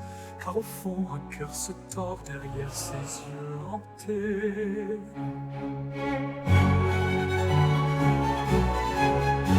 They see the mask, but not the corpse. They hear the voice, not cries. Ils voient le masque, mais pas le cadavre. Ils entendent la voix, pas les pleurs. far deep within a heart contained behind these haunted eyes, car au fond un cœur se tord derrière ses yeux hantés. It's now the loveless wretched tale of hearts turned grey. Oui, maintenant le misérable sans amour, une histoire de cœur devenu cri. With every note, a tearless fetch in every mournful lay. À chaque note une larme est versée, dans chaque lamentation funèbre.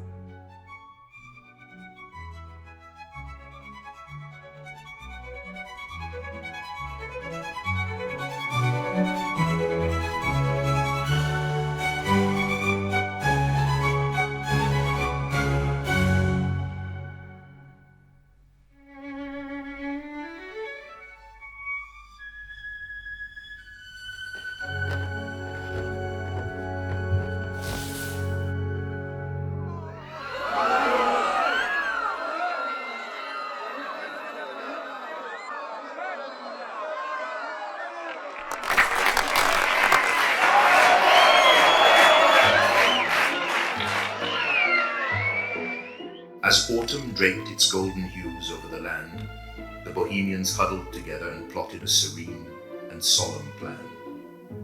They didn't have much, but for what they lacked, they made up in ingenuity. With the world quietly shifting around them, they prepared to aid Renard's covert departure. But there was still the small problem of how to get Renard to Japan without raising unwanted attention or causing a commotion. I'll secure passage with the tale of a sadly deceased, God rest her soul, noble woman whose final wish was to return to the East, her homeland. It is cheaper for a corpse to travel than a living person, and no one will be the wiser.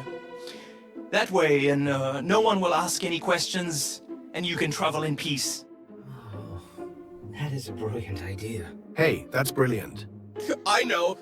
Here, some of my favorite poem books. They will be your companions on the road ahead, lighting your way through solitude with the whispered words of ages. I hope you find your muse again.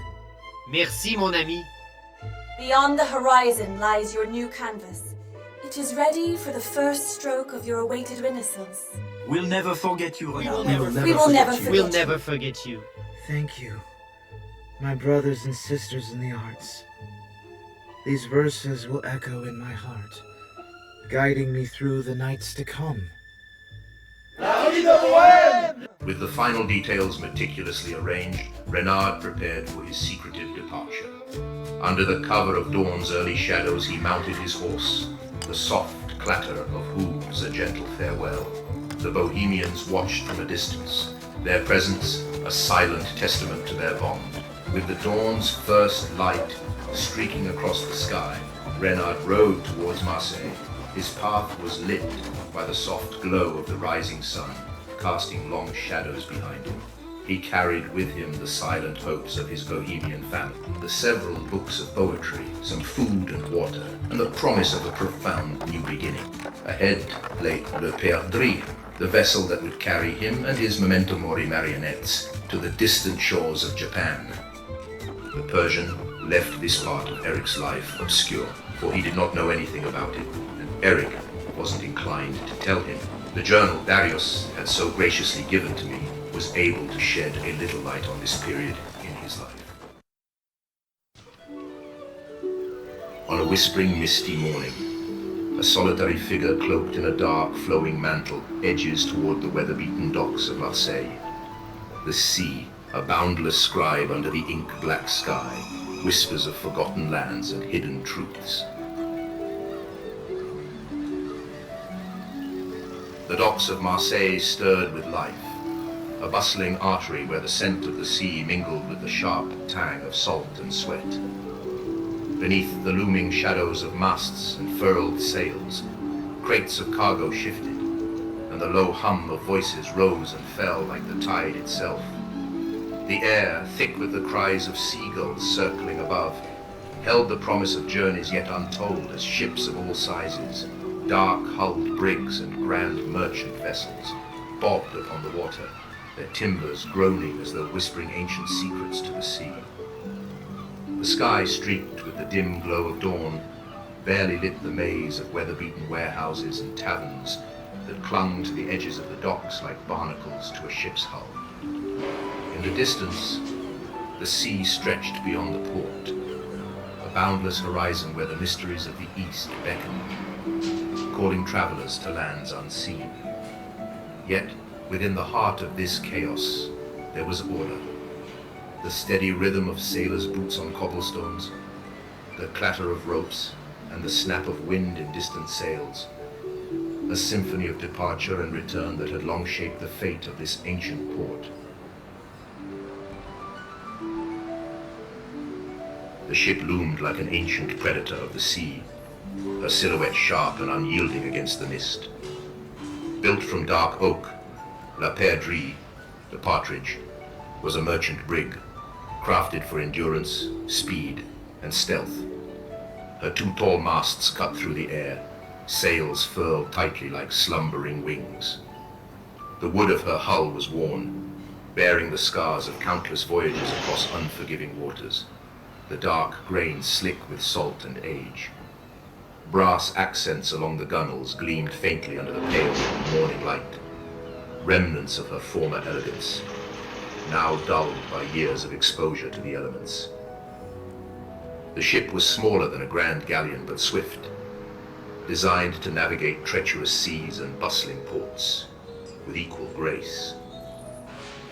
Though her outward appearance suggested a vessel weathered by time, her heart, the rigging, the ropes, the sails, was maintained with obsessive care, ready to snap into action at the slightest shift in wind. Beneath deck, the air was thick with the mingling scents of damp wood and tar, a dim labyrinth of cargo holds and cramped quarters. The creak of the ship echoed constantly, as though whispering secrets to the sea. Nous naviguons avec les marées du destin, monsieur. Que les étoiles guident votre quête vers l'Orient mystérieux. We sail with the tides of fate, sir. May the stars guide your quest to the mysterious East. The captain spoke to a wealthy gentleman and his wife boarding the ship at the same time that a black shadow climbed a rope and slipped on board. 1 hour later, when the area was deserted for a little while, the figure came carrying a large object over its head and vanished on board yet again.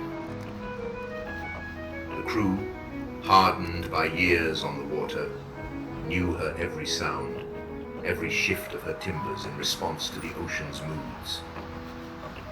Renard stood at the stern, casting one last glance at the quiet, mist-shrouded port of Marseille. The memory of his days with the Bohemians was already distant, buried beneath the pressing weight of his quest.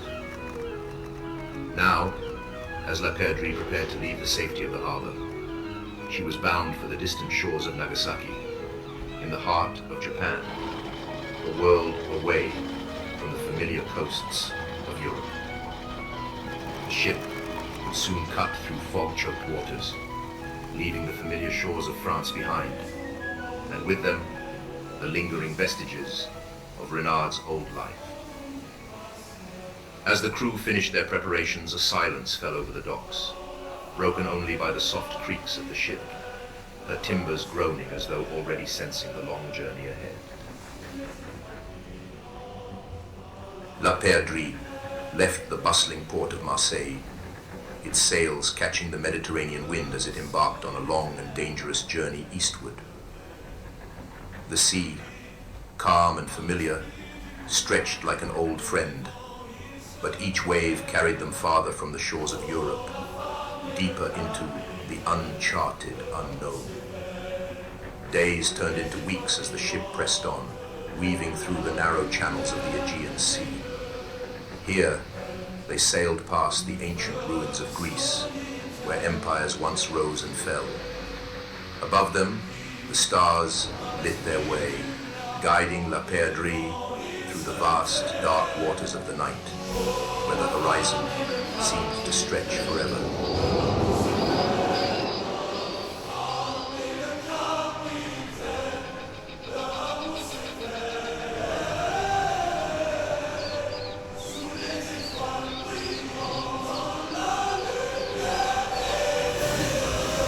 The days turned into weeks as the ship, plowed through the vast, undulating expanse of the open sea. The boy, a solitary figure against the endless blue, spent his time on deck, pondering the poetic verses of Byron and finding solace in the rhythmic cadence of the ocean's pulse.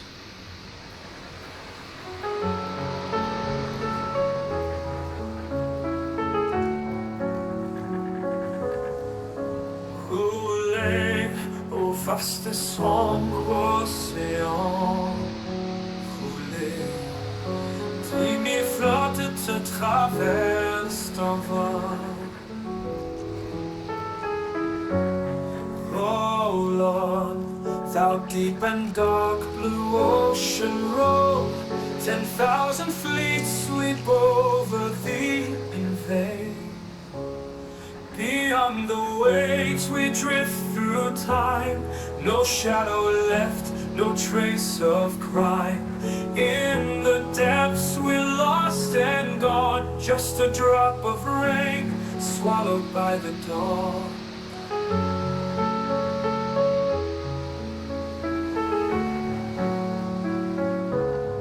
L'homme marque la terre de ruine, son pouvoir s'arrête à la rive. Man marks the earth with ruin, his control stops with the shore.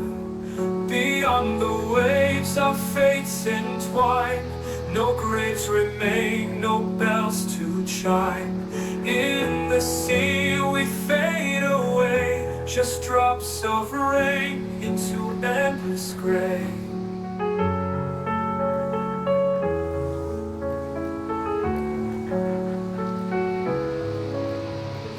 Casement magique, faire sur la mer, des mers périlleuses, aux terres féeriques perdues. Magic casements opening on the foam of perilous seas, in fairy lands forlorn.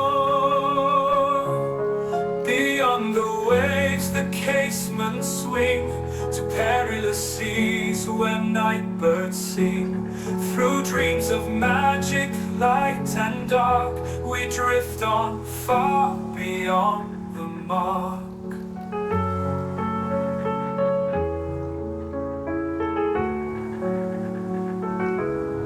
Mon cœur fait mal, une lourde torpeur épuise mes sens. My heart aches and a drowsy numbness pains my senses, though of hemlock I had drunk. Beyond the waves we drift away, no song, no sound, just endless grey. In the sea we find our peace, in its depths we find release. Rouler au vaste et sombre océan, roll on, thou deep and dark blue ocean, roll.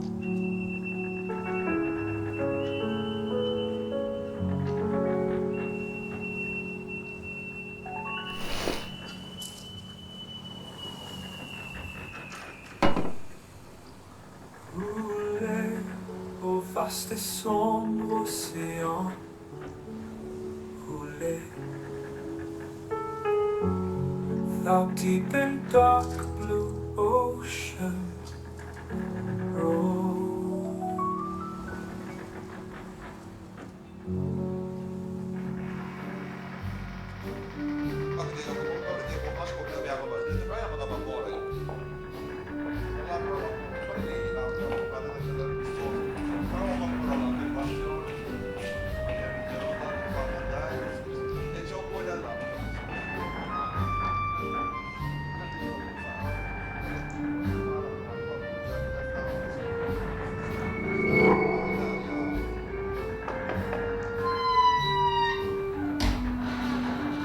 Capitano, I've just finished my checks below. Everything in order, lad? Aye, sir. We've resecured the barrels in the hold, the rigging's been tightened up on the starboard side, and I checked the ballast, everything's steady. Water stores too, all where they should be. Good. Anything else I should know? Well, everything's in place, sir, except... Except what? It's about the hold, sir. The man, they've been talking. There's been reports. Reports of what? Something broken? No, sir, not a damage. It's, there's been a figure seen, sir. Walking the deck at night. More than one of the men has seen it. Altijd in de nacht dat zulke verhalen opkomen, hè? Always in the night these tales come up, eh? Listen here, I'll tell you. I once sailed on a ship that was rumored to be haunted. Men swore they saw shadows creeping along the deck, heard whispers in the wind. Months on the Atlantic, and I never saw a thing. But this feels different, sir. It's not just the shadows. Horatio swears he saw it last night near the stern. He turned around and it was gone. And he said there's been whimpering from the casket. Whimpering, you say? Aye, sir. We checked the lines, the hatches, everything's tight. There was no reason for the sounds but the men, they swear it's coming from the casket. Luister, jongen. Listen, lad. Ik heb genoeg spookverhalen gehoord om een boek te vullen. Ships creak, the wind howls, and sailors start jumping at shadows. I've heard enough ghost stories to fill a book. That casket holds a wealthy woman bound for the east. She passed, and her family paid us well to see her returned. It's sealed proper, in lead. The dead don't whimper. I've heard of ghosts who clank chains, ghosts who moan, scream, and even gnash their teeth. Sailors do love a good scare, don't they? I've sailed with men who swore they heard the devil himself rattling chains on deck. Others claim to hear banshees in the wind howling for their souls. Maar het enige wat ik ooit heb gezien zijn mannen die te moe, te hongerig en te bang zijn voor hun eigen gedachten. But all I've ever seen are men too tired, too hungry, and too afraid of their own minds. The sea plays tricks on you, jongen. Makes you believe you're seeing things that aren't there. Ik heb nog nooit een spook ontmoet dat het zout en de spray beter aan kan dan de mannen op dit schip. I've yet to meet a ghost who could handle the salt and spray better than the men on this ship. But Capitano, so it doesn't feel right. The figure, the man say it watches them. Enough. I'll not have this ship run by superstition. Focus on your duties, the barrels, the rigging. Zorg ervoor dat alles klaar is voor de storm van morgen. Make sure everything's in place for tomorrow. Ghost stories won't keep this ship afloat. Do you hear me, lad? Yes, aye, Captain.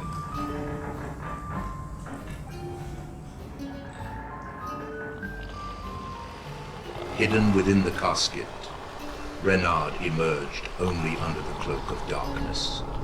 His mask, a visage of terror, sowed fear among the crew.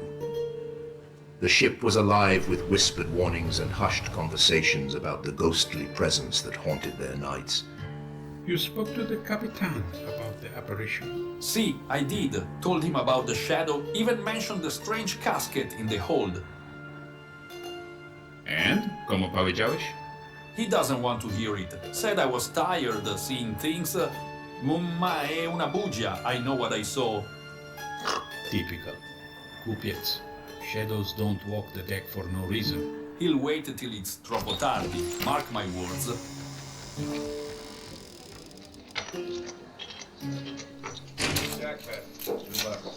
Er is iets vreemds aan boord. Ik zag een schaduw en er was die geur van de dood. There is something strange on board. I saw a shadow and there was that smell of death. Ik hoorde voetstappen, maar niemand was daar. Alsof een geest ons achtervolgt. I heard footsteps, but no one was there. As if a ghost is haunting us. I've seen it too. A dark figure moving silently, watching us. It's like death itself walks among us. Het is het werk van de duivel, ik zeg het je. Dit schip is vervloekt. It is the work of the devil, I tell you. This ship is cursed. Renard moved through the ship like a ghost, stealing provisions and supplies from the crew. He left no trace but the chill of fear that followed in his wake. None of you believed me when I said I heard the siren. Slishel Simi! Her voice cut through the wind clear as the waves, but you all shrugged, dismissed me like a fool. The sea was a vast, indifferent expanse, its depths hiding secrets and ancient horrors. Renard felt a kinship with its endless mystery, a bond forged in silence and shadow. Perhaps the old sailor wasn't as imaginative as the others believed. There's truth in his words, lingering like salt in the air.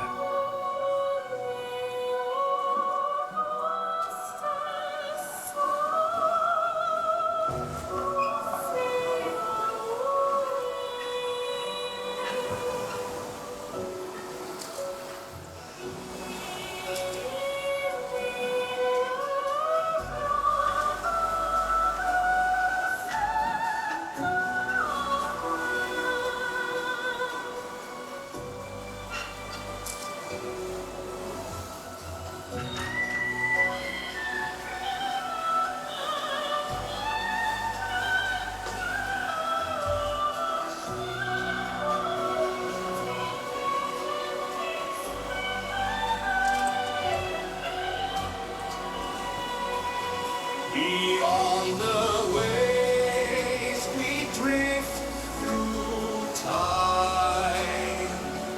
No shadow left, no trace of pride. In the depths we're lost and gone. Just a drop of rain swallowed by the dawn. La mort que la terre de ruine, son pouvoir s'arrête à la vie.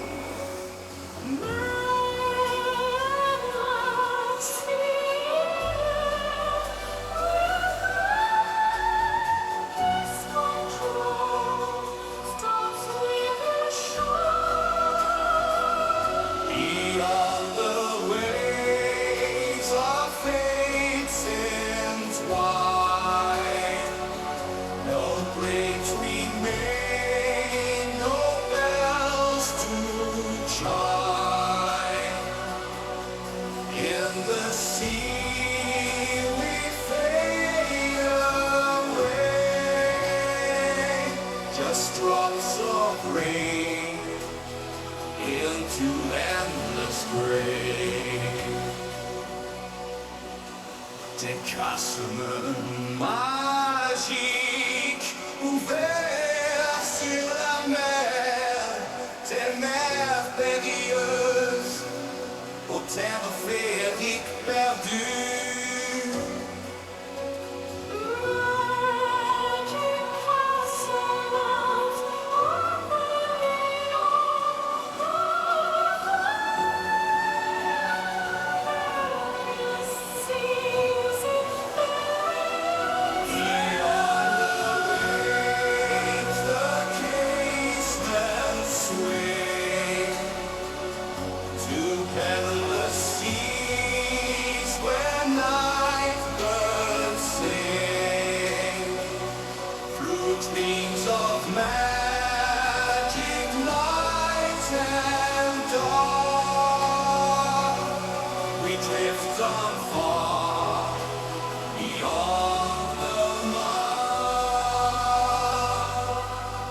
Mon cœur est mal et une lourde torpeur épuise mes sens. My heart aches and a closing numbness pains my sense as though along I had drunk. Beyond the waves we drift away.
They say Captain Van der Decken made a deal with the devil himself.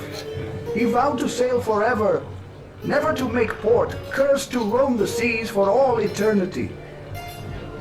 De vliegende Hollander. Als we zijn geest zien, zijn we vervloekt. The Flying Dutchman. If we see his ghost, we are cursed.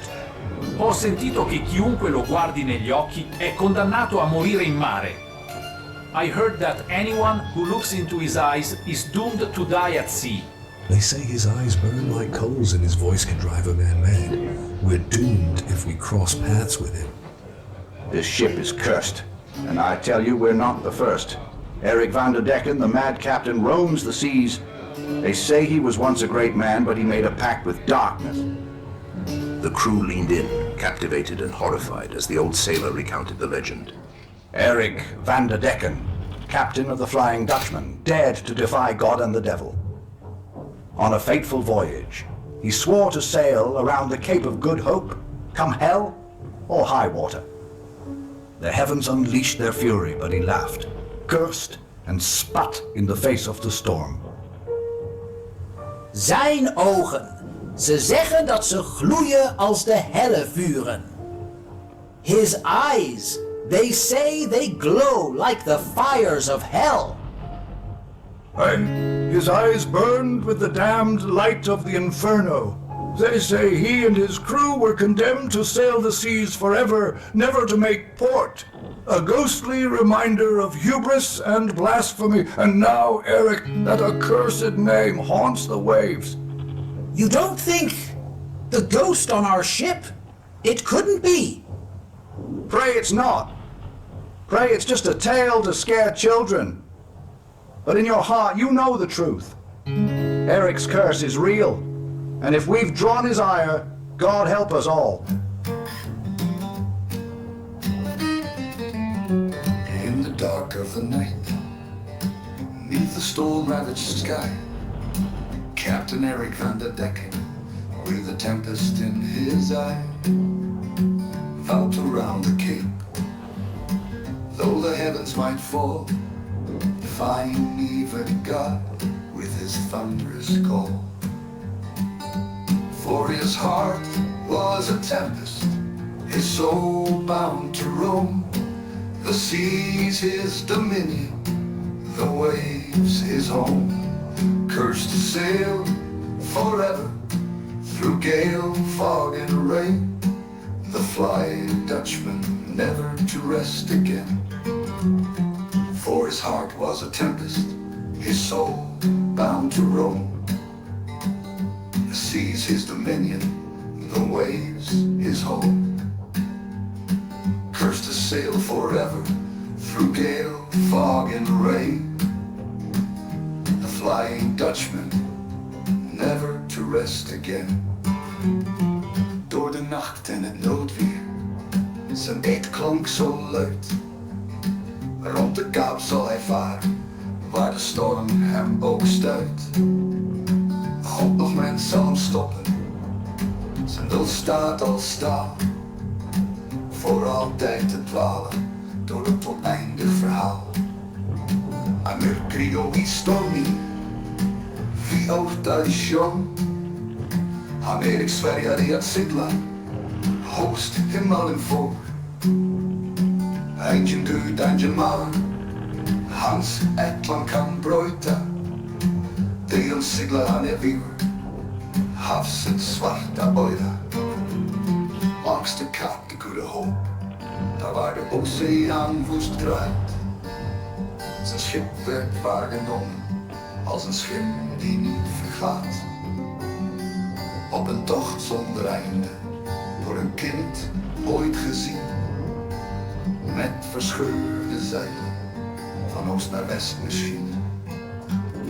Ficosa vol naar Holy, haar alderen brieter fram. Hans Erik skip var säd, hij barnt als stola land. Hij tanda skip, however gari fair. De slit non seglo, S2Ep05, for his heart was a tempest, his soul bound to roam. The seas his dominion, the waves his home. Cursed to sail forever through gale, fog and rain.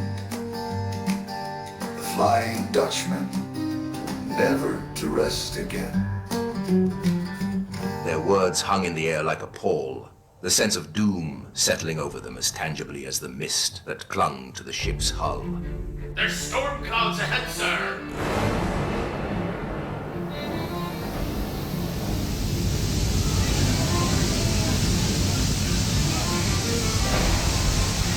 One night, as a storm gathered, Renard gripped the rail, his eyes reflecting the lightning that fractured the sky. The sea roared a challenge. He met it with a silent, steely gaze. The ship was a fragile vessel, the grip of nature's wrath, tossed like a toy upon the waves. The crew clung to their posts, their faces etched with terror. The wheels spun wildly, abandoned, as the storm intensified and the captain struggled further down the deck, unable to control the ship. To je přízrak, všichni jsme odsouzeni. The Fliegende Hollander! The Flying Dutchman! He is here! We are cursed! Amidst the chaos, a flash of lightning illuminated Renard, now revealed without his hood and mask. His ghastly visage, a death's head with eyes glowing like embers, struck terror into the hearts. The captain, further down the deck, fought to regain control, but his efforts seemed futile. He glanced back towards the wheel, his eyes widening in horror as he saw Renard standing firm, gripping the helm.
Laughter, a chilling sound, echoed across the storm-lashed deck. The crew, paralyzed by terror, could only watch as the boy's deathly visage loomed over them, a spectre of doom. Renard's presence cut through the howling wind and crashing waves, a haunting figure that seemed to resonate with the very soul of the storm. His ghastly visage, lit by sporadic flashes of lightning, commanded an unnatural authority over men. instilling both fear and a strange sense of calm.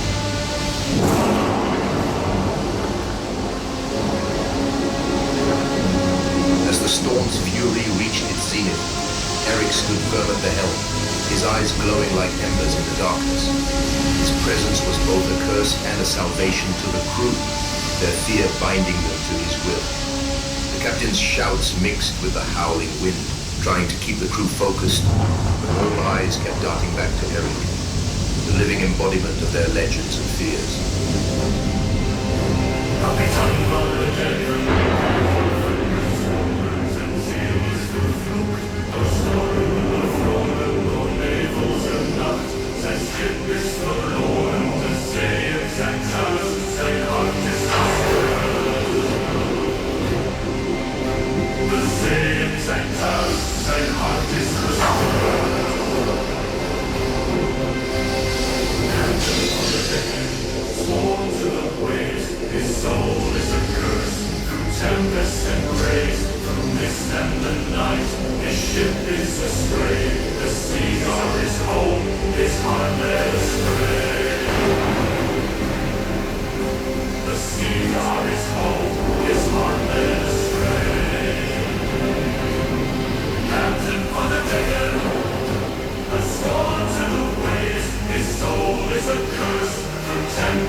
The storm had passed, but not without leaving its mark on the crew, though the ship stood firm, defying the waves that sought to tear it asunder.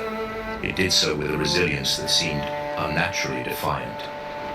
The rigging, though frayed, still held fast. The sails, torn in places, fluttered listlessly, their wounds not mortal, as if the ship itself had bargained with the sea for its life.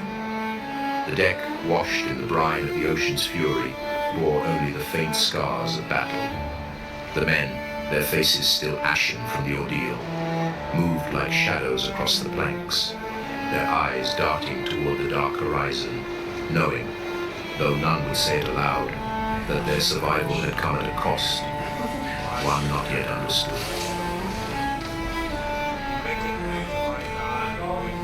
Ik heb het gezien. Die ogen, dat gezicht. De geest van de kapitein. I saw it. Those eyes, that face. The captain's ghost. Non possiamo sfuggire, è il nostro destino. We cannot escape, it is our fate.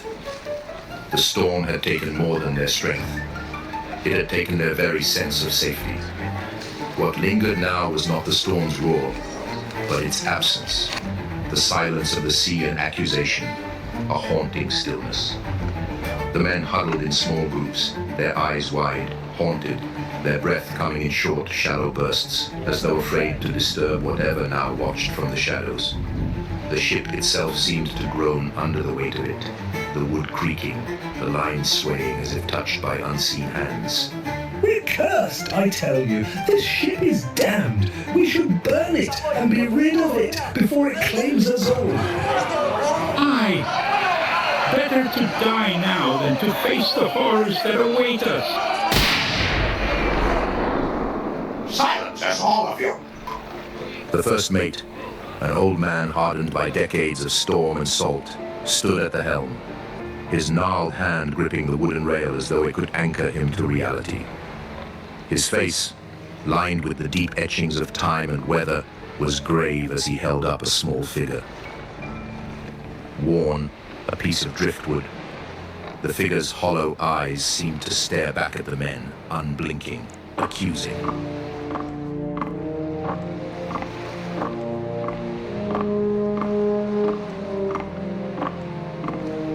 Look here, lads. This figure, I found it below deck. It's Captain Van der Decken, the Flying Dutchman. Bring it here. The first mate handed the figure to the captain, who took it in silence, his weathered face betraying nothing. His eyes, however, lingered on the carved face of Van der Decken, as though searching for answers within the grain of the wood.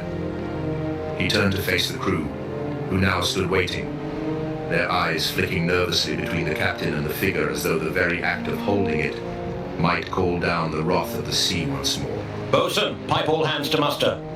To pipe all hands to muster was a command steeped in tradition, used when the entire crew was to gather on deck, no matter their station or duty. The bosun's pipe would sound a distinct series of notes that echoed throughout the ship, unmistakable and urgent. Every man aboard knew its meaning. To ignore it would be to defy the very heartbeat of the ship. Gentlemen, last night we faced a storm that should have torn this ship to pieces. The sea itself, ready to swallow us whole, to drag us into the depths. And yet, here we stand, unbroken. I've heard the murmurs among you, talk of curses. Some even whisper of setting fire to this ship and ending it all. But let me be clear. No curse, no superstition could have saved us from that storm.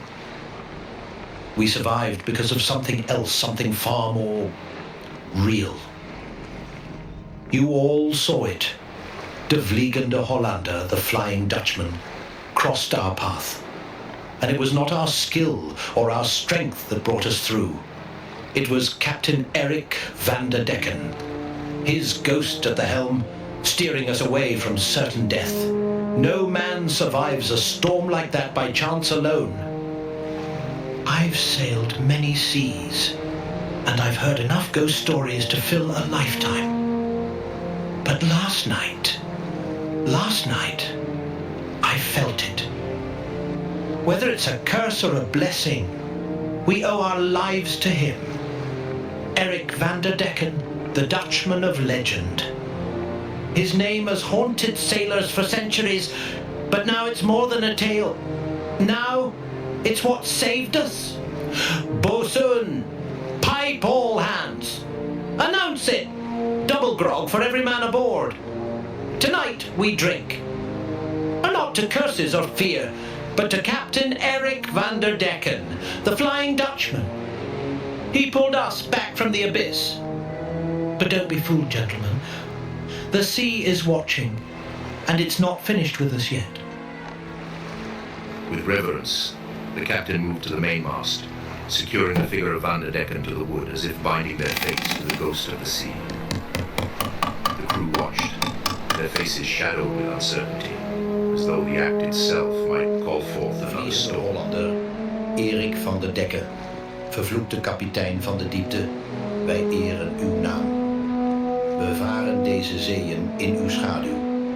Mogen uw vloek ons sparen en mogen uw geest onze reis leiden, zodat wij niet verloren gaan aan de wateren die u hebben genomen.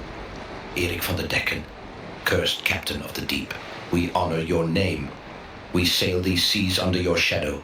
May your curse spare us, and may your spirit guide our voyage, so that we too are not lost to the waters that claimed you.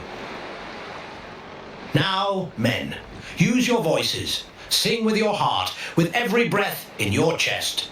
Use that wonderful gift God has given you. Let the song of Erik van der Decken rise to the heavens. Let it echo across the sea.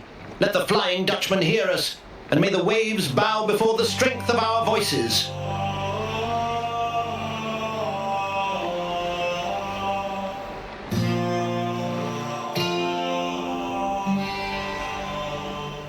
Kapitan van der Decken, de golven gezworen. Zijn ziel is vervloekt, door stormen bevroren. Door nevels en nacht, zijn schip is verloren. De zeeën zijn thuis, zijn hart is gescheurd. De zeeën zijn thuis, zijn hart is gescheurd. The seas are his home, his heart let us free.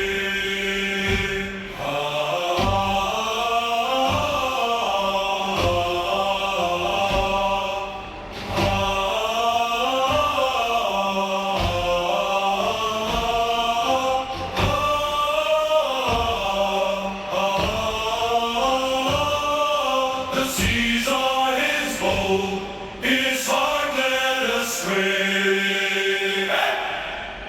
Calling aan van der Decken, de golven gezworen. Zijn ziel is vervloekt, door stormen bevroren. Door nevels en nacht, zijn schip is verloren. De zeeën zijn thuis, zijn hart is gescheurd. De zeeën zijn thuis, zijn hart is gescheurd. Erik van der Decken, de golven gezworen. Zijn ziel is vervloekt, door stormen bevroren. Door nevels en nacht, zijn schip is verloren. De zeeën zijn thuis, zijn hart is gescheurd. De zeeën zijn thuis, zijn hart is gescheurd. Erik van der Decken, swore to the waves. His soul is accursed to tempests and graves. The mist and the night, his ship is astray. The seas are his home, his heart led astray. The seas are his home, his heart led astray. Captain errant, enchaîné, sous les vents condamné à errer, sous les tempêtes, à jamais perdu, son navire fantôme, jamais revu. Son navire fantôme, jamais revu.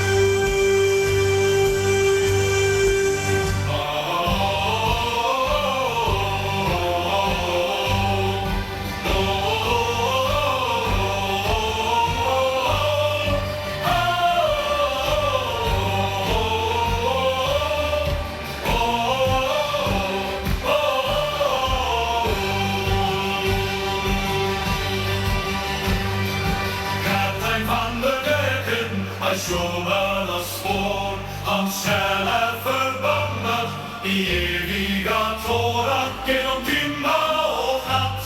Hans skepp är förlorat, haven är hans hem, hans hjärta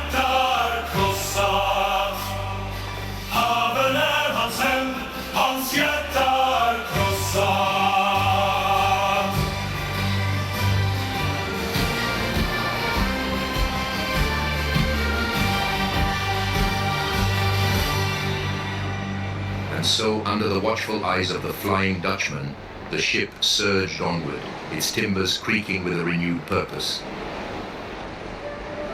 The ship sailed into the mist-laden harbor of Nagasaki, the only port where the west met the east. Low clouds clung to the mountains, their peaks vanishing into the gloom, while the narrow bay opened like a hidden passage, guarded by ancient volcanic cliffs. Eric, once called Renard, stood silently at the bow, his sharp eyes scanning the distant shoreline with a mixture of curiosity and wariness. Nagasaki, a city shaped by isolation and tradition, emerged from the mist like a secret, withheld from the world.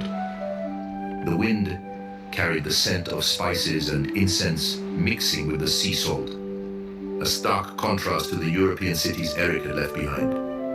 As the ship anchored, Eric felt a pull, as though this distant land held answers he had long sought in vain. The ship came to rest in the harbor, and Nagasaki unfolded before him, its temples and wooden houses nestled against the cliffs. The narrow streets, untouched by the western chaos Eric had once known. Prepare to lower the boat. No one steps ashore until the authorities grant us permission.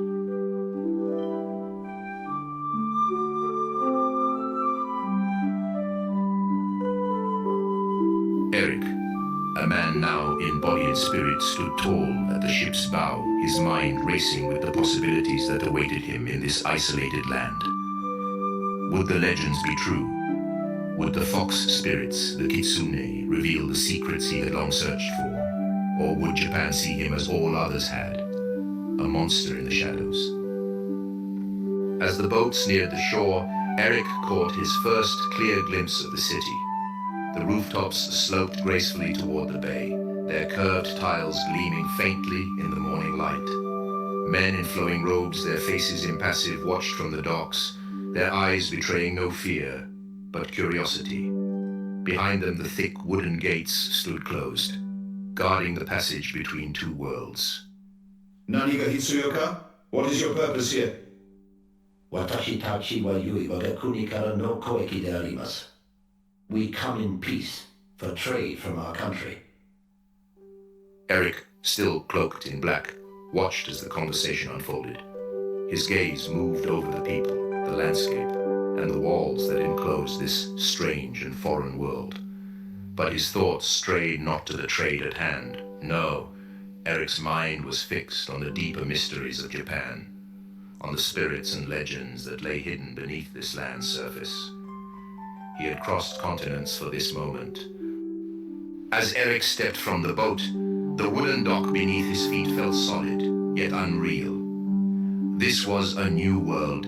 Here he was simply a man, an outsider seeking truth.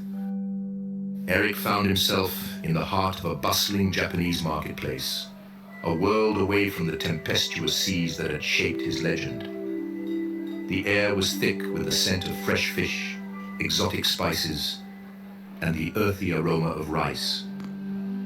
Stalls lined the narrow streets, their colorful banners fluttering in the gentle breeze. Merchants called out their wares, their voices a lively cacophony that blended with the soft murmur of the crowd. Lanterns hung from eaves, casting a warm golden glow that danced across the faces of passers-by. Yante, sono King no Yona na. Linka nanika daroka. Irasushaimasu, shinsena sakana, ikaga desu ka?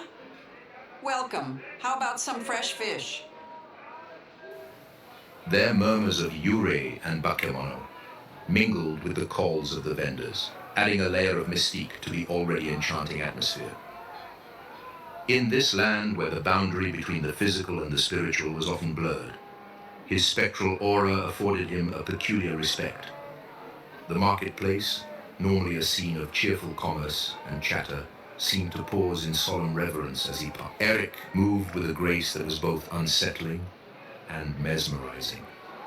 The Japanese, attuned to the presence of spirits, gave him a wide berth, their gazes a mix of curiosity and respect. Children clung to their mothers, whispering tales of ghosts and spirits, while elders nodded knowingly, recognizing the signs of the supernatural. In this bustling marketplace, the shadow stood as a silent enigma, a bridge between worlds. The vibrant colors, the scents, and the sounds of the market seemed to swirl around him, yet never quite touching him. He was an island of darkness in a sea of light, his presence a reminder of the unseen forces that the Japanese so readily accepted. Here, among these people who revered the spiritual, Eric found a peculiar sense of belonging, as if he had stepped into a realm where his true nature was both acknowledged and respected. それは真実です。この地域には古い霊が絞っています。彼らは時は私たちに塚を見せるのです。It's true, this area is haunted by ancient spirits. They sometimes show themselves to us. Ils me traitent comme un de leurs esprits, avec une sorte de respect et de curiosité que je n'ai jamais connue. They treat me like one of their spirits, with a kind of respect and curiosity I've never known.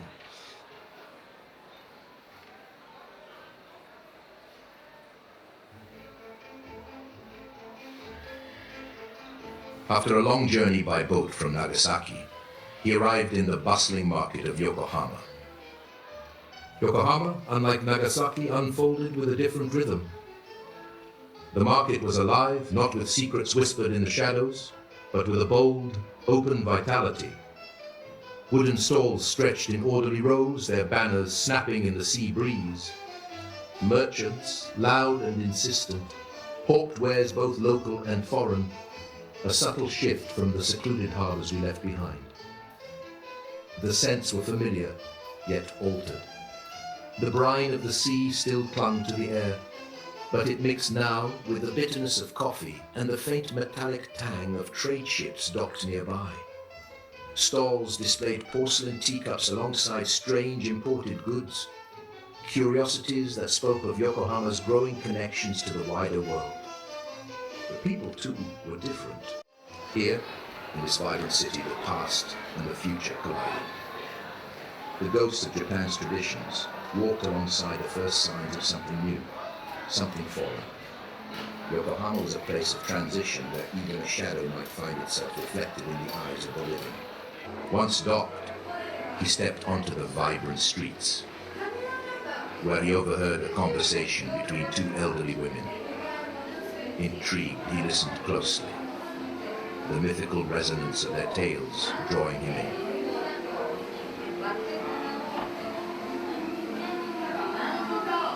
人年の木のよりは動画朝で開催されますよ。無たちは霊的な存在として現れ、多くの人々が祝福を求めて集まります。This year's Fox Festival will be held in Inariyama. The foxes are revered as spiritual beings, and many gather to seek their blessings. In the heart of Yokohama's vibrant marketplace, the figure known as the Shadow moved among the throngs of people. Their gaze fell upon a map laid out under the careful watch of an elderly vendor. With a discreet approach, the Shadow leaned over the map, his presence barely noted amid the bustle. The Shadow's grasp of Japanese was tenuous, gleaned from a handful of books during his bohemian days. He recognized fragments of the language, enough to grasp meaning, but not yet enough to wield it with ease. This moment marked his first attempt to bridge the gap between what he'd read and the living world before him. Jiri, Konobasho, Fox, Festival, this place? Daohuasham, Koko, Shingeka, Totemo Yoi. Inariyama here. New moon, very good. While the vendor was momentarily distracted by another customer, he gently rolled the map, tucking it under his cloak. The act was unnoticed, just another whisper of movement in the lively market. Arigato gozaimasu. Thank you. The Shadow lingered near the edge of the marketplace, his sharp gaze sweeping the crowd. The bustling chaos of vendors shouting their wares and buyers haggling over prices provided perfect cover. Among the commotion, his eyes locked onto a sturdy bay horse tethered to a post, a creature built for speed and strength. With careful, deliberate steps he approached, his movements blending into the rhythm of the busy square. A hand reached out, steady and sure, untying the reins in one fluid motion. The horse shifted, its ears flicking back, but a soothing murmur from the shadow stilled its nerves. Then, with a flick of his wrist, he tossed a small pouch onto the ground. It exploded into sudden smoke, its acrid scent stinging the air and cloaking his actions. Startled cries erupted as the thick cloud enveloped the market. Amid the confusion, the shadow leapt onto the horse's back, his grip firm on the reins. The horse reared, hooves striking the air a few times forward. The pounding of its gallop drowned out the cries of Dorobuda, thief, and the clatter of overturned carts. Within moments he had disappeared into the dense forest, the echoes of his escape fading into the stillness of the trees.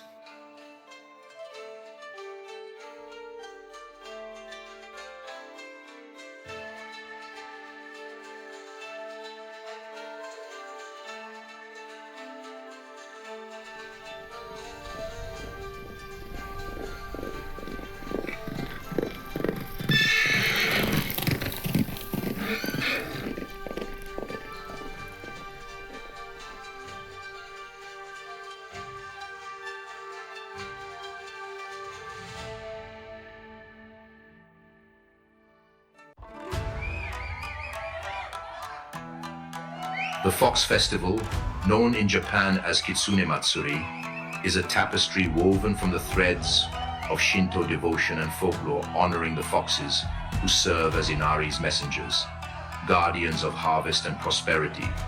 In this celebration, reverence and revelry intertwine, echoing the Kitsune's dual nature as both protectors and tricksters, weaving between worlds.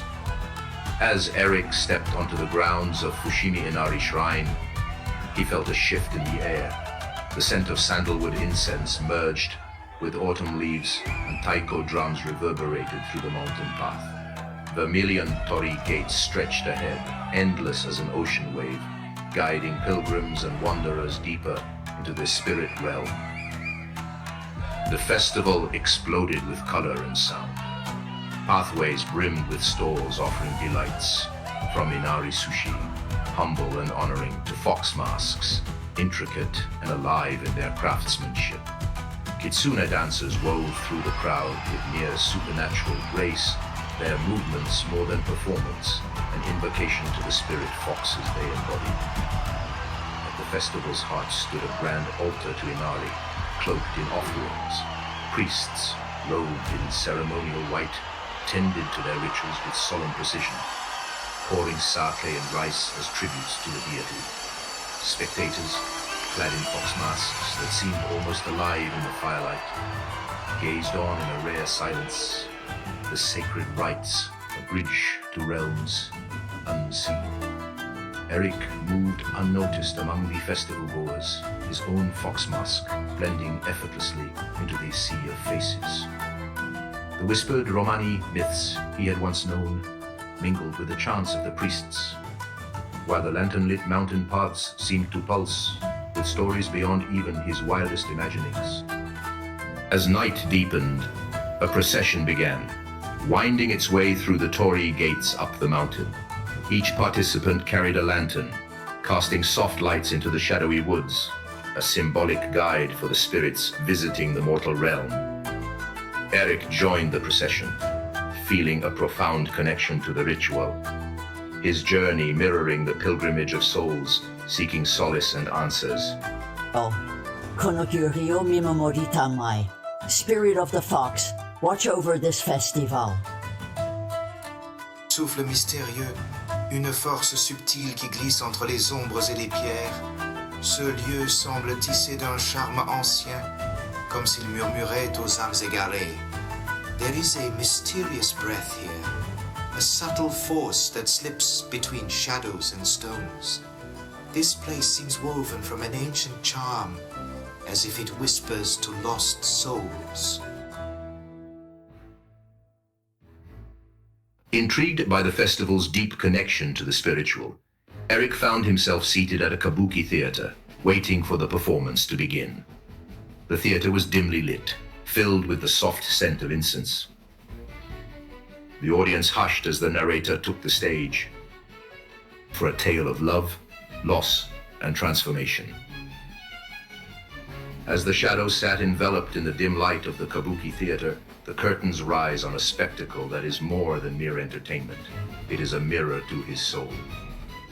Yoshitsune Senbon Zakura unfolds before him, a play dense with the interplay of spirits and samurais, particularly resonating through the subplot of Tadanobu, the fox spirit masquerading as a samurai.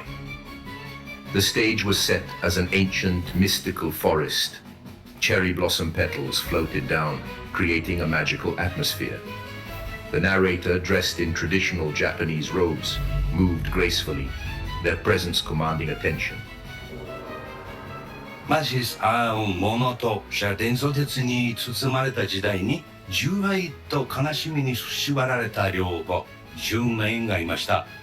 Once long ago, in a time veiled by mist and legend, there was a fox spirit named Tadanobu, bound by loyalty and sorrow to the land of mortals. この冬已经千本演出。还是愛と喪失、慰安された紳士、そして変容の霊で知りそがされています。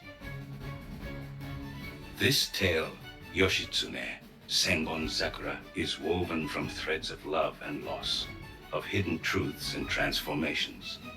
ここで、陰の話と線の中に、靈たちは人々と共に歩み、その稲は栗の根のごとくららみ合っています。Here, amidst cherry blossoms and shadows, spirits walk alongside men, their lives entwined like roots beneath ancient trees. Chin Xiao, 我がこの霊たちを記憶の中から呼び起こし、霊語でありながら無地の姿をまとった中心の枝道を募集する時です。Tonight, as we call forth these spirits from memory, witness the journey of Tadanobu, the fox who bore the guise of a samurai. 忠心な葉が本来の方と出会いのこの手段で葛藤し、亡き神たちの叫びを胸に秘めて、電撃しのに興じります。Torn between duty and desire, between his nature and the form he wears, he moves among the living, but his heart beats with the cries of those he lost. Our story begins in a dark, ancient forest, its silence broken only by the soft rustling of leaves. Tall trees rise like watchful sentinels, their branches laden with cherry blossoms that drift down like snow. Here stands Tadanobu, a fox spirit, wrapped in sorrow and solitude. His family, hunted by men, were taken and made into a sacred drum that now holds their spirits captive. Alone, Tadanobu vows to reclaim the drum, a mission to free his kin and honor their memory.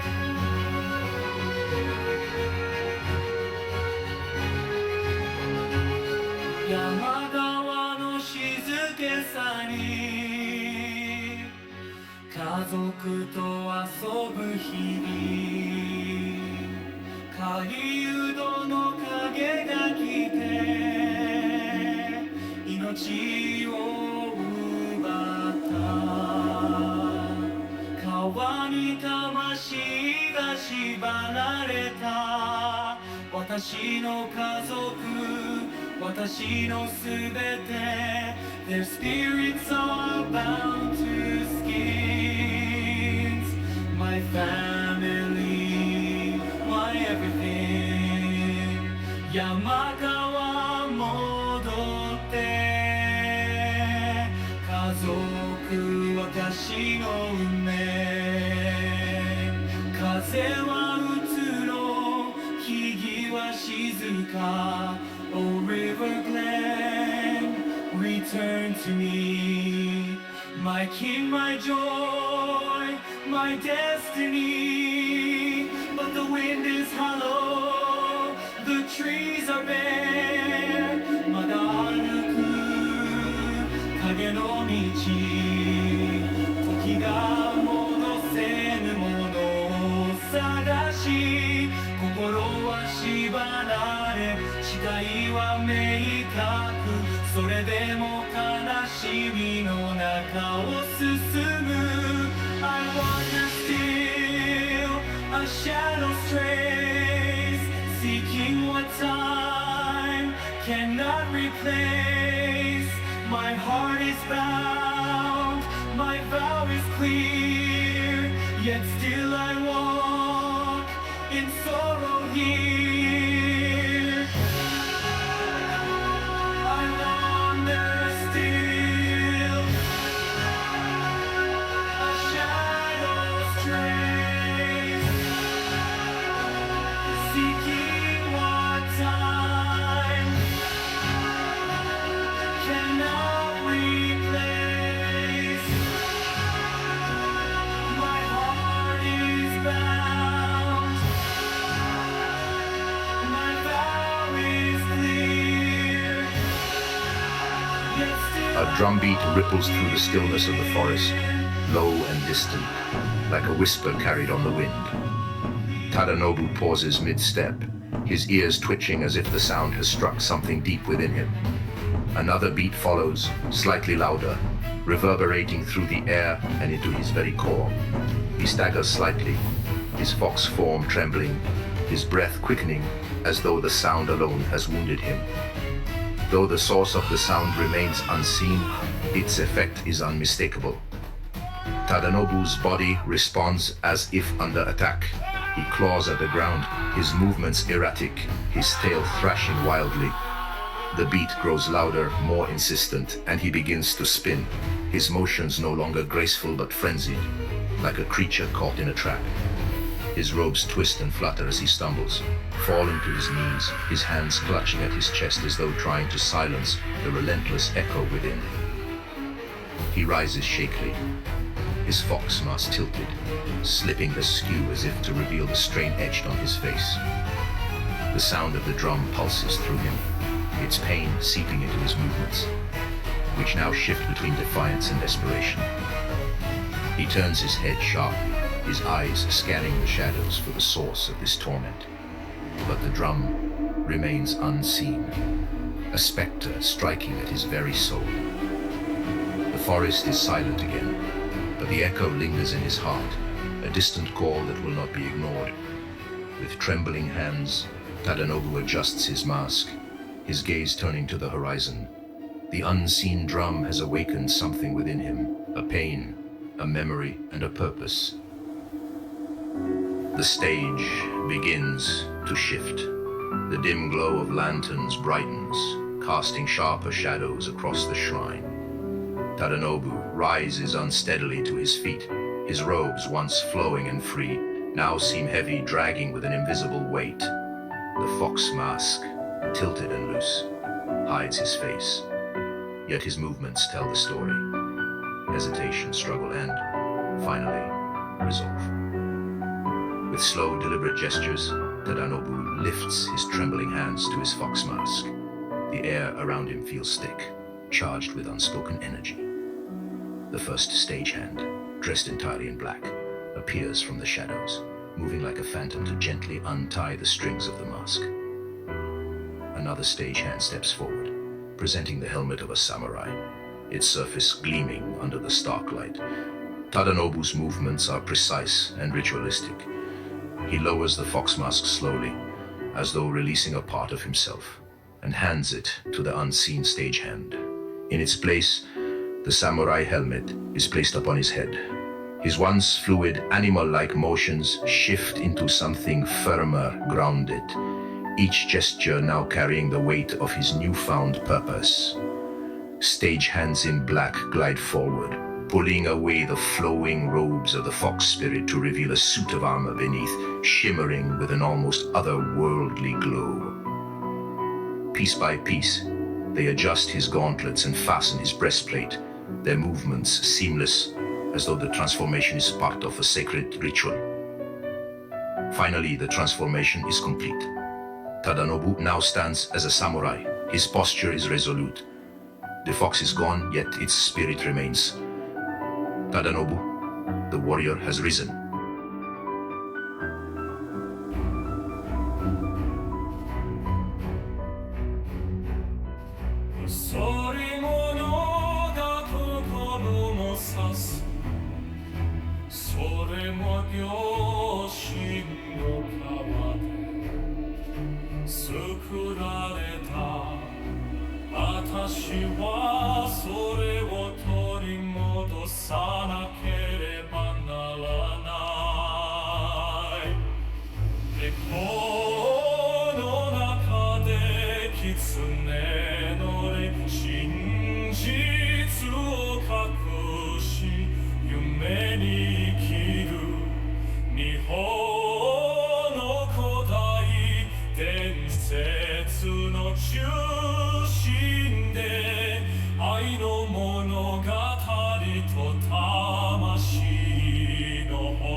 The stage is cloaked in twilight, the dim glow of lanterns casting long shadows over the forest. Painted backdrops of towering trees and distant mountains create an air of seclusion and mystery. Tadanobu lingers at center stage, his movements slow and reflective, his gaze turned toward the unseen horizon. Then, with a single resonant drumbeat, the forest begins to dissolve. The stagehands, dressed in black and moving like shadows, emerge from the wings, their steps precise and silent. The painted backdrops of the forest rise, sliding smoothly into the rafters, while panels depicting an open courtyard glide into place. The sound of rustling leaves fades, replaced by the distant murmur of a crowd.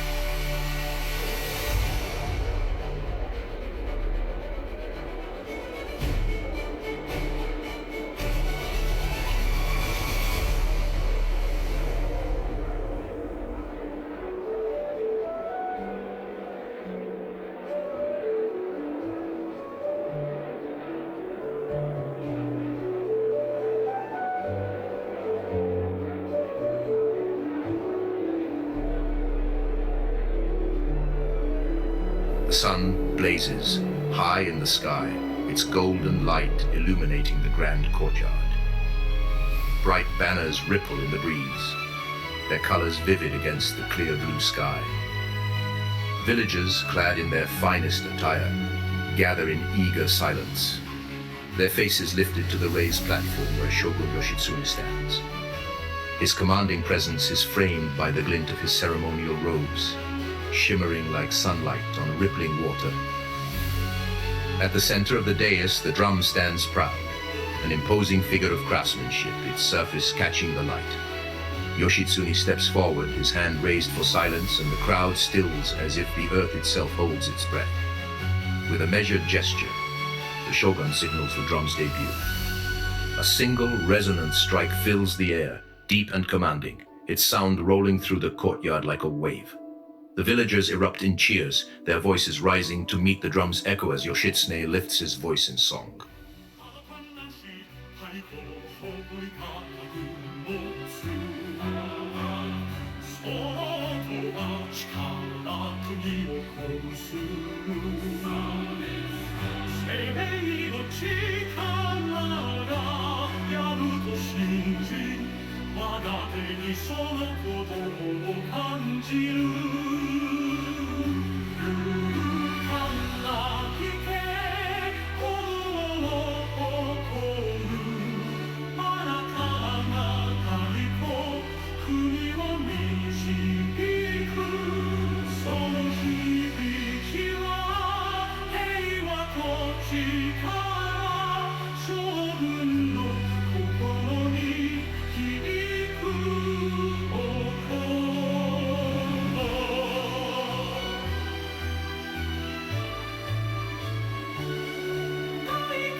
The courtyard swells with pride and unity as the shogun sings, but amid the celebration there is one figure who stands apart. A solitary warrior, his gaze fixed on the drum, his presence a quiet storm in the sea of jubilation. Amid the lively bustle, the villagers suddenly pause. Their voices fade to a murmur, and their gazes shift as one toward the center of the stage. There, moving purposefully among them, is a figure unlike any they have seen before. A samurai, clad in polished armor, his presence both imposing and unfamiliar. His movements are measured, his eyes scanning the market with a focus that unsettles those who meet his gaze. The villagers, now speaking in hushed tones, gather in small groups. Their whispers give way to a chorus of voices, their song rising to ask the question that lingers in every heart. Who is this warrior, this stranger who walks among us?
The marketplace fades into the background as Tadanobu steps into a quiet corner near the village shrine.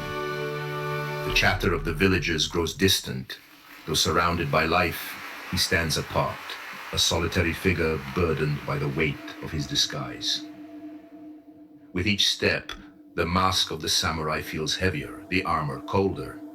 Beneath the shell of steel and discipline, the spirit of the fox stirs, yearning for the freedom of its former self. Tadanobu halts, his head bowing as the tension within him rises, until at last he gives voice to the turmoil in his heart.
A mysterious samurai appears in the village and walks among the shogun's court.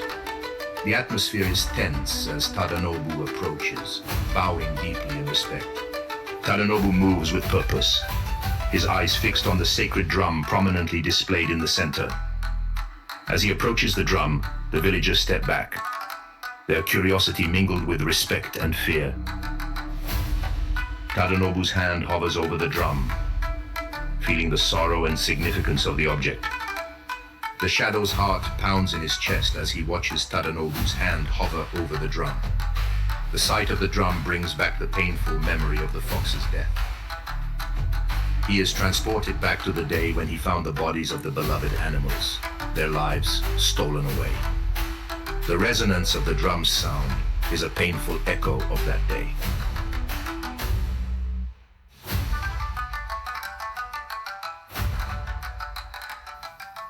Impressed by Tadanobu's dedication, Shogun Yoshitsune invites him to share a meal.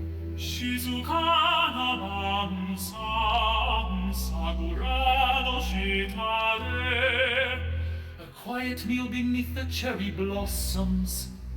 Yogun to samurai kotoba o kawasu.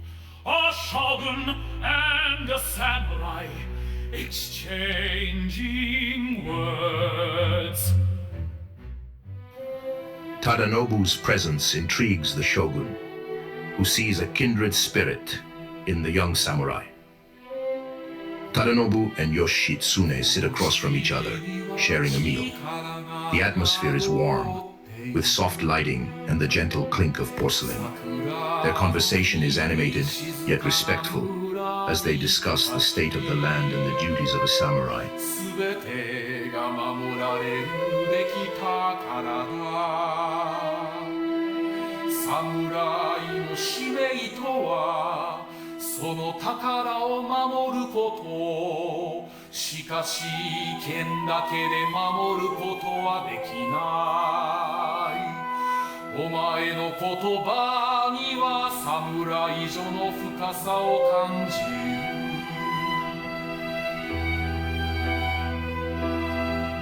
Your words carry a depth beyond that of a samurai.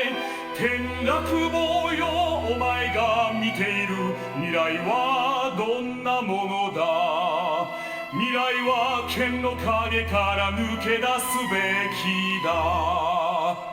平和とは心の強さから生まれる。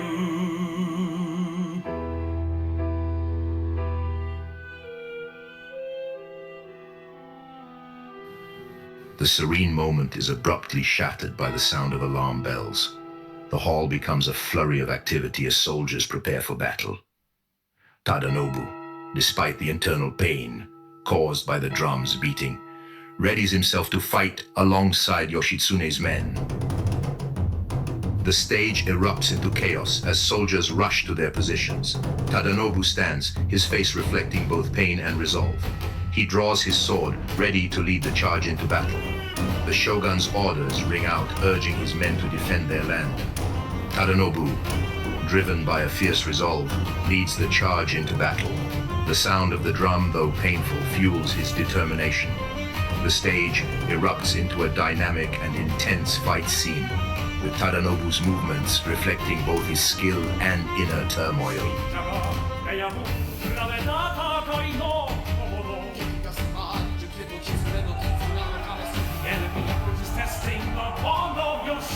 And the fox, Yoshi o warera no chi o mamoru toki, Senshi o warera no chi o mamoru toki, Tomo ni tatakai, tomo ni tatsu, we fight together, we stand as one. Tamago no chi no tame ni sanuke ga toru, Tomo ni tatekai, tomo ni tatsu, we fight together, we stand as one. Tamago no chi no tame ni tsuki no goru, 我が仮面の下に力を決めるマダムファーダーで日記の身を取る我が仮面の下に力を決める神の響き心に響く心に響くアポロに名前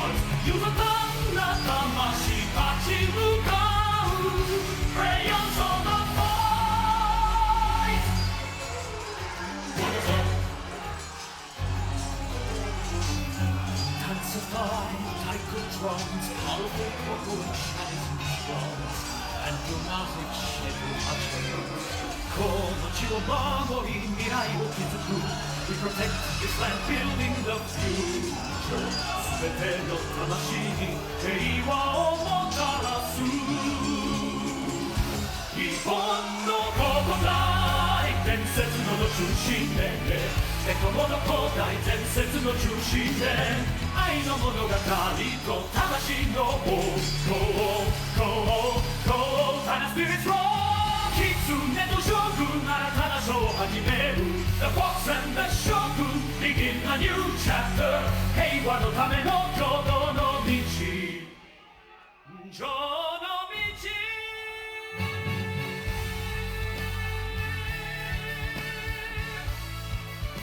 After a hard-fought battle, Tadanobu and the soldiers returned victorious. The shogun's palace, once filled with tension, now rings with the sound of celebration.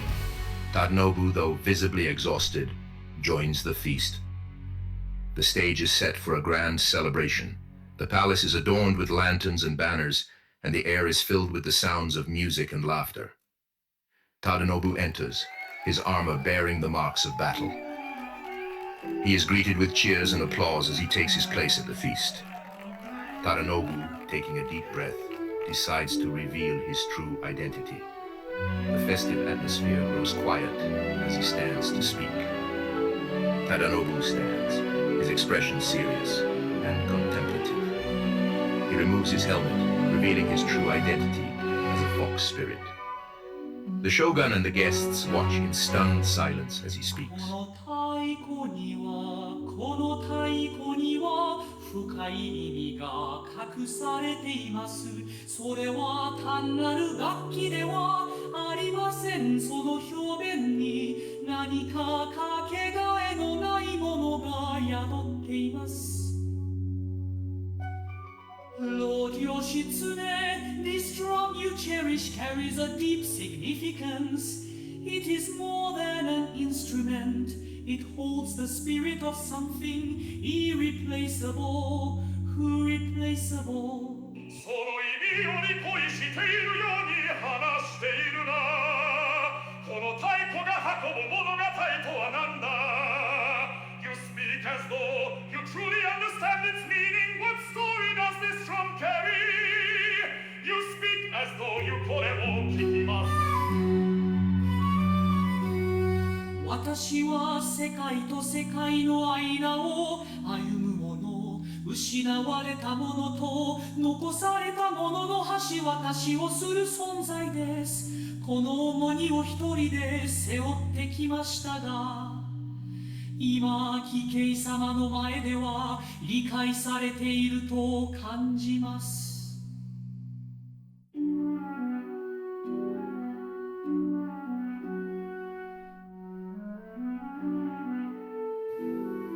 Shogun Yoshitsune, deeply moved, rises, holding the drum reverently, and walks towards Tadanobu. With a solemn nod, he places the drum in Tadanobu's hands.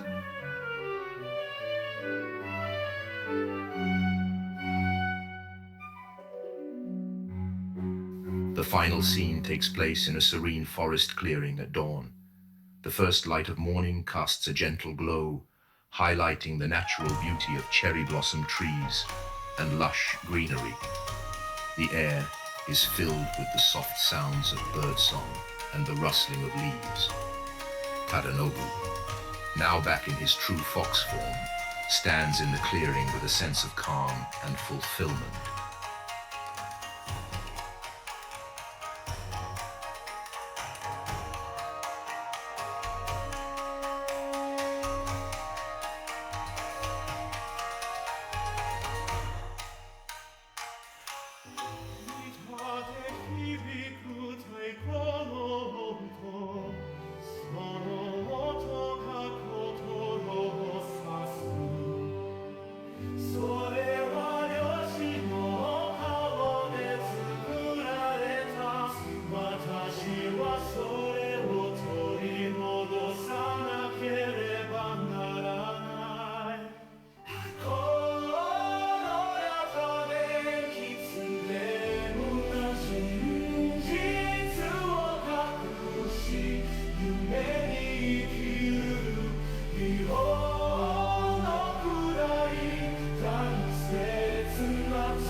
As I was doing my research to prove the existence of Le Fantôme, I came across a little notice about a kabuki actor named Kaito in Japan. This actor had become quite famous for his profound performances, particularly in roles that dealt with themes of loss and redemption. There was a curious mention of a fox spirit that had inspired him to become a better performer. Intrigued, I delved into his story and tried to imagine the encounter that must have shaped him so deeply. With a desire to learn more, the shadow that has been lurking in the back of the audience found himself wandering backstage. The once vibrant and bustling theater had now fallen into a hushed silence. Lanterns cast soft, flickering light, creating long, dancing shadows on the wooden walls. The smell of makeup and stage paint lingered in the air, mingling with the fading scent of incense from the day's performances.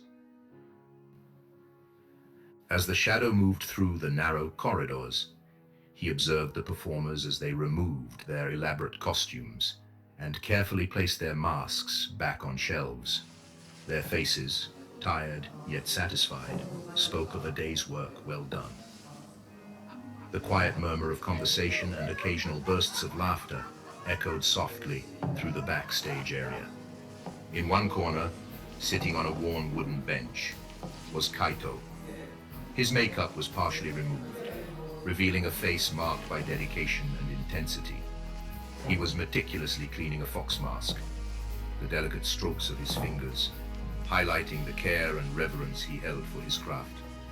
The light from a nearby lantern cast a gentle glow on his features, accentuating the lines of concentration on his face. Kaito had just finished performing the role of the fox samurai in the famous kabuki piece Yoshitsune Senbonzakura. This role, which demanded both physical prowess and emotional depth, held a special significance for Kaito, as it echoed themes of honor, loyalty, and sacrifice.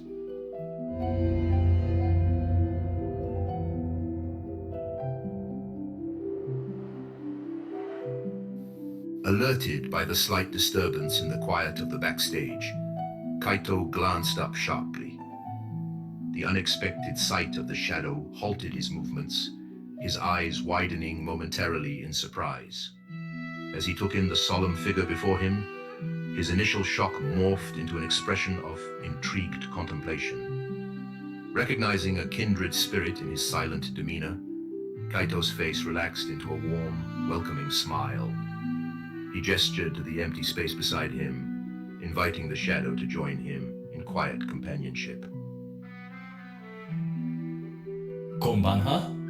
あなたもこの静けさを楽しんでいますか? Good evening. Are you also enjoying the quiet? あなたは誰ですか? あなたはこの時のものではないようですね。Who are you? You do not seem to be of this world. The shadow, his voice yet to break the silence, picked up the fox mask that Kaito had just set down. Holding it delicately, he conveyed his admiration for Kaito's portrayal of the fox samurai. With the mask in hand, the shadow gestured towards the stage, his movements thoughtful and precise. He then touched the mask to his heart and mimed a bowing action towards Kaito, silently communicating his respect and desire to learn from the master of the craft. あなたは演技を学びたいのですね。私でよければ、録音で石教えますよ。You wish to learn acting? The shadow nodded affirmatively, I would be happy to placing teach the mask back you, on the if bench you'd with reverence. His silent request was clear. Teach me. Guide me in the art that you master so well. Kaito, moved by the shadow's silent but profound request, gestured for him to sit beside him. The air between them filled with an unspoken agreement, an artist's pact that transcended words. In the dim light of the backstage, a new journey began for both. For Kaito, it was an opportunity to impart his knowledge. For the shadow, a chance to delve into the depths of kabuki, guided by a newfound mentor. Together they embarked on a silent exchange of knowledge, each gesture and glance deepening their mutual understanding and respect.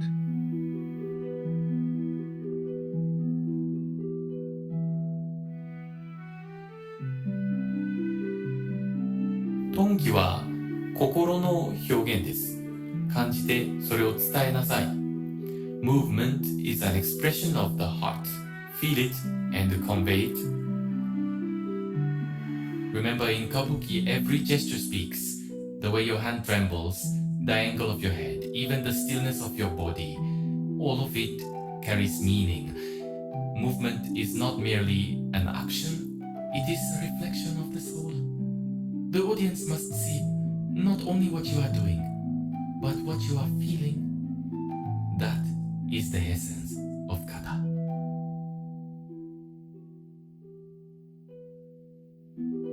As the days turned into weeks, I found myself drawn to the silent, shadowy figure.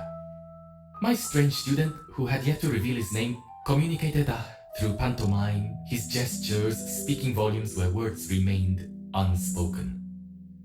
Yet I sensed a profound sorrow beneath the surface, a grief that lingered in the depths of his heart.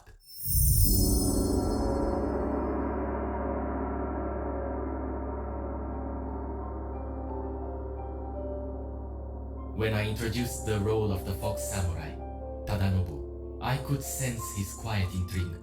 このいいは簡単ではありません。ごめん、this role is not easy. My tone was measured yet firm as I met his gaze. 狐の地声と背の誇り、その両方を提言しなければなりません。You must embody both the cunning of the fox and the pride of the samurai. I demonstrated, first adopting the fox's nimble movements. My knees bent low as I darted across the stage, my hands flicking like ears alert to unseen threats. The fluid motions carried a mischievous energy, but I quickly shifted, drawing myself upright into the commanding posture of a warrior. My feet rooted firmly to the ground, my arms steady, I became the embodiment of discipline and resolve. The shadow watched closely, his form as still as the air before a storm. When he began to move, there was hesitation, a fleeting awkwardness in his mimicry. But something remarkable began to emerge. His gestures, while imperfect, carried a weight and sincerity that felt alive. Under my patient guidance, the playful movements of the fox and the disciplined resolve of the samurai began to flow through him as though he were remembering a story already written into his soul.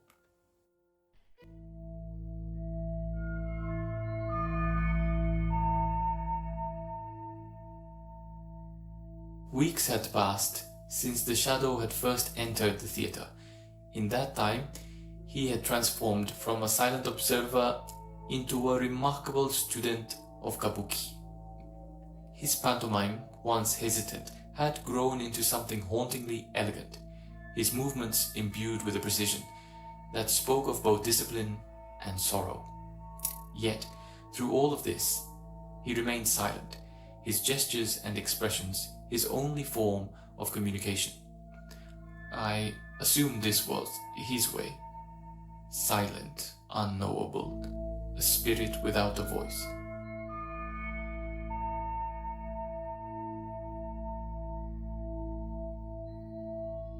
One evening, after a particularly intense day of performing, the theater was empty. The flickering lanterns cast long shadows across the stage, creating an atmosphere of solitude and reflection. Exhausted, I sat down on the edge of the stage, catching my breath.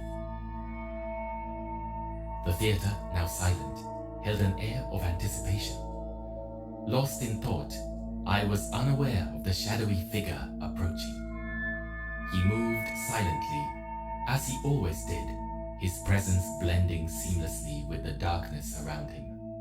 Then, breaking the stillness, came a voice, soft, resonant, and utterly unexpected. いかがですか？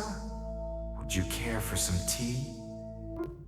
My breath caught, a sharp intake of surprise escaping my lips. For a moment, I could only stare, stunned. Tea sounds wonderful. Thank you. He drifted toward a small table at the side of the stage, his movements fluid and deliberate. I followed hesitantly, the weight of his unexpected words still pressing on my mind. The faint clink of porcelain and the rhythmic trickle of tea being poured into cups created a fragile, almost dreamlike ambience, as though the theater itself held its breath. バリキャンリしていけるたこちらにこのひとときが必要です。The stage is quiet now. Moments like these are what a weary soul needs. He glanced at the cup before him, his voice as soft and distant as the lantern's flickering glow. 人家さの中で茶は話さない言葉をいたします。In the stillness, tea fills the space where words do not. そうですね。ありがとう。このひとときがどれほど必要だったか気づきませんでした。It does. Thank you. I didn't realize how much I needed this. We sat in silence, the warmth of the tea filling the air between us. Yet, my thoughts refused to settle. The quiet stretched, offering a chance for reflection, but the curiosity simmering in my chest burned hotter with every passing moment. あなたの混在は私にとってもんですが、大きな悲しみを感じます。お話しいただけますか？ Your presence has been a mystery to me, but I sense great sorrow in you. Would you care to share your story? 光げ闇を灯し、愛する者たちをなくしました。Light illuminates the darkness, and I lost those I loved. The air grew still as the shadow rose from his seat, the faint glow of his eyes fixed on the stage. Without a word, he moved toward the center, his steps light yet purposeful, as though the very boards beneath him welcomed his presence, his form blending seamlessly with the darkness. Once on the stage, he paused, his figure exuding an almost tangible gravity. Slowly he raised his arms, fluid and deliberate, and assumed the iconic me, the dramatic kabuki stance, poised and commanding. For a moment the world seemed to hold its breath. His stillness was alive, charged with an energy that demanded attention. Then, as if cued by an unseen force, the performance began. In the deep heart of the forest, I once lived in peace. Mori no oku fukaku, watashi wa heiwa ni kurashite ita. Fate cruel and unyielding brought hunters. Unmei wa zankoku de yurugi naku, kariu no tachi wo motarashita. Death and sorrow shattered my family. Shito kanashimi ga watashi no kazoku o hikisaita. Now a spirit my grief will never cease. Imaya anato nari watashi no kanashimi wa keshite kienai. Wandering spirit of the fox, lost in endless night. Samayo kitsue no re ni owari no nai yoru ni mayotte, haunted by the shadows, seeking solace in the light. Kage ni nayamasare, hikari no naka de ransame o motomete. A tale of love and the spirit's roar. Ai no monogatari, soshite rara no houto. Forever searching in sorrow I implore. 永遠に探し求め悲しみの中で懇願する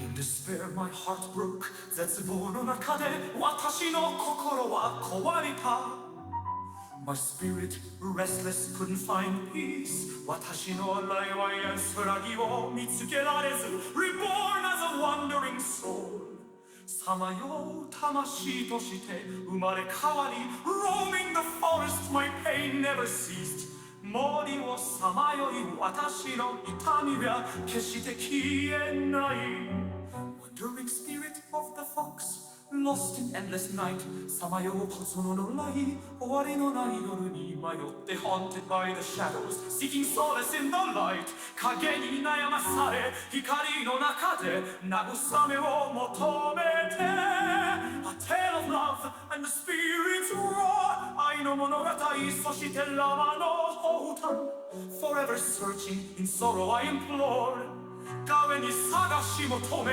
悲しみの中で本願する As I listened, the raw emotion in his words struck something deep within me, reverberating through the quiet of the theater. This was no mere tale. It was his truth, unvarnished and laid bare, each word painting a vivid, sorrowful picture. The weight of his grief seemed to fill the space between us, pressing down like the hush before a storm. And then I understood.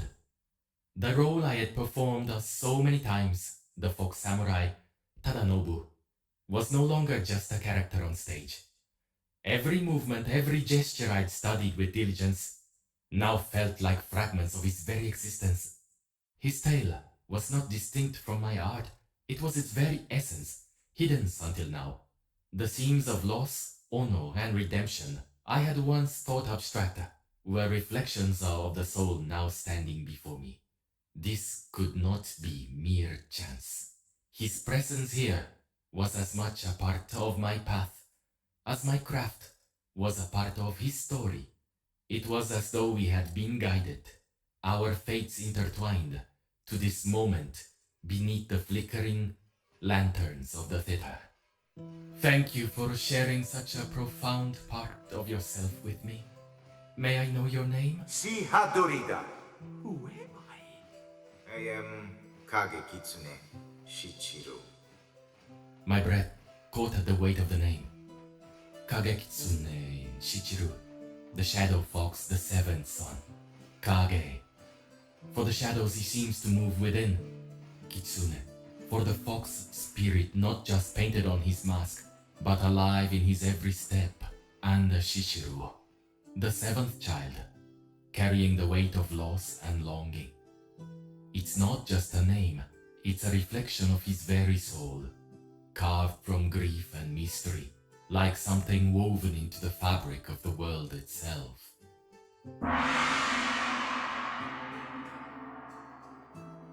The Fox Festival hummed with life, the air thick with the scents of incense and sweet rice. Lanterns swayed above, casting uneven patches of golden light over the crowded paths. Kaito wandered quietly through the chaos, his thoughts 1,000 miles away. The shadow's story weighed heavily on him, a tale of grief and loss, so profound it seemed to echo in the laughter and music around him. Drawn to a quieter corner of the festival, Kaito's steps faltered as he came across a modest stall nestled between two larger, more extravagant booths. Unlike its neighbors, this stall was subdued, almost hidden, its wares laid out with quiet care on a low wooden table. The stall-keeper, a woman with silver-streaked hair and an air of quiet wisdom, noticed Kaito's presence, but didn't speak. Her hands rested lightly on the table, where a small cloth satchel lay tied with a thin cord. It seemed ordinary at first glance, yet something about it caught Kaito's attention. He stepped closer, his eyes narrowing as he studied the satchel. The fabric was faded but clean, its cord knotted with precision.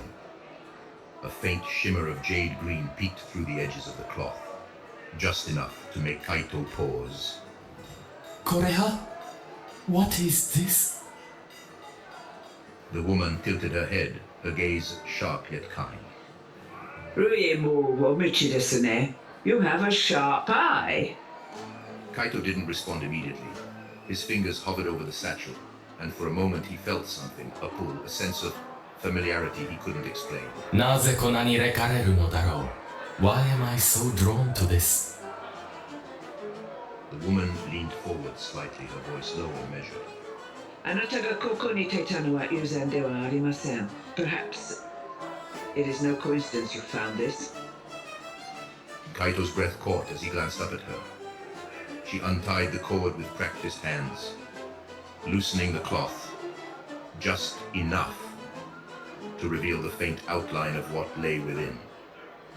She didn't open it fully, but what he saw made his chest tighten. これが This is. The woman tied the cord again with care and slid the satchel toward him. これを切っていきなさい。 Her voice softened, but her tone carried weight. Take this with you. Kaito hesitated, his heart pounding as he reached into his sleeve and retrieved his coin pouch. The woman waved it away with a slight smile. あなたがこれを見つけたのは理由がある。There is a reason you found this. He nodded, unable to form words. The satchel felt heavy in his hands, though he knew its weight was not from stone alone. He bowed deeply, murmuring a quiet thanks before stepping away. As he walked back toward the theater, he kept the satchel close, his grip firm, yet gentle. His mind churned with questions, yet he felt no urge to open it. Not yet. He already understood its purpose, though he couldn't bring himself to speak it aloud.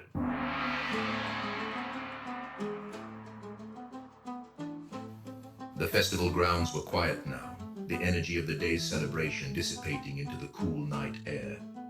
The lanterns swayed gently in the breeze, their flickering light painting fleeting patterns on the trampled ground. Kaito stood at the edge of the clearing, clutching the satchel he had carried since the day he found it. Ahead of him, Kagekitsune Shichiru waited in the shadows, his form blending seamlessly with the surrounding darkness. Yet there was a stillness to his presence tonight, a sense of finality that made Kaito's chest tighten. He approached slowly, each step feeling heavier than the last.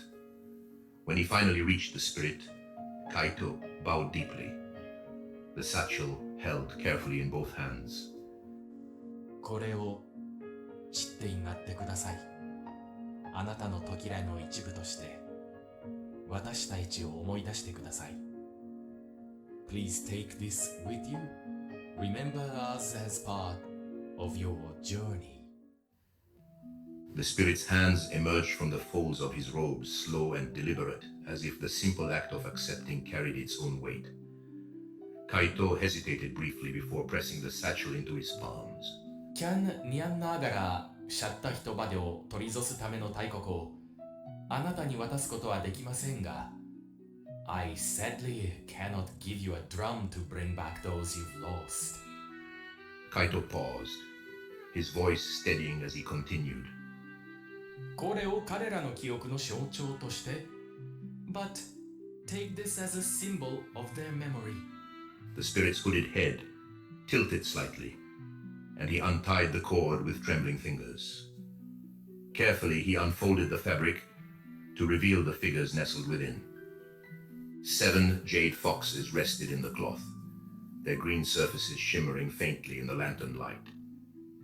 Each carving was a masterpiece of detail, its form alive with character and emotion. One fox stood tall and proud, its tail arched high behind it, exuding quiet strength and vigilance. Another crouched low, its head tilted playfully, its posture radiating curiosity. A third lay curled as if at rest, its expression sorrowful yet serene.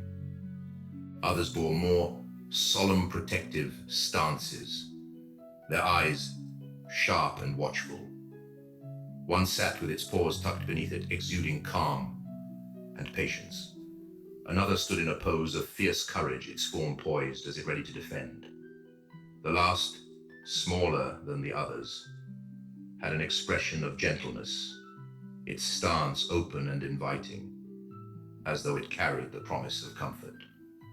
Kage Kitsune Shichiru's hands trembled as he lifted the figures one by one, his gloved fingers brushing over their smooth, polished surfaces. The silence between them was heavy, thick with unspoken emotion. He clutched the foxes close to his chest, his form bowing as though shielding them from the world. For a long moment, he stood still, his hooded head dipping forward. When he finally spoke, his voice was low and trembling, carrying a depth of gratitude that words could barely hold. Arigato gozaimasu, sensei! Thank you, my teacher! Kaito felt his throat tighten, his own hands trembling as he reached out and rested them lightly on the spirit's shoulder. 暗号なるを、そしていつかまたお会いましょう。Safe travels, and may we meet again someday. Please, remember me. Kagekitsune Shichiru inclined his head deeply, his gratitude evident in the depth of his bows. Without another word, he turned, the jade foxes held close to his chest, and disappeared into the night. Kaito watched as the spirit's figure melted into the shadows, the faint glimmer of jade catching the lantern light one last time, before vanishing entirely. どうか早く見つけてください。I wish you peace. The lanterns flickered one last time, their light dimming as the night embraced the clearing. And somewhere beyond the shadows, Kaito felt certain the foxes would watch over the spirit as he walked his path.